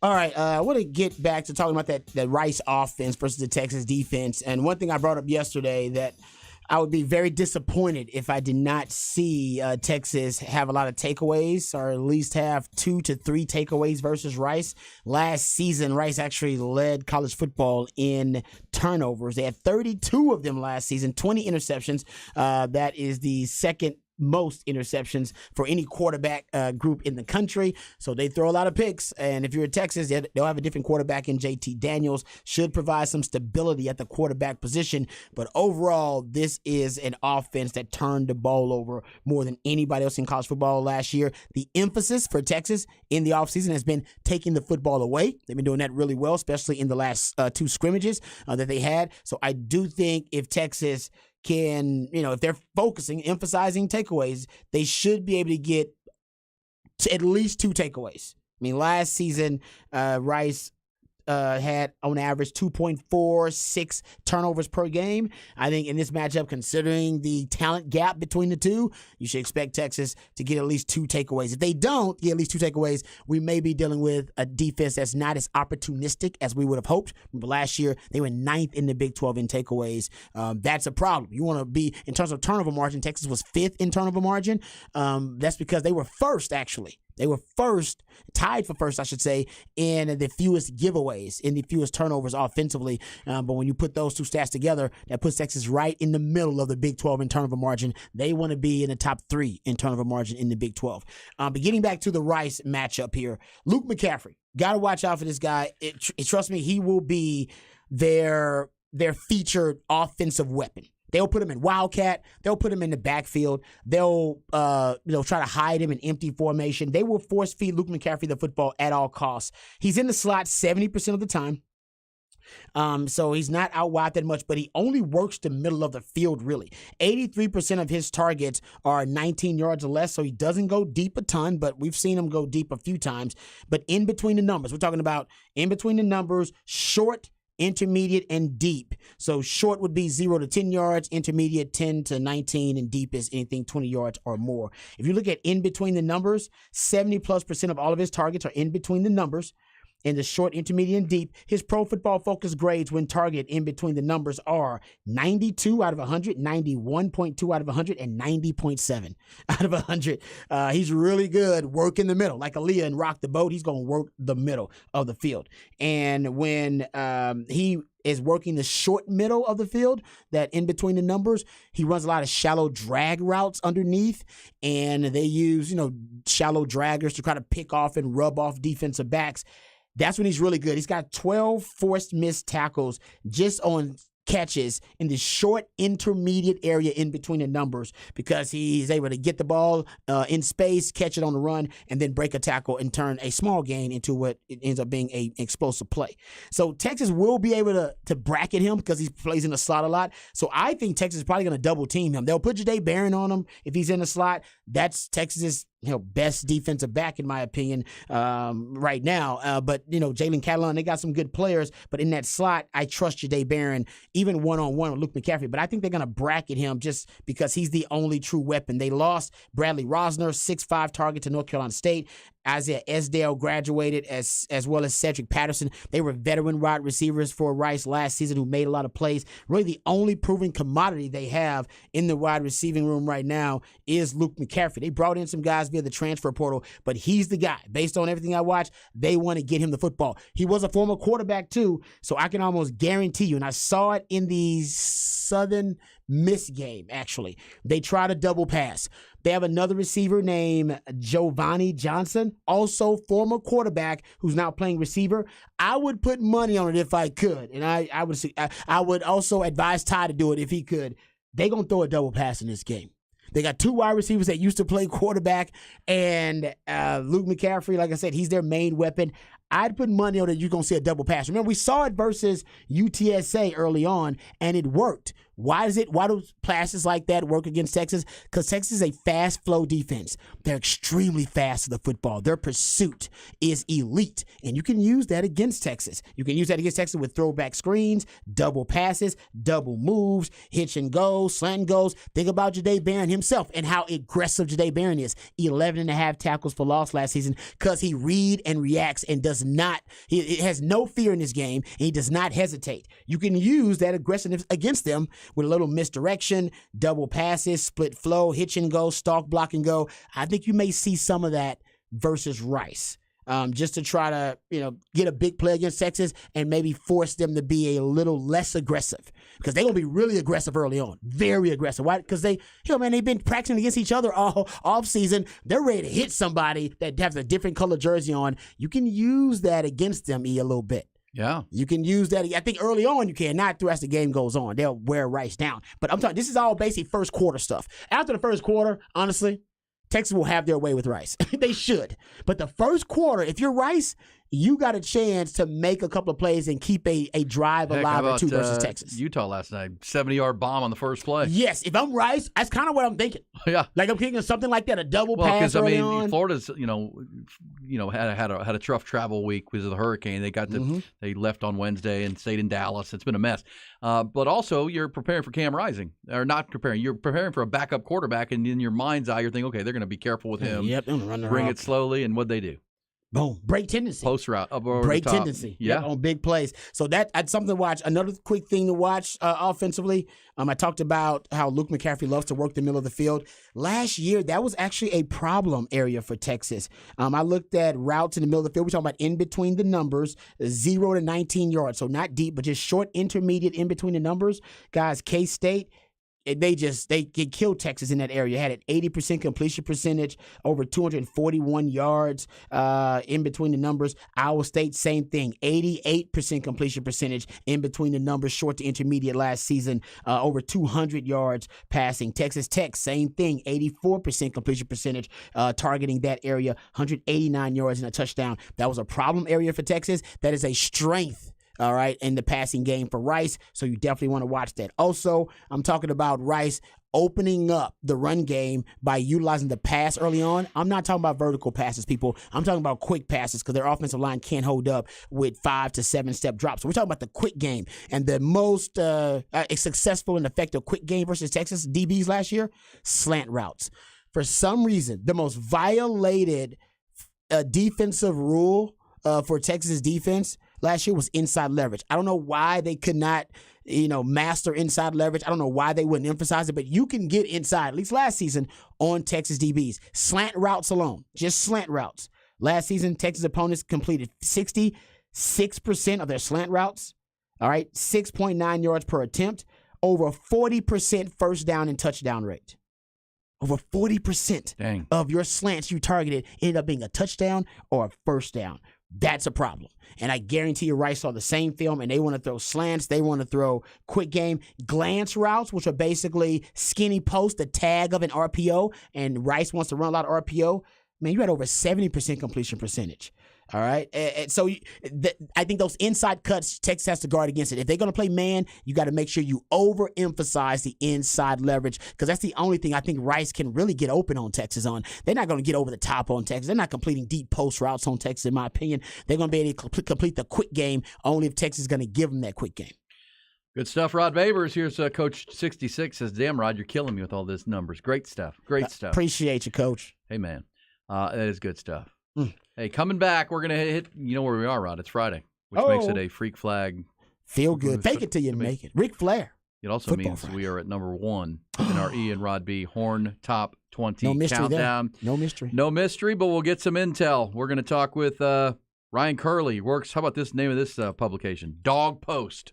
DAWG. Simple and Post. to the point. Hey, Dog Post. Dog Post. The conference. Dog Post. We've got that. Also, before the end of the hour, a little round of Who Said That? Who said that? There we go.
Yeah, that is the fight song of the number one team in the Ian Rod B. Horn Top 20 Countdown. You could have probably guessed who it is.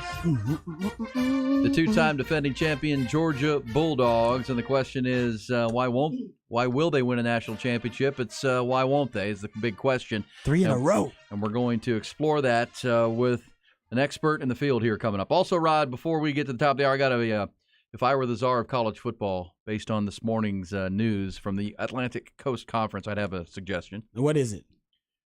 Well, so now that we're at 68 teams, I don't think we go above 68 teams. I can't make a case for Washington State and Oregon State at this point. I think they're going to mold into the group of whatever group it becomes. Of 6. Yeah, group of 6. Because we have a group of 4 now, and then we have a group of 6. And they'll end up in the Mountain West and, Boise State. And that'll be a pretty good conference. And they'll be on they'll get on ESPN and Fox. There'll be that late night programming. ACC, of course, adding those 3. Would you be okay? And I know the old NFLification of college football. What if we made it to where the 68 teams within the 68 can only play each other? Well, so your non-conference scheduling needs to be another team from one of the other group of 4 conferences. Well, that's or maybe at least 2 each year, and then 1 group of 6 conference game. It's not mandatory, and I like the suggestion. It's not mandatory, but it's already happening organically because of schools now like Texas who want, because of the college football playoff expansion, which is coming, we're going from 4 to 12, and they know it's all about your schedule, and you can still recover from some of those early season losses. But if you have those big time matchups early on your schedule, not only is it good for the fans, because Longhorn fans love these matchups with these traditional blue blood powers, but also I think it helps to boost your case for making it into that college football playoff if you don't get blown out. Now, if you keep it close to one of those blue bloods, usually it helps you rather than hurt you down the line. And there's 68 teams, right? So you got to build a schedule around that. Yeah. And I'll say this. I was listening to the Rich Eisen show yesterday here on the Horn, and Kirk Ferentz, the Iowa coach, was on there, and they were talking about NIL and the transfer portal. And he said, if I were a smaller school these days, if I was a group of, a division down, I wouldn't play up, because it just gives those schools a chance to see my best players up close and study them on film, because I know I'm going to get poached immediately. Yeah, so as that guy has all conference season, hey, I'm poaching. You may have one great player on your team that helps you win your conference at that level, but you play a top team, and all of a sudden, oh man, I like that tight end, he's really good, or that tackle's better than this level, and we're going to go get him.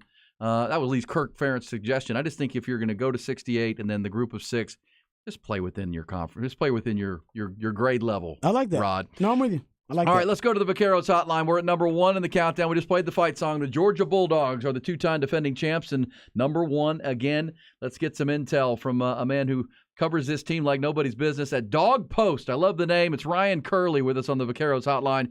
I love Dog Post as a name. What's up, Ryan? Hey, guys. How you doing? Thanks for having me on. Thanks for coming on. We appreciate Thanks for doing it. Hey, I'll start with that. That's a kind of a big macro question. I mean, we can talk about why will Georgia win a 3rd national championship. What would you say, what if they don't, why will be the reason in your mind? Well, I think it could just be, getting to the end of the year and you kind of get to a tough schedule towards the end there with Tennessee and Ole Miss. And, with all the turnover, there's some injuries with this team. You got some thin rooms, according to Kirby, the running back room, the wide receiver room. So Georgia dealing with some injuries right now. But when you look at this schedule, it looks like they're going to be 12-0. It's really hard to find those reasons. Right.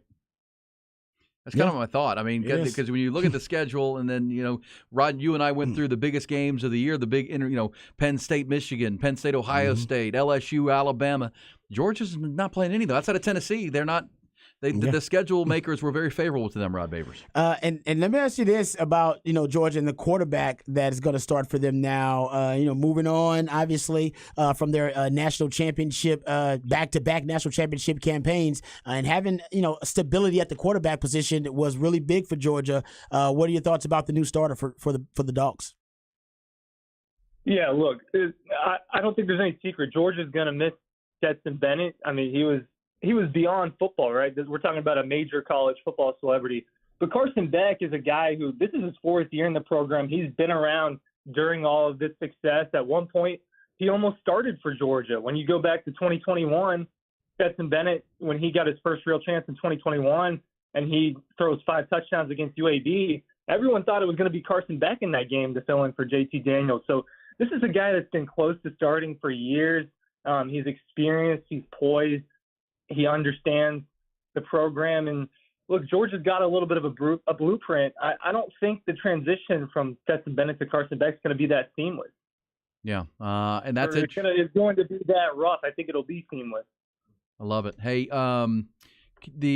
is it fair to say that, the reason they're so heavily favored, and you mentioned the schedule, but, last year's team was actually because kind of the young team, right? Because 2 years ago, they were so dominant on defense, and so many of those guys, I think it was 15, got drafted into the NFL. So last year might have been the year to get Georgia. Are they back to where, that pipeline of 4- and 5-star players are now more experienced, and it'll be back maybe to shades of what we saw 2 years ago? Well, I think that Kirby Smart has started to really build the machine over there where they pump it. It's next man up. They are going after and building and developing capable football players that they feel like they can step on the field. You talk to their players, they all think that their 2 or 3 deep can beat a lot of teams. So it starts on the recruiting trail and them getting the right players and all of those talented players to get to Athens. And they're just more talented than most, if not all, of these teams, and especially on that 12-game schedule. That's interesting, Ryan. I want to piggyback on what you just talked about. I was doing some research about really just the most fertile recruiting grounds in the country and looking at the different metroplexes around the country. And I found that Atlanta metroplex has produced more NFL players since 2020 than any other metroplex in the country. LA, DFW, Miami.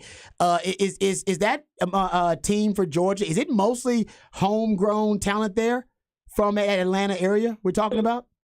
So Kirby and the staff, they go after as many of those Metro Atlanta kids that they can, but they've started to go national. Look at the last few years. They went to Washington and get Keely Ringo, and you go out to Vegas and those places. And California, you got Kendall Milton, who's going to be one of the starting running backs for Georgia this year. So they leave no stone unturned. That's what Kirby Smart said the other day, is that they leave no stone unturned in recruiting. But the Atlanta metro area is full of talent right now.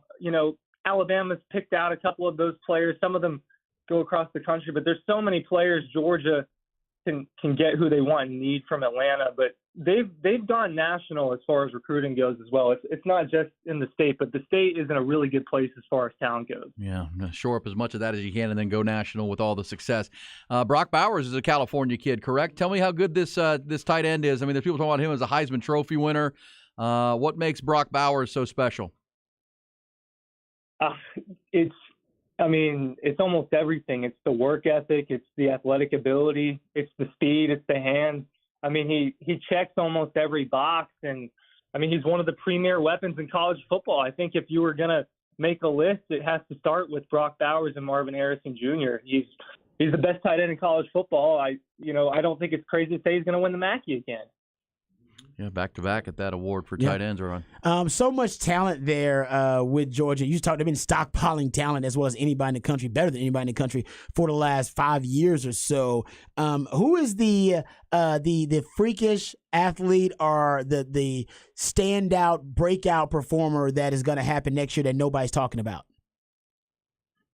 You could name a couple different guys for those. If we're talking about freak athletes, a player that you guys need to know about is the right tackle, Amarius Mims. We're talking about a guy who's 6'7", 6'8", in the 330-pound range, can run almost 20 miles per hour at the right tackle position. Hold up. What? That's an athlete that you should – and also, he fits in that breakout category as well because, the only starts he's had in his career were during the college football playoff last year. Holy. That's a bit. That's 6'7", 6'8". Did you say inertia. He was running close to 20 miles per hour? Yeah. Wow. Yeah. No, unreal. He is. He's an argument for freakiest athlete. What about on the defensive side? Man. Amarius Mims, right tackle Georgia, one to watch. I don't know if he's ever going to get up to full speed, maybe chasing a screen pass or something down the field, or an interception going the other way. What about on defense? I mean, gosh, they just churned defensive prospects into the NFL. But some of those top names are gone. But just a slew of young talent. Who are the guys that we're going to see sparkling for that Will Muschamp defense? Yeah, well, I feel pretty firmly in saying this that Georgia probably has the best linebacker duo in college football between Jamon Dumas-Johnson and Smile Mondon. But I think you can move back into the secondary, and you can make the argument that they also have the best safety duo between Javon Bullard and Malachi Starks. Javon Bullard broke out towards the end of the year last year with 3 turnovers forced in the college football playoff, some key sacks. So they've got guys all over the place. A player that can really break out on the defensive line is Michael Williams. He'll be a sophomore edge rusher. That's the thing with Georgia is I think that defense is going to be fast and deep again. It could be a number of guys, but that linebacker room and that safety room is legit. Yeah, great names, too. I love that. Malachi Starks, Javon Bullard on the back end, and, yeah, those 2 linebackers unmatched. Hey, I want to ask a local question here because A.D. Mitchell has had a great spring and into fall camp now, and Xavier Worthy's the main target here in Austin for Quinn Ewers, but A.D. Mitchell is pushing him for that label. What are the Longhorn fans going to see in a kid like A.D. Mitchell who's come back to where he grew up? I mean, you're seeing a guy that makes the catch whenever the catch is needed, right? Yeah. A touchdown in all 4 of the college football playoff games he's played in. The game winner in the game against Alabama National Championship, the game-winning touchdown against Ohio State. He's a very talented receiver. He's got short hands. Didn't really play a lot of football in Athens due to injuries and everything. But, going back home, I mean, he's going to be a huge weapon for Quinn Ewers. He can go up and get the ball. Yeah, we've seen that. High point the ball. That's something Texas was looking for, Rod, was somebody who can win those contested catches. That's not Xavier Worthy's strength. He's the speed, quick guy, but someone who can win those 50-50 balls, that's A.D. Mitchell. Yeah, no doubt about it. Yeah, Texas, there's been a lot of buzz about him here, and he's actually been the kind of standout performer so far in training camp, so a lot of buzz about him. Let me ask you one more question before we let you go. I want to ask you about the wide receivers. We're talking about A.D. Mitchell leaving. Was part of the reason he left is because Georgia's got plenty of targets at wide receiver for their new starting quarterback, Carson Beck? Well, Georgia, I mean, if you ask Kirby Smart, he thinks that they're thin at wide receiver. I think that Georgia has a diversity in different types of weapons. They've got speedsters, they've got shifty guys, they've got guys like Brock Bowers that they can throw up and get it. So I think Carson Beck will have plenty of different types of weapons to throw to, whether all of them are super experienced or not. But A.D. Mitchell would have been right there at the top for, wide receiver 1 or wide receiver 2 if he stayed in Athens. All right. Hey, Ryan, we appreciate it. Ryan Curley, that's good stuff right there. We'll keep the number. Obviously, Georgia will have some big games this year. He is. You can find him on Twitter at Ryan C. Curley, Kerley. And he is with the Dog Post, DAWG_post on Twitter as well. Hey, Ryan, thanks so much, my friend. Appreciate the preview. Georgia at number 1. Schedule is favorable, loaded with talent. Go ahead and pencil them in at least to the national championship Final Four. Thank you, Ryan. Thanks, Ryan. Yeah, thanks for having me on, guys. Have a good one. Right, there you go. Ryan Curley. Oh, man. They opened their season, by the way, with UT Martin. I cannot believe he said they had a tackle 6'7", 6'8", that got clocked at 20 miles per hour. Nearly 20 miles an hour. Nearly 20 But that's still ridiculous. Yeah, but Arch, what did they say? He ran 25 miles an hour? No, 20. Yeah, that's a good point, too. Yeah, if he were throwing that around a lot, I need to see these numbers. I would love to see these actual the GPS monitors they have. And they might be a little hot. Like it's like a radar gun in baseball. Yeah, they could be running a little hot, man. Yeah. Come on. Amarius Mims, 6'7", 330 out of Cochran, Georgia. Yeah, that dude's running over 15 miles per hour. It's impressive. Well, we'll get to see him at the Combine. It's eventually because that dude is only a junior. He's a junior. Yeah, they've been stockpiling so much talent there. And you're right. They don't even have a lot of named and known, recognizable superstars. Probably Brock Bowers is probably that one guy. And that's amazing. And he's a put your head down and go to work guy. Lunch pail. Yep. And that's, to me, of all the things you can credit Kirby Smart for, he has built a program that is as good as any and as good as any we've seen in a long time. And there really isn't a lot of individual star power names, right? I mean, they're just a team. They're just a monster. But when their time for individual achievement is when they get drafted, right? Because they all get drafted. So that's probably why he's like, no, guys, just buy in, because you'll have your time to shine. You get your 15 minutes of fame, and it'll be just when everybody is watching in the NFL draft. So yeah.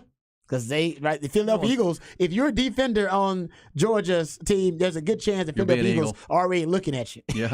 Well, think about what he said about A.D. Mitchell. And yes, A.D. had some injuries there, but on a two-time national championship team where he caught touchdown passes in the 4 biggest games, he didn't play much. He wasn't like, it's amazing. And now he comes here, and it's like, man, dude, this guy's unbelievable. That just kind of goes to tell you the level of talent Georgia's playing with, because they got good players, really good players all over the field. And he said that A.D. Mitchell would have competed for wide receiver 1 or 2 there. Well, Ladd McConkey's the why did A.D. Mitchell? He might have left. White Hope is their best receiver. I've heard he wanted to be close to his daughter. Yes, is his daughter or son? I mean, his kid. She's from Dallas. She's from Dallas. She lives in Dallas. It's his daughter, right? Yeah. So I think obviously that's a big part of it. Well, and he wants to go to the NFL, and the wide receiver coach that he works out with, the personal coach, is in Dallas, where his daughter was. Okay. And so, because remember, he went to high school up in Tennessee, but he grew up down in the Sugar Land area. Missouri City, I believe. Okay. And so, getting back closer to home and to play in an offense that's going to feature him, right? And that offense features the run game, Brock Bowers, and the defense, right? This group Sark will throw on the ball. Oh, Sark will Sark likes the aesthetically pleasing offense. He wants to make sure it's sexy. A.D. Mitchell can make it more aesthetically pleasing. The one-handed catch in the spring game still stands out as a snatch. You gotta. They need threats that are going to make life easier on Xavier Worthy, guys like J.T. Sanders, and that's what A.D. Mitchell's going to do. Because you got to make a tough choice against Texas these days, whether you're going to double X-Man, double J.T. Sanders, or you're going to stack the box to stop the run. I think most people are going to let Texas run the football and double team X-Man and double team J.T. Sanders. That means A.D. Mitchell, Jay Witt, all those guys get one-on-one coverage. Absolutely. That's scary. Let's come back with a fun Friday game of Who Said That?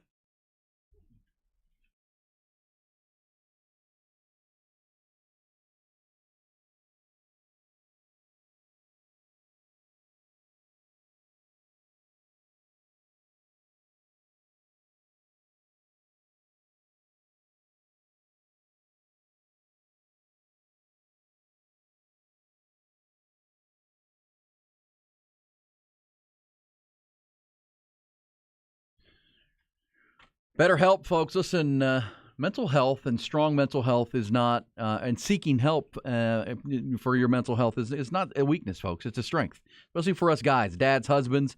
It's tough for us to open up our feelings, right? It's been kind of preached to us. We just carry the load and get the job done. But you keep yourself healthy, right? You work out, you do the exercise thing. You're keeping your body healthy. But what about your mind? It's nothing to be ashamed of, even though society may have conditioned us to seeing that as a sign of weakness. It's not. Life throws us curveballs. There's stress at work. There's relationship challenges at home. We're working with your kids. The daily grind. It'll take a toll on your mental health. There's no doubt about that. Don't let the stigma hold you back. And I know you're thinking, man, I don't have time. I'd love to take you. I'm just too busy to run out to appointments and things. Listen, BetterHelp is a team of online professionals that specialize in helping us, men, with busy lifestyles. They understand those unique struggles. It's entirely online. It's designed to be convenient, flexible, and suited to your schedule. And it's all you got to do is go to the website, BetterHelp.com, and fill out a brief questionnaire to get matched with a licensed therapist. And if that one's not the one you want, you can switch therapists at any time. No additional charge at all. And all you have to do is go to the website. And here's a special part of this. Go to BetterHelp.com/thehorn. That's BetterHelp.com/thehorn today, and you'll get 10% off your first month. Don't believe the hype that it's a soft thing. It is a strength thing to do. It's BetterHelp.com. That's HELP.com/thehorn.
Who said that?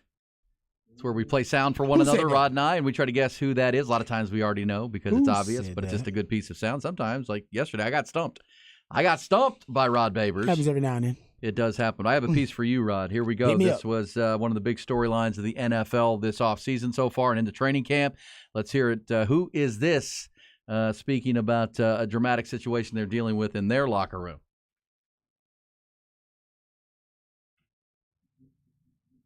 All right, so now let's address the elephant, Jonathan, because I want to talk, and I want y'all to hear it because I know you're going to have questions.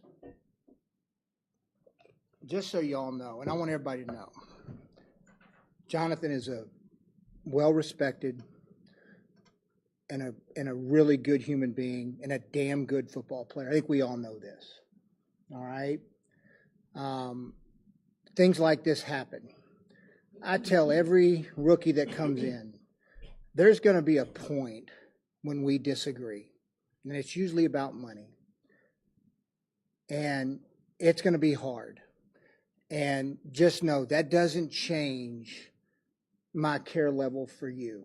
I care deeply for Jonathan Taylor. I have great respect for Jonathan Taylor. Our relationship, I would tell you, is, look, even when it gets hard, I won't quit on the relationship. Won't do it. I think too much of the young man. I think too much of what he's given our organization and how hard he's played for us. And what sucks, I mean, the situation, I'm not going to sit here and give you some rosy picture like, oh, this is just, everything's okay. No, it sucks. It sucks for the Colts. It sucks for Jonathan Taylor. And it sucks for our fans. All right.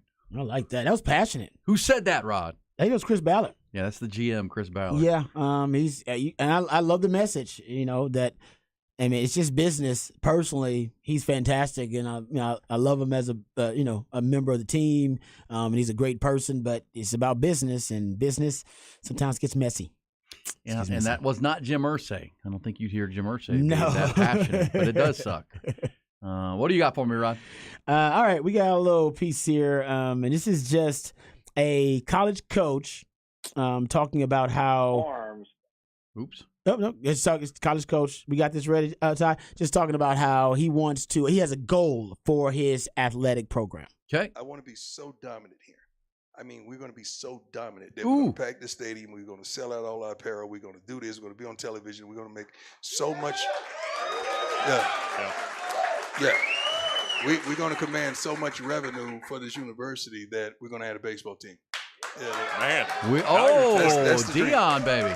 Bring back the baseball team. That's the dream. That's the goal. Calling this shot. I love that. We want to make so much money they can bring back the baseball team. You're going to know who this is. These are two voices you're going to hear, but it's a great story that I heard yesterday on the Rich Eisen program on this radio station, which, by the way, if you're not listening to that from 2 to 5 every day. He does a great job. I mean, gosh, the guest lineup every day is just lock it in. No. Here we go. Do we have middle? I could never get off the line of scrimmage against Mel Blount. That guy was not only was he big and fast, but his arms felt like they were like 8 feet long, each one of them. We played them, I want to say week 2 or 3 of my rookie year. Kenny Anderson calling a slant. I'm thinking, I got to take about 5 steps up here and turn left and run right into where Jack Lambert's going to be. I was like, come on now, don't be afraid. You're an NFL player now. I said, I might catch this thing and run right over Jack Lambert. Here we go, and I jump off about 4 or 5 steps up the field, take a hard left, run right in towards Jack Lambert. That sucker hit me so hard. And he's lying on top of me, and he took his elbow and he put it down into my throat, and he raised his knee up into my groin, and he grabbed my face mask, and he looked at me, and he said, Collinsworth, if you ever come over the middle again, I'm going to kill you.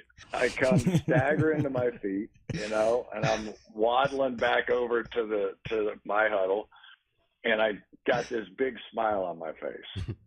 And Anthony Munjos, our great All-Pro, looked at me and said, what the heck you smiling about? Jack Lambert almost killed you over there. I said I know, but he knew my name, man. Jack. That's a great line. That's good. Chris Collinsworth. Yeah, Chris Collinsworth. That's fantastic. Yeah. That is great. And I was thinking about that with you, Rod, with Mel Blount. I mean, that defense, and I know that was before free agency and you could just stockpile great players, but man, Mel Blount, Jack Ham, Jack Lambert, Mean Joe Green. Mel Blount was something. I remember him growing up when I was in Northeast Houston, Northeast Ohio, right? Akron, Ohio, the mean streets. Mean streets, baby. My brother was a big Steelers fan because he was contrarian to my dad. Anything my dad liked, he hated. Teenagers? Yeah. Well, he was 8. That's how my brother was at 8. Didn't matter. Before the teenagers. Before it. He was a challenge. Rick was an independent challenge. But he loved the Steelers, and so we used to see the Steeler games. And I mean, Mel Blount, bald. That's one of the best underrated corners that have ever played the game. Mel Blount. No doubt. Yeah, and he would just maul people. Yeah, he would just maul receivers, man. He really was. That was back when it was he and then Lester Hayes. Ooh, Lester the Molester. That's the only time Molester was actually a nickname given and in compliment for a complimentary reason. And now you can't even touch the dudes. That's why cornerback's so hard, Rod. Well, you can't molest anymore, so you can't do that. Nestor Cortez is Nestor the Molester as well. Who is? Nestor Cortez, a pitcher for the Yankees. Oh, really? They called him that too? Yes. Even this day and age, I thought that was politically incorrect. It's New York. That's right. Nestor. He should. I've got some more sound for Rod coming back, and it happens to be a good friend of his. Oh, what? Responding to criticism maybe from one of his former quarterbacks. Oh, I think I know what this is about. Yeah. Mm-hmm. But Rod, he knew my name. He knew my name. Collinsworth out of Florida. Hey, I feel him on that, man. He knew my name. Might have got burnt for a touchdown, but he knew who I was. He said, "See ya, Babers." We'll be back. The fabulous fifth hour.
Yeah, it's been a busy morning. It's the fabulous fifth hour, and especially on a Friday, it becomes a complete wild card. Never sure what's going to happen in the fifth hour anyhow, but a little Janis Joplin. You know, Rod, if you've noticed, of course, because we planned it this way, but we have 5 hours, and each hour we have a different open at the top of the hour performed by a local artist, right? We've had the Black Pumas, of course, start us at 6 a.m., Spoon, Gary Clark Jr. Live and local, baby. The Black Pumas again, and then here in the fabulous fifth hour, the fifth quarter, the madness, each morning Ty will pick a different local artist that isn't one of those first four. So this is Janis Joplin. Oh, I like it. From Corpus Christi, or Port Arthur, Texas originally, but the University of Texas. Love it, baby. Janis Joplin. She's one of the most famous. And you know which members? Ty might know this, and I know there'll be some texters who know this, and I'll give you a minute to respond. But do you know the famous sports figure who Janis Joplin attended high school with in Port Arthur, Texas? Like in the same high school? Jimmy Johnson. Jimmy Johnson? Yes. That is correct. I don't know where I saw this story, but I did see this story for somewhere, some Jimmy Johnson documentary or special, and he talked about it. Yeah. He's the one that talks about it a lot. It's one of his favorite stories. He's brought it up several times. Port Arthur has produced some legends. Yeah, PA. I didn't even realize you're Jimmy right, Johnson. Man. Hey, you're right Todd about Dodge. That. Yeah, Todd Dodge. Pimp C. Pimp C, Bun B. Yeah. Port Arthur, baby. Is Jamal Charles Port Arthur? I think so. I think he is Port Arthur. Yeah, I think he is too. Now, you're right. Port Arthur, for a small spot, it's got some legendary icons that are coming out of there.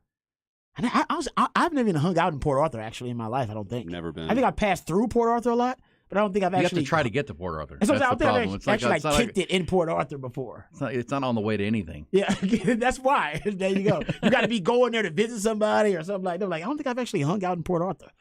There you go. That Jimmy Johnson I've heard him tell that story on TV or something, obviously, not in person, but I've seen him tell that story before. So he brags about, like, think about it, this is a guy that's a legend himself. Gonna be is he already a Pro Football Hall of Famer, or will he be? I'm not sure. I think he already is. He is, and he's not in the Cowboys Ring of Honor. That's why it's a joke that Jerry Jones won't put him in the Ring of Honor. So he's a Hall of Fame coach, college and pro, and yet, he's bragging about, hey man, he's dropping Janis Joplin as a name dropper. Like, hey man, I went to high school. Don't forget about Joe Washington. Yeah, back in the day. Didn't he go to Oklahoma, Joe Washington? I don't even know who that is. I'm unfamiliar. Who's Joe Washington? Break it down for me. He was running back. Okay. Yeah. Before my time, then. From Port Arthur, I got to find this. Okay. Yeah. Before your time. Little Joe Washington, Lincoln High in Port Arthur, Texas. Little Joe. On to the Oklahoma Sooners. Was the fourth pick of their draft in 1976. Okay. There you go. See, Port Arthur.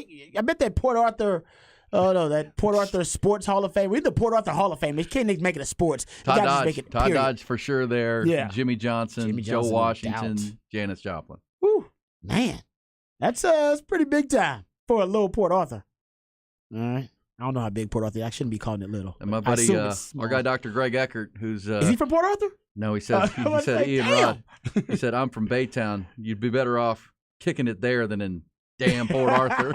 That I agree with, actually. I've been to Baytown. I've actually, I dated some ladies from Baytown. Oh. Got some good-looking women out there, too. Shout out. Trouble. I actually had buddies that I played baseball with growing up who ended up playing junior college at, Lee College in Baytown. Oh, was that in Baytown? And then we went to visit them, and it was a bad night. Was it a bad night or a good night? Do you remember the night? Did you wake up somewhere and not remember how you got there, or wake up without clothes? Sitting there thinking, what the hell am I doing in Baytown?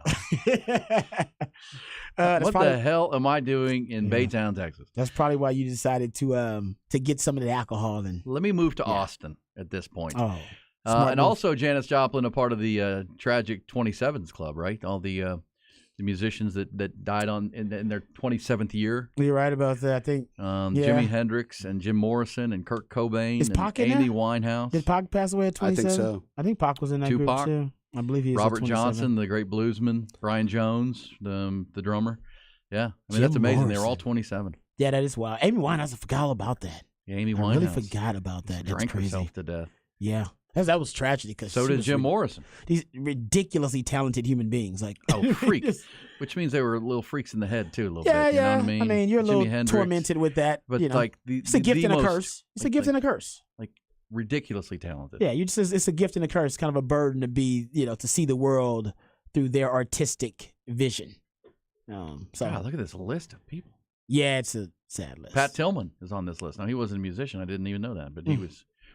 Maybe Pac wasn't 27. Maybe Pac was like 26. Maybe he was younger than that, which is also very sad. This says, guys, the legendary Clifford Antone is from Port Arthur. All right. Babe Zaharias. Babe Dietrich Zaharias from Port Arthur. I think we have a Port Arthur segment on the show today. There we go. Thank you for that. That's what Janice Joplin. So every morning now in the fabulous fifth hour, Ty will play a different artist that may spur a conversation. Yeah, Tupac was 25. Thank you, Texter. Damn, he was 25. He was only 25. He's my age. Think about how committed he was to his craft, guys, and how prolific he was. He was only 25. Guys, he had like 6-7 albums. He was just 25. He went to jail for like a year out of that 25. That's crazy. It's unbelievable. He didn't start rapping until he was like, what, 17, 18? Prolific. So basically, Pac had like 7 years. And became like the greatest rapper potentially of all time in like an 8-year span. It's awesome. That's amazing. This says, guys, Tupac ain't dead. All right. Tupac ain't dead. I'll do a deep dive into that. Okay. Oh, this is perfect. Perfect for Ty. He loves the grassy knoll. He lives on the Reddit rabbit hole. I don't even know what Reddit is. He lives in it. Mac Miller was mentioned. Mac Miller's very talented. That was the only celebrity that's ever died where I actually felt legitimately sad about. Really? Yep. Well, I know my kids, my daughter and my son Nolan loved Mac Miller. I didn't find out. Honestly, I didn't get into his music until after he died because I was like, why? Because people were so heartbroken. I was like, kind of a younger set. Oh, he was very young. He was coming up like he's probably 2 years older than me. So like when he started popping off, I was also so I felt like I was with him his entire career, like through the come up. He dated Ariana Grande for like. I don't know. It was very sad the way it went down, though. Yeah, because she was heartbroken. That's part of they say that she like cried. Well, she was with another man. She was engaged to Pete Davidson. Yes, and broke it off because she was so heartbroken. Yeah, but she also because people say part of the reason why he died was her because he spiraled really hard after she broke up with him. Oh, that's your survivor guilt. And now Ariana Grande broke up another marriage with whichever guy she's doing a film with now, and he was married for like 5 years and had kids. And she's a big. I don't know. I don't know if I like her too much. That always happens though when these celebrities, Hollywood actors, when they go off to film a movie for like 9 months, and then they're supposed to be, obviously in love, whatever the plot of the script is. They're supposed to have a love interest, and so these people try to get in character in this method acting, and they actually try to basically immerse themselves in the role and fall in love with this person, and they actually do end up kind of falling for him. And the guy that this happened with recently, he's not attractive. Exactly, because in the movie, in my opinion, was that her love interest in the movie? I think it's like a play or like a musical, play or whatever. Same thing. But is that her love interest in the play? I haven't, because sometimes that's what it is. They literally like psych themselves out, and they're like, "I'm in love with him." I'm like, "No, you're not. You're just on this exotic island filming a movie for 9 months, and was acting like you're supposed to love this person, and you just faked yourself out. You're such a good actor or actress. It's amazing." Yeah. And they leave that island, and the relationship lasts like 6 months. It's like I love cotton candy. Well, no, you don't. You like cotton. If all you do is eat cotton candy, you're gonna be dead. Exactly. But you don't love that person. You're just on a high. You're on a sugar high. It's infatuation, man. It's all. That's one. I remember when Emmitt Smith did this, and I questioned it. Oh, like, then this. I have a point here. When athletes and people who are married go on Dancing with the Stars. I was like, ooh. Yeah. Imagine because he would do these dances with these really voluptuously pretty ladies, and very you're intimate. And that's like hours and hours and hours and hours of practice. And come on, that's very intimate. Dancing can be very and sexual. They're doing sambas, and they're doing rubbing up against each other for hours, sweating and all with it. Pheromones. What we see on the show. Mm-hmm. That took hours, and if you're like your wife can't be good with that, Emmitt. And they tell them like, hey, we need to see the chemistry between you guys. They want to see. Oh yeah, the sex appeal. Yeah. They want to see the sexual tension and all that kind of stuff. It's like, whoa, okay. Then Stacey, right? It's just like the actors, the same thing. Like, hey, we need to see that sexual chemistry on screen, guys. And then they flash to the wife in the crowd. That's so good. That's so good. She's dry humping my husband right now. It was amazing. And they've been doing that. 10. They've been doing that for a month now. 10 out of 10. Yeah. Hey, can we talk some sports here? We got a Behind the Burnt Orange curtain coming up, bottom of the hour. Let's do it. We had some, outside of the football realm, in the football realm, we had Utah winning last night 24-11. Florida managed 11 points, 1 for 13 on third down and 13 yards rushing. Billy Napier, he has a bit of an excuse with the travel issues and the hurricane and everything that got in their way this week, but still. They look distracted. That was a lousy-looking football team. It was terrible. Now he's got some games here coming that he's got to show that was a distracted team that didn't have a full prep opportunity because of the hurricane. But, man, if they look like that, Billy Napier, I know it's only year 2 for him. They were displaced. And the concern is that if you do look like that early on, teams are going to start poaching your recruiting class for the future. And then your transfer portal is also going to get heated up because guys will be like, man, I'm out of here. I want to go as well. So that's what you got to worry about. If you hit a slump too early in the college football season, your recruiting class, starts falling apart. And then people start poaching your I don't want to play players. on that team. Exactly. Well, remember, Utah had the home field advantage and didn't have any travel issues, but they also were with their backup quarterback, who had the whole camp to prepare for it. I think they all knew Cam Rising wasn't going to play. So they've been preparing for this guy. And they played 2 quarterbacks, right? They would put in the speed guy, and he ran for a touchdown. They threw a couple of wrinkles at him. But they had their all Pac-12 tight end didn't play. Their center didn't play. This is a banged-up Utah team that's going to get better. They'll go real bad. And Florida just looked a mess. They didn't. Special teams were bad. And by the way, how about the game ball to the punter for Utah last night? He kept pinning them back over, and the ball would land on the 1 yard line and bounce sideways. His placement was sick. He's playing with sand wedges. Like long ball Dixon out there. It was awesome. So that was a killer thing. And then, the Nebraska team was up 10-3, and Matt Rule's not feeling very good this morning because his team turned the ball over twice. A game they had in control, and 2 turnovers, 1 a fumble and 1 interception, let Minnesota back in it, and they won that game at the buzzer on a long field goal. Did y'all see that it had been 30 years since Florida had played a non-conference away game?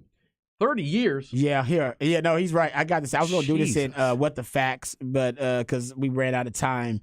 But he's right about that. So with Florida's loss at Utah, the Gators still have not won a true road non-conference game outside the state of Florida in 34 years. Damn. The last win for them, true road non-conference game win, was against Memphis on September 23rd, 1989.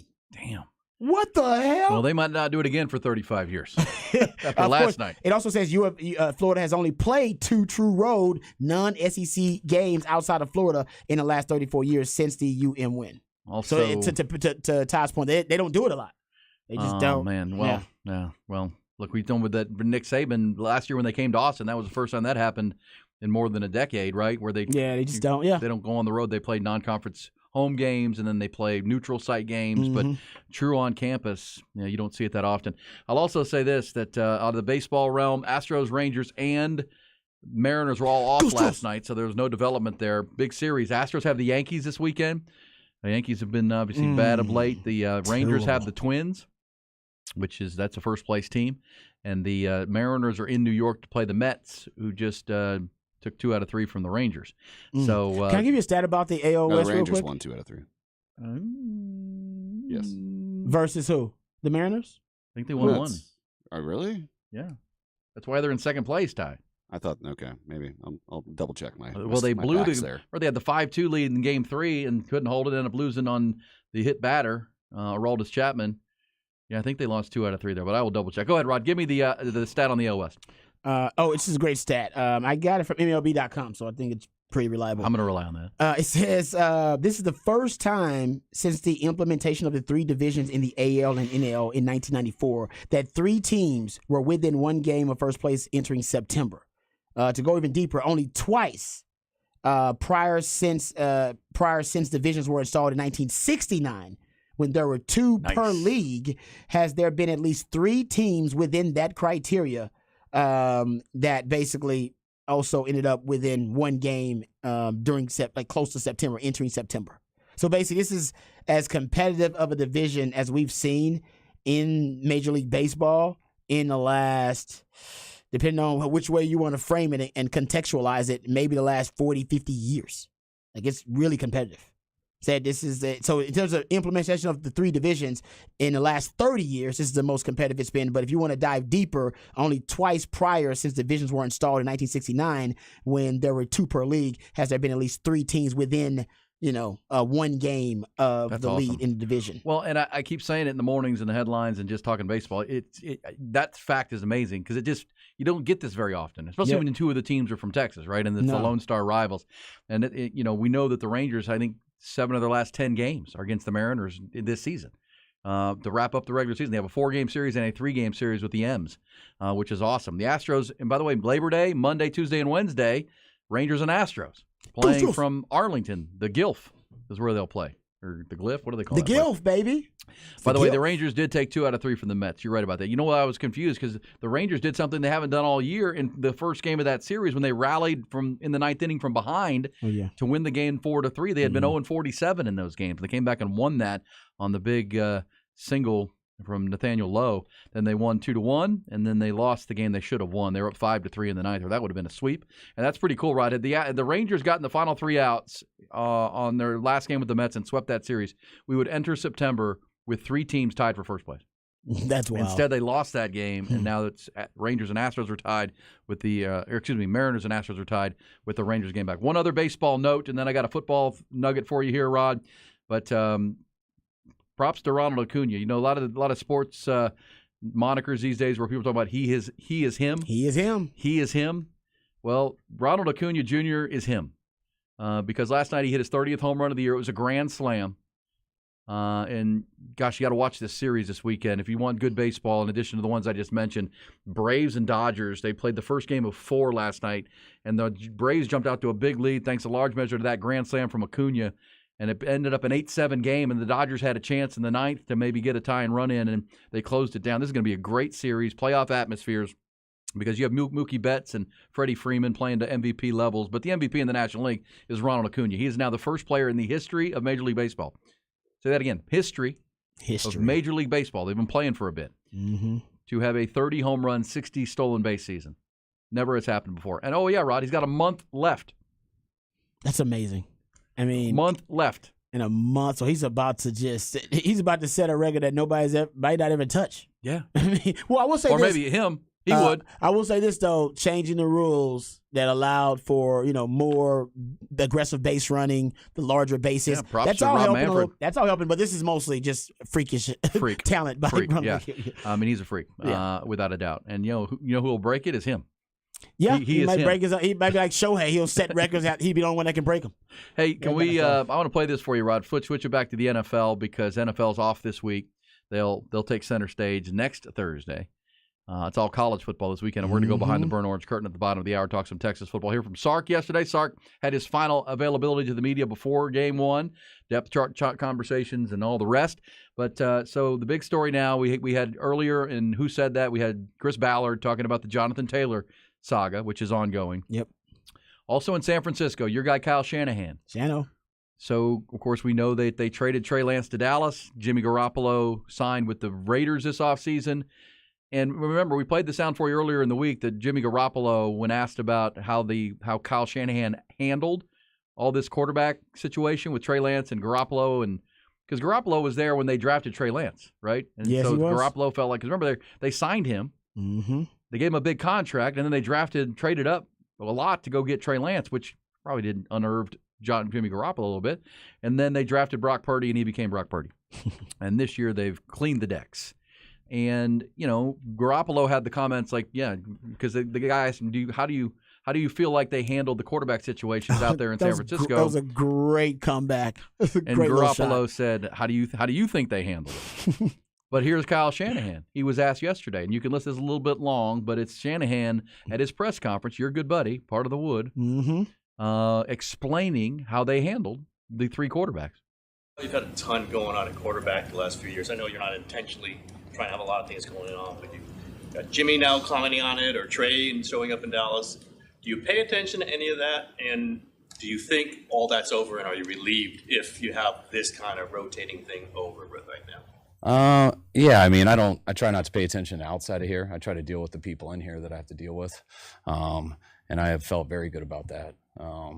I did see Trey. I was happy watching him actually while I was eating lunch with his press conference in Dallas. And Trey is as real as it gets, and that's how he talks in here. That's how he is every day. So it was cool to see him handle that the right way. And he did seem genuinely kind of happy, and I feel he's in a good position to move on and do better there. Jimmy, the comments are the comments. I'm really not concerned about his comments.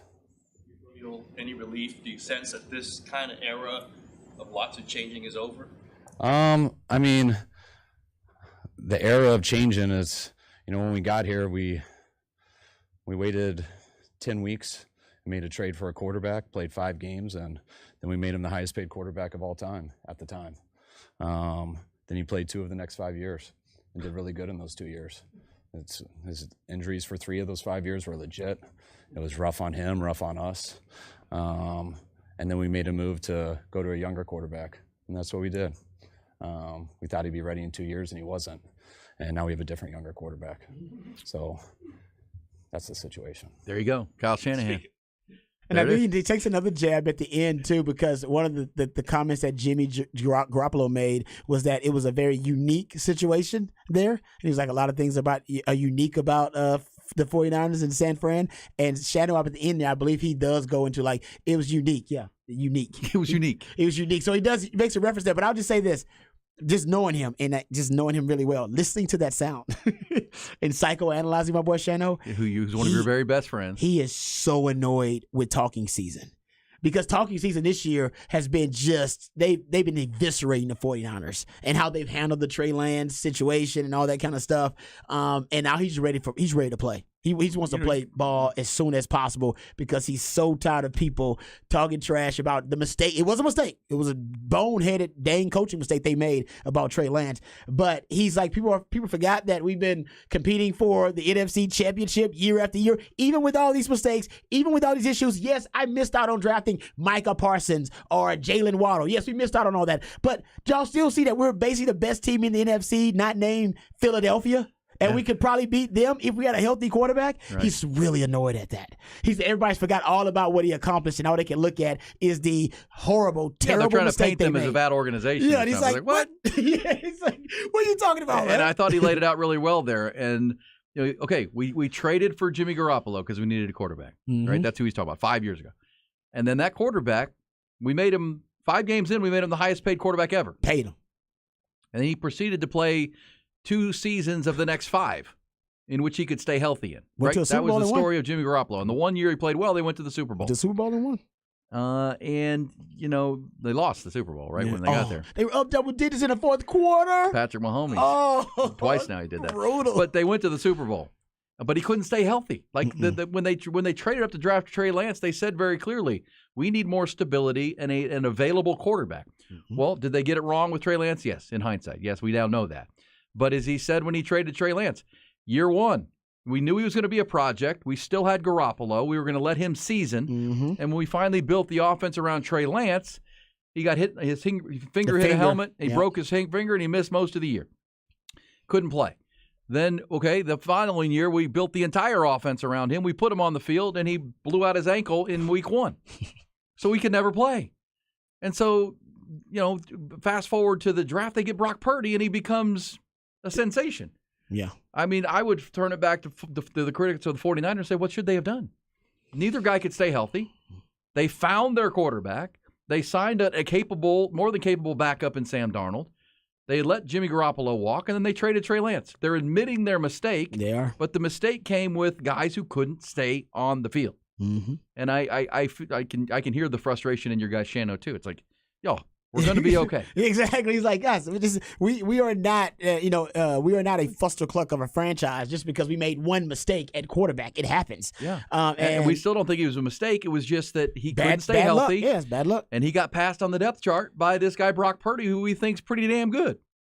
Now, again, the rub for Kyle Shanahan will be if Brock Purdy regresses and he's not the same. That will be the rub. But he's not banking on that. I know. They're banking on him being better this year. Exactly. The way he's talking, no, Brock's going to be even better than he was last year, even coming off the injury. So, yeah, I think it's frustration on his part because people are trying to paint him in a light. They're incompetent. That he's a coach killer. That or a quarterback killer. Quarterback killer. And he's like, man, I've actually made quarterbacks' careers in my system. So I think this year he's going to be coaching with a chip on his shoulder, and that's a scary thought for the rest of the league.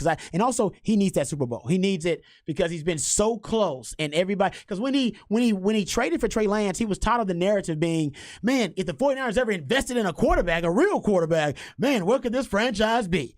And it's like, well, so Jimmy's not the real deal. Like, well, Jimmy's a game manager who, can never help you in big games, in big moments. He has a ceiling, and he can only, go so far and take his team so far. So they went out and got a quarterback with a really high ceiling, who could be the projected franchise quarterback that everybody thought the 49ers would need for the future. That didn't work out, and they ended up drafting Brock Purdy. So I think a lot of it was just trying to appease a lot of the fans and the criticism of the 49ers. I think they wanted more because they understood how good the rest of the roster was. Yeah. They just wanted to have an available quarterback. And, Rod, you could do the deep dive on this, but for people to say that they gave up on Trey Lance or whatever, look, go find the numbers of players, even high draft picks, who stay and flourish with the team if they miss most of their first 2 seasons of playing. Oh, yes, rare. Which is why I'm concerned in Houston about Kenyon Green, right? Mm-hmm. I mean, the Texans used the 15th pick on Kenyon Green out of Texas A&M. He's going to be hurt again this year. He was hurt last year.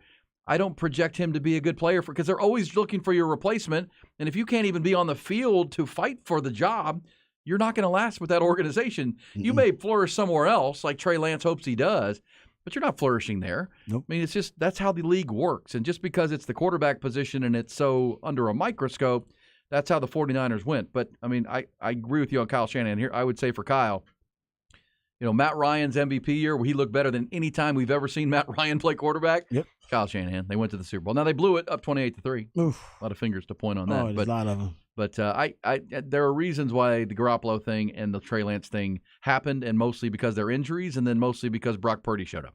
I'm glad they're willing to admit their mistake. That's sure. a lot of teams around the league are not. When the Eagles do that all the time, the Eagles will be like, "Man, we brought this guy in, Carson Wentz." They're like, we screwed it up." Yeah. And they just and once you admit your mistake, you can learn from it and move on. Some teams they throw good money after bad. Exactly. Try to chase it. Sure. Yes, and they end up putting themselves in a deeper hole. I'm just glad they decided, "No, man, we're close to a Super Bowl. Even with that mistake, let's just move forward." Yeah, we feel really good about our team this year. We've got 2 good quarterbacks, and we've got Brock Purdy.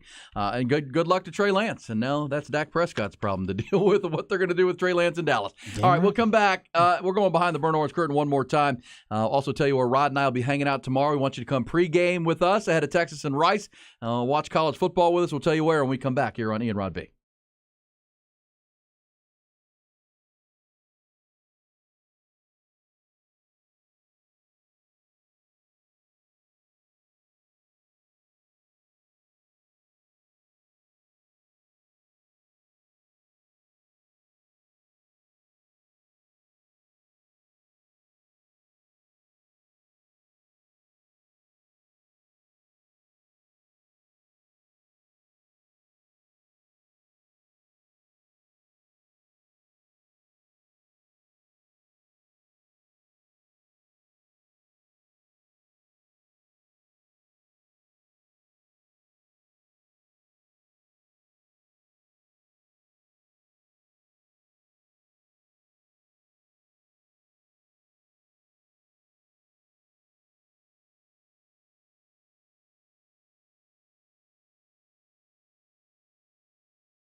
Hook 'em up, no doubt. We've got college football on the brain. Rod's going to take us behind the burnt orange curtain one more time coming up. Also before the top of the hour, what's popping? I'll tell you what's popping is Ty's picks of last night, 2 for 2. 2 for 2 on the Sex Panther picks. He's in his wheelhouse now. Football season is here. He's not messing around with that little baseball thing. Feeling good about your picks here coming up there, T.Y.? Yeah, I'm going to give out, I think, 5 picks for this weekend, starting tonight. Okay. I'll match you on that. I'll have a couple, too.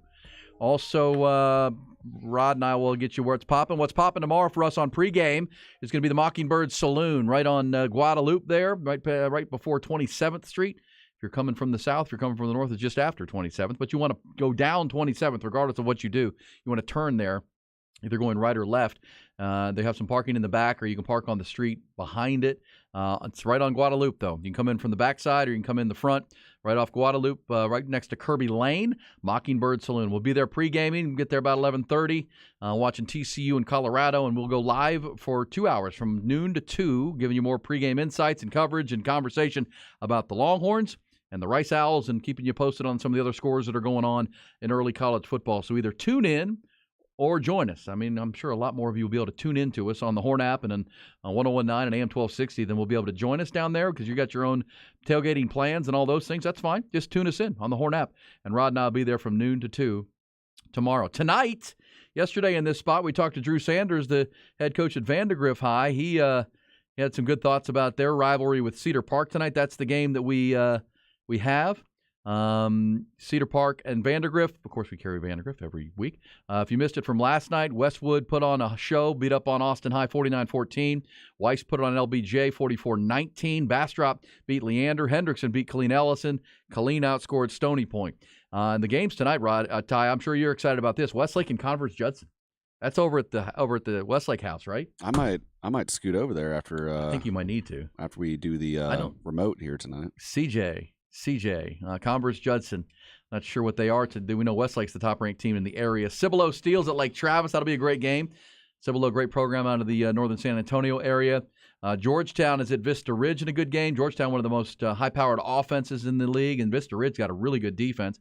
Hutto and Liberty Hill squaring off, and then Bowie and Cedar Ridge. So those games tonight. So looking forward to the high school, the college, and the pro, and we'll see you all at the Mockingbird Saloon. Ooh, I'm going down to the drag today in the co-op. I'm going to hang out there a little bit with my man Bobby Burton. We're going to do a live stream out there from the co-op. So shout out to Horns, to our Horns apparel, because I'll be out there. I'll probably take some pictures with the Horns apparel. You going to wear one of your shirts? I'll be representing too. Yeah, representing my Horns apparel. What time is that? That'll be at 3 o'clock. Bobby Burton and myself are going to be out there live, and we're going to do a live stream. So if you can't go out there and join us, then you can just go on Texas Football on YouTube, and you can enjoy the live stream there. But also, I'm going to go down to Mockingbird and go have myself a little drink down at Mockingbird so I can familiarize myself with our new home for pregame, and probably during the game too.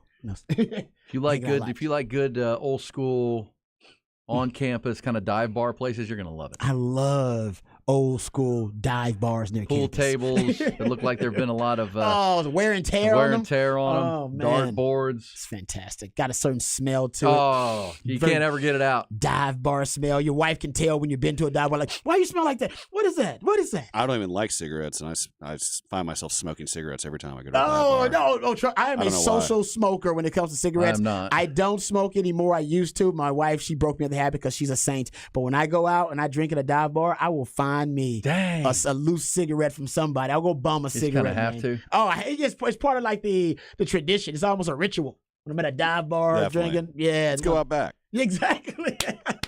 See, me and Ty need to kick it. That's what we'll do at Mockingbird. Me and Ty will be in the back smoking a cig. A menthol in the back. While Rod's at the co-op, I will be with Patrick Davis this afternoon, 5 to 7 out at or 5 until Vandergrift at the Round Rock Hyundai. Ooh, Round Rock Hyundai. We'll be talking Texas football and checking out. They've got their grand reopening there of Round Rock Hyundai. So I'll be there with Patrick. That's going to be a lot of fun. Looking forward to that. So come check us out there, or if you're up that way, Patrick and I will be there. Somebody said no more giveaways. We gave away a great prize at the Lavaca Street Bar yesterday, right? Hey, that was something given away there. Pretty good. About it, but I want to join Rod and I on Thursdays when we have home games. Just saying. Rod and I are going to be at a different location. Wherever Brown Distributing tells us to go is where we're going, and that's where we have cool giveaways. and fun stuff to do. Because they're kind people, the Brown Distributing family. Hey, Rod, so that's we'll get to what's popping coming up. What's popping? But right now we're going behind the BOC. Let's do it. And they were all asking themselves the same question. What is behind that curtain?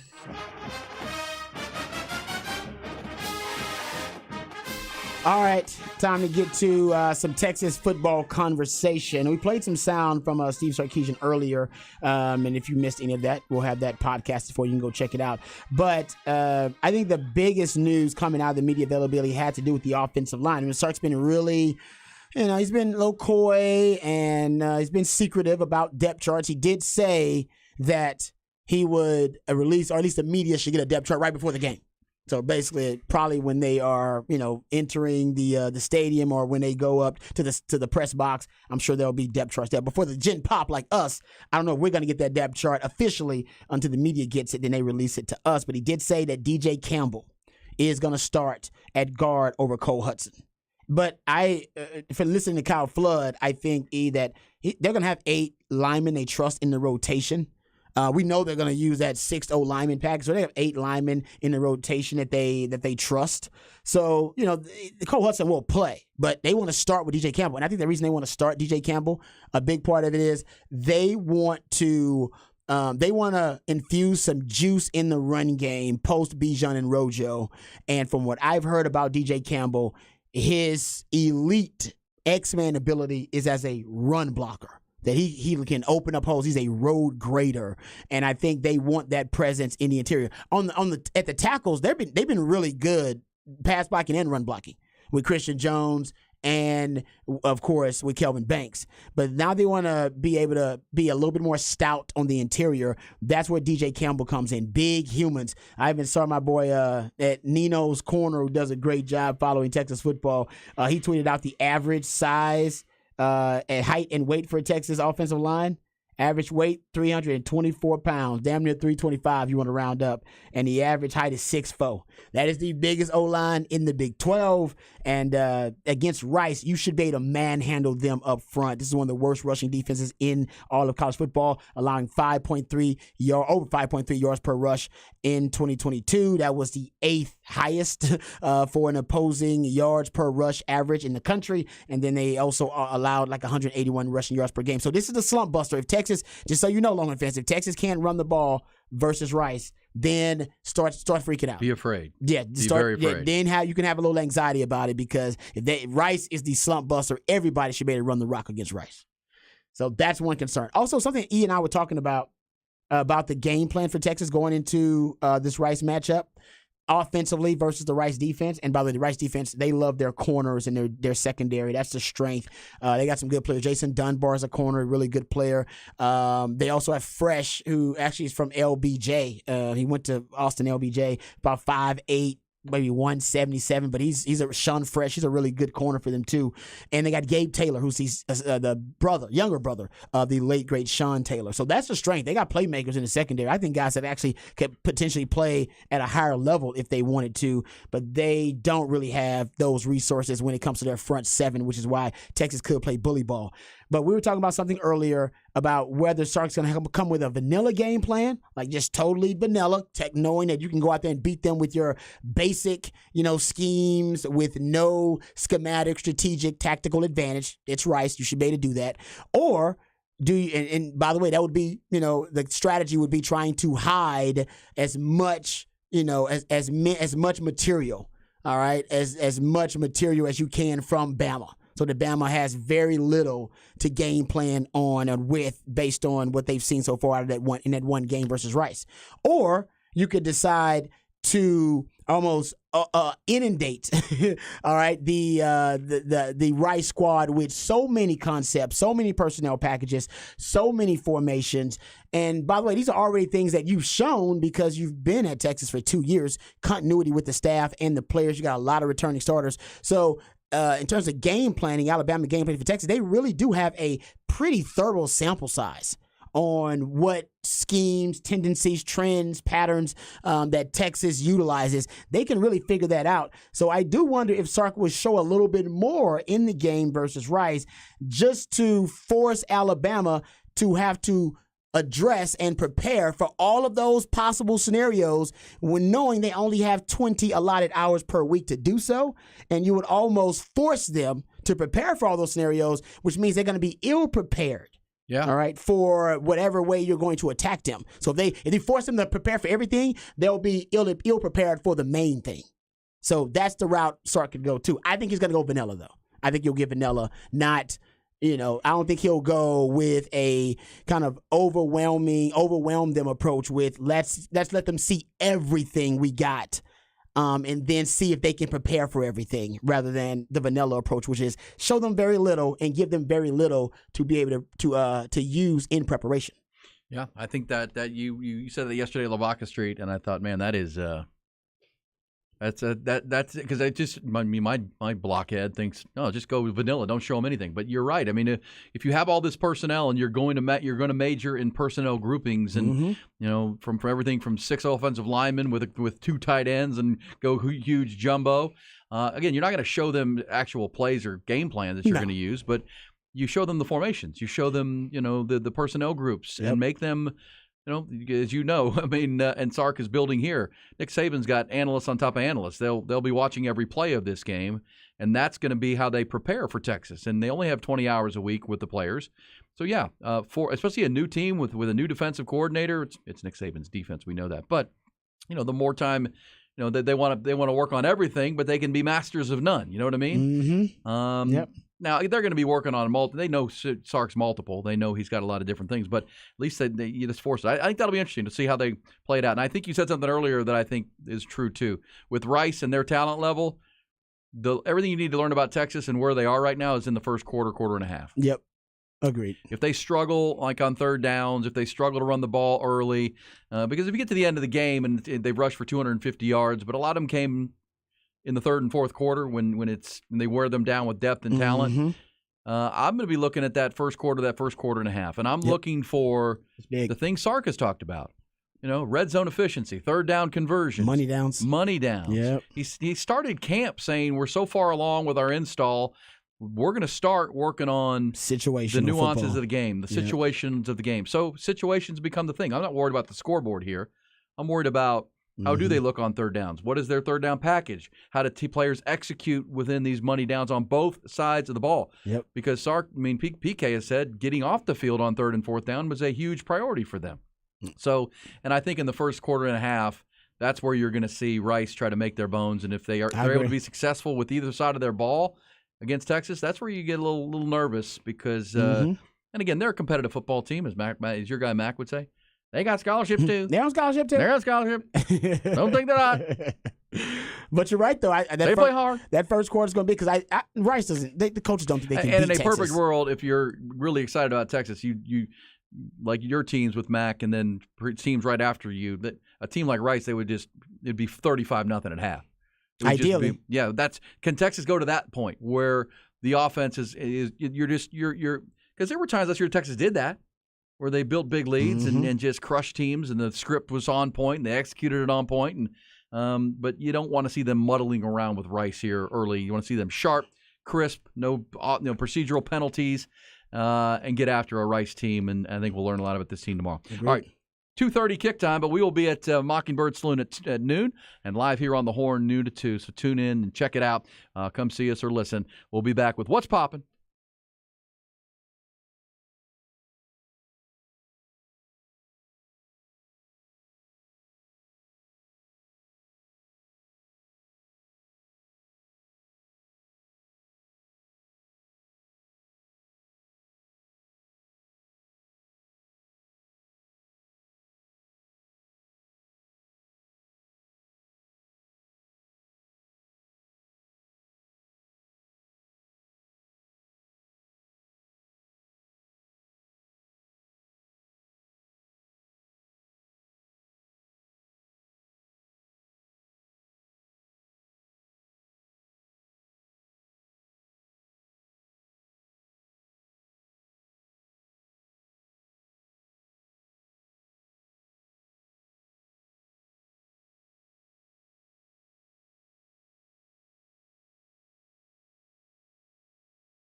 What is poppin'? Let's start with TY because he says he has 5 picks, so let's not short him on his what's poppin' Sex Panther. They've done studies, They have. 60% of the time, it works every time. Every That time. doesn't make sense.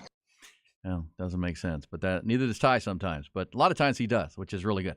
TY, what do you have for us? You say 5 picks. That is correct. Against the Vegas number. Let's go. I'm keeping score on you, my friend. There's no doubt about that. Yeah, so 2-0 last night. Off to a remind folks what those 2 were. It was Utah on the points and the under in the NC State UConn game, which I was a little worried about that one for a while there. It looked like it might go over, but a low-scoring second half secured that one. NC State, and UConn under. Okay, like that. Okay, and then 2-0. So starting tonight, I have Stanford money line over Hawaii. That's at -175. So you're not getting much value there. But if you want to maybe attach it with where is that game? It's in Hawaii. Ooh, yeah. The complex not far from where the Fires were, right? I'm not sure, but I mean Stanford's only a 3-point favorite in that game, which is weird to me. No, because that's what it was. It was where they play the Maui Invitational. Was not far. The basketball. It's at the Clarence T.C. Ching Athletic Complex. Okay, so you got Stanford. What else? And then starting at 3 on Saturday, I have North Texas beating Cal at home. The Mean Green. Nice. Plus 220 when I got it. I think it's at plus 2. What's the line? Now. The line is minus. They're plus 6.5. Okay, so inside a touchdown, but some good points there. I like. And by the way, North Texas has the new head coach, right? The new head coach that they've come in at North Texas. I like this. So the Mean Green. That's my daughter's school. So I root for them. You've been keeping up with it. No, I don't. No, she doesn't even go to football games. Oh, come on. Should have go to football games at all? If her sorority has a function there. Okay. They do go to the games and get all dolled up and all that kind of stuff. But, yeah, they play Cal. Where is that game, Ty? It's in Denton. Really? Yep. I like this. Uh-oh. Go Mean Green. Yeah, that's my. But you know who's going to be playing a heater is Cal because Cal just found out this morning they're going to the ACC. That's been made official now. They're going to be hype. They'll be hype.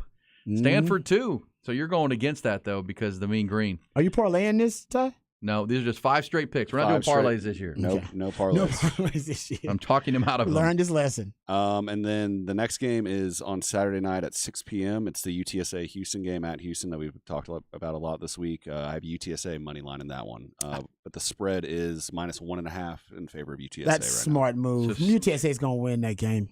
In my opinion. So Stanford, North Texas, UTSA. That's only 3, right? Yep. And then I have Tulane over South Alabama -6.5. That's easy. That's good money. I like that. I love me some Willie Fritz. Mm-hmm. Mason Pratt, the quarterback there, coming off a big freshman year. Tulane's playing who? Southern Miss? South Alabama. Oh, that Major Applewhite? I didn't even realize that. Is he still calling plays there? Right, actually. Yeah, let me look that up. And then the last one of the Sex Panther picks, sure to be right some of the time. LSU over Florida State on Sunday night. Ooh, okay. And they're -145, and the spread on that one is LSU -2.5 as of right now. Well, okay, since this is for fun. Yep. Now, Major's at there. He's at South Alabama. Now, what's the line UTSA? Plus 1.5. Plus 1.5? -1.5 UTSA. They're favored, okay. At Houston, and Houston's wearing those really cool Oiler uniforms. Oh, that's going to be clean. Somebody tells me UTSA is going to have a counter for that because they like to, they shake like it up. Yeah, they like knock to it out. They done. like to go viral and trend with stuff. Maybe they did that against Texas. Remember they had a different uniform, not a different uniform, but they introduced like a video, like a hype video where they came on campus and like filmed some campus. stuff. Yeah, it was on UT campus. They like to shake things up, get a little controversial. Well, when they can. I will add one to the pile. I'm going to go opposite you against Florida State. I'm going to take Florida State in the points. Okay.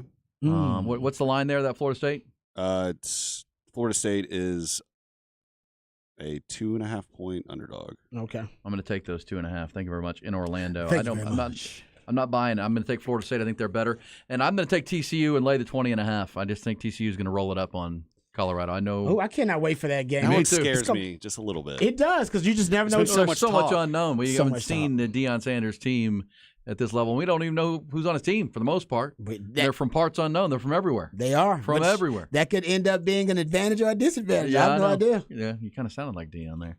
But Ty, for our audience who may want to lay a wager or two, do you have a favorite of those picks? Maybe your top 2 if they don't want to do 5. I think the Tulane -6.5 and UTSA -1.5. I agree with that. I was going to say that too. That Tulane one, that seems like easy money. And then if you're chasing the big money, I know we're probably doing spreads here, but the North Texas money line for them to straight up just win that game, I think that could easily happen against Cal. Okay, against Cal. All right, so I'm putting TCU on that pile and looking for But you know what, Rod? I know you want to see Cal TCU. I don't know that that's going to be much of a game. At least that would be my pick. I'm excited to see North Carolina, South Carolina. That'll be popping. I think Spencer Rattler against. I think you have 2 future NFL quarterbacks. Drake May could be a very high pick at quarterback, yeah, no doubt. Caleb Williams, the best quarterback. Drake May's there, and I think Spencer Rattler, when he gets hot, is really good. I really like that game. That could be one of the games of the weekend as far as, fourth quarter drama, border war, rivalry game. I love that game. I agree with that. And, Mac Brown, when he has a good quarterback, Mac Brown's teams are really good. And he's got a really good quarterback. So I'll take North Carolina in that matchup. But people are really high on South Carolina this year. And mostly because they got Spencer Rattler coming back. Yeah, and they've got and Shane Beamer. I like Shane Beamer, too. I'm buying Shane Beamer. Yeah, I think he's a really good coach. I do, too. And I think he gets it. By the way, Eric Morris is the new head coach at North Texas. Oh, it used to be the tech, the tech receiver or whatever. Him? Yeah, oh, man. He came to Denton after one season as OC and quarterback coach at Washington State. He was an Incarnate Word. Yeah, I remember that. So he's kind of the G.J. Kinney. He's out of that G.J. Kinney mold. That tree. Out of that tree. Mm-hmm. So, all right. Well, looking forward to it. What are you popping on this weekend right outside of college football? Anything? I'll be watching Astros, Rangers, Mariners. Oh, man. It's just Dodgers, too much. Braves. I mean, it's just football galore. You can watch some baseball if you want to. A sportsgasm will probably happen this weekend with me. Just No, I know, but too hold much off sports to deal I'm with. 50 now, Rod, so it's going to take a while. It'll be next week for me. It'll be next week for me. It will next week when that's when the gasm comes when the NFL joins the colleges and the baseball. That's what. You're right. I guess I'm a little premature, huh? So not like Ty though. Apparently Ty sifted through as the herd thinned at Don's Depot. Slump buster, baby. That was Deep Eddie last night. Deep Eddie? Slump buster. As the herd thinned, mm-hmm. he went Jungle Cat. Got the scraps. Nice. Let them all. The scraps. Way to go, Ty. Wow. And good work by you. No shame, my friend. Hell no. Rod, I will hopefully be watching you a little bit on your On Texas stream there with Bobby Burton at 3 o'clock today. Hopefully able to come out and see me in Round Rock Hyundai, along with Patrick Davis, with all kinds of great stuff to give away and good conversation to be had. And I'll see you tomorrow at noon, 11 a.m., 11:30. We'll be out there on at noon from the Mockingbird Saloon on Guadalupe, right at 27th. Come and see us. Rod, have a great weekend, my friend. I'll see a bunch of you. Also, Ty, good luck with your picks. We'll have grades and full conversation, obviously, on Labor Day Monday. We'll be here for you.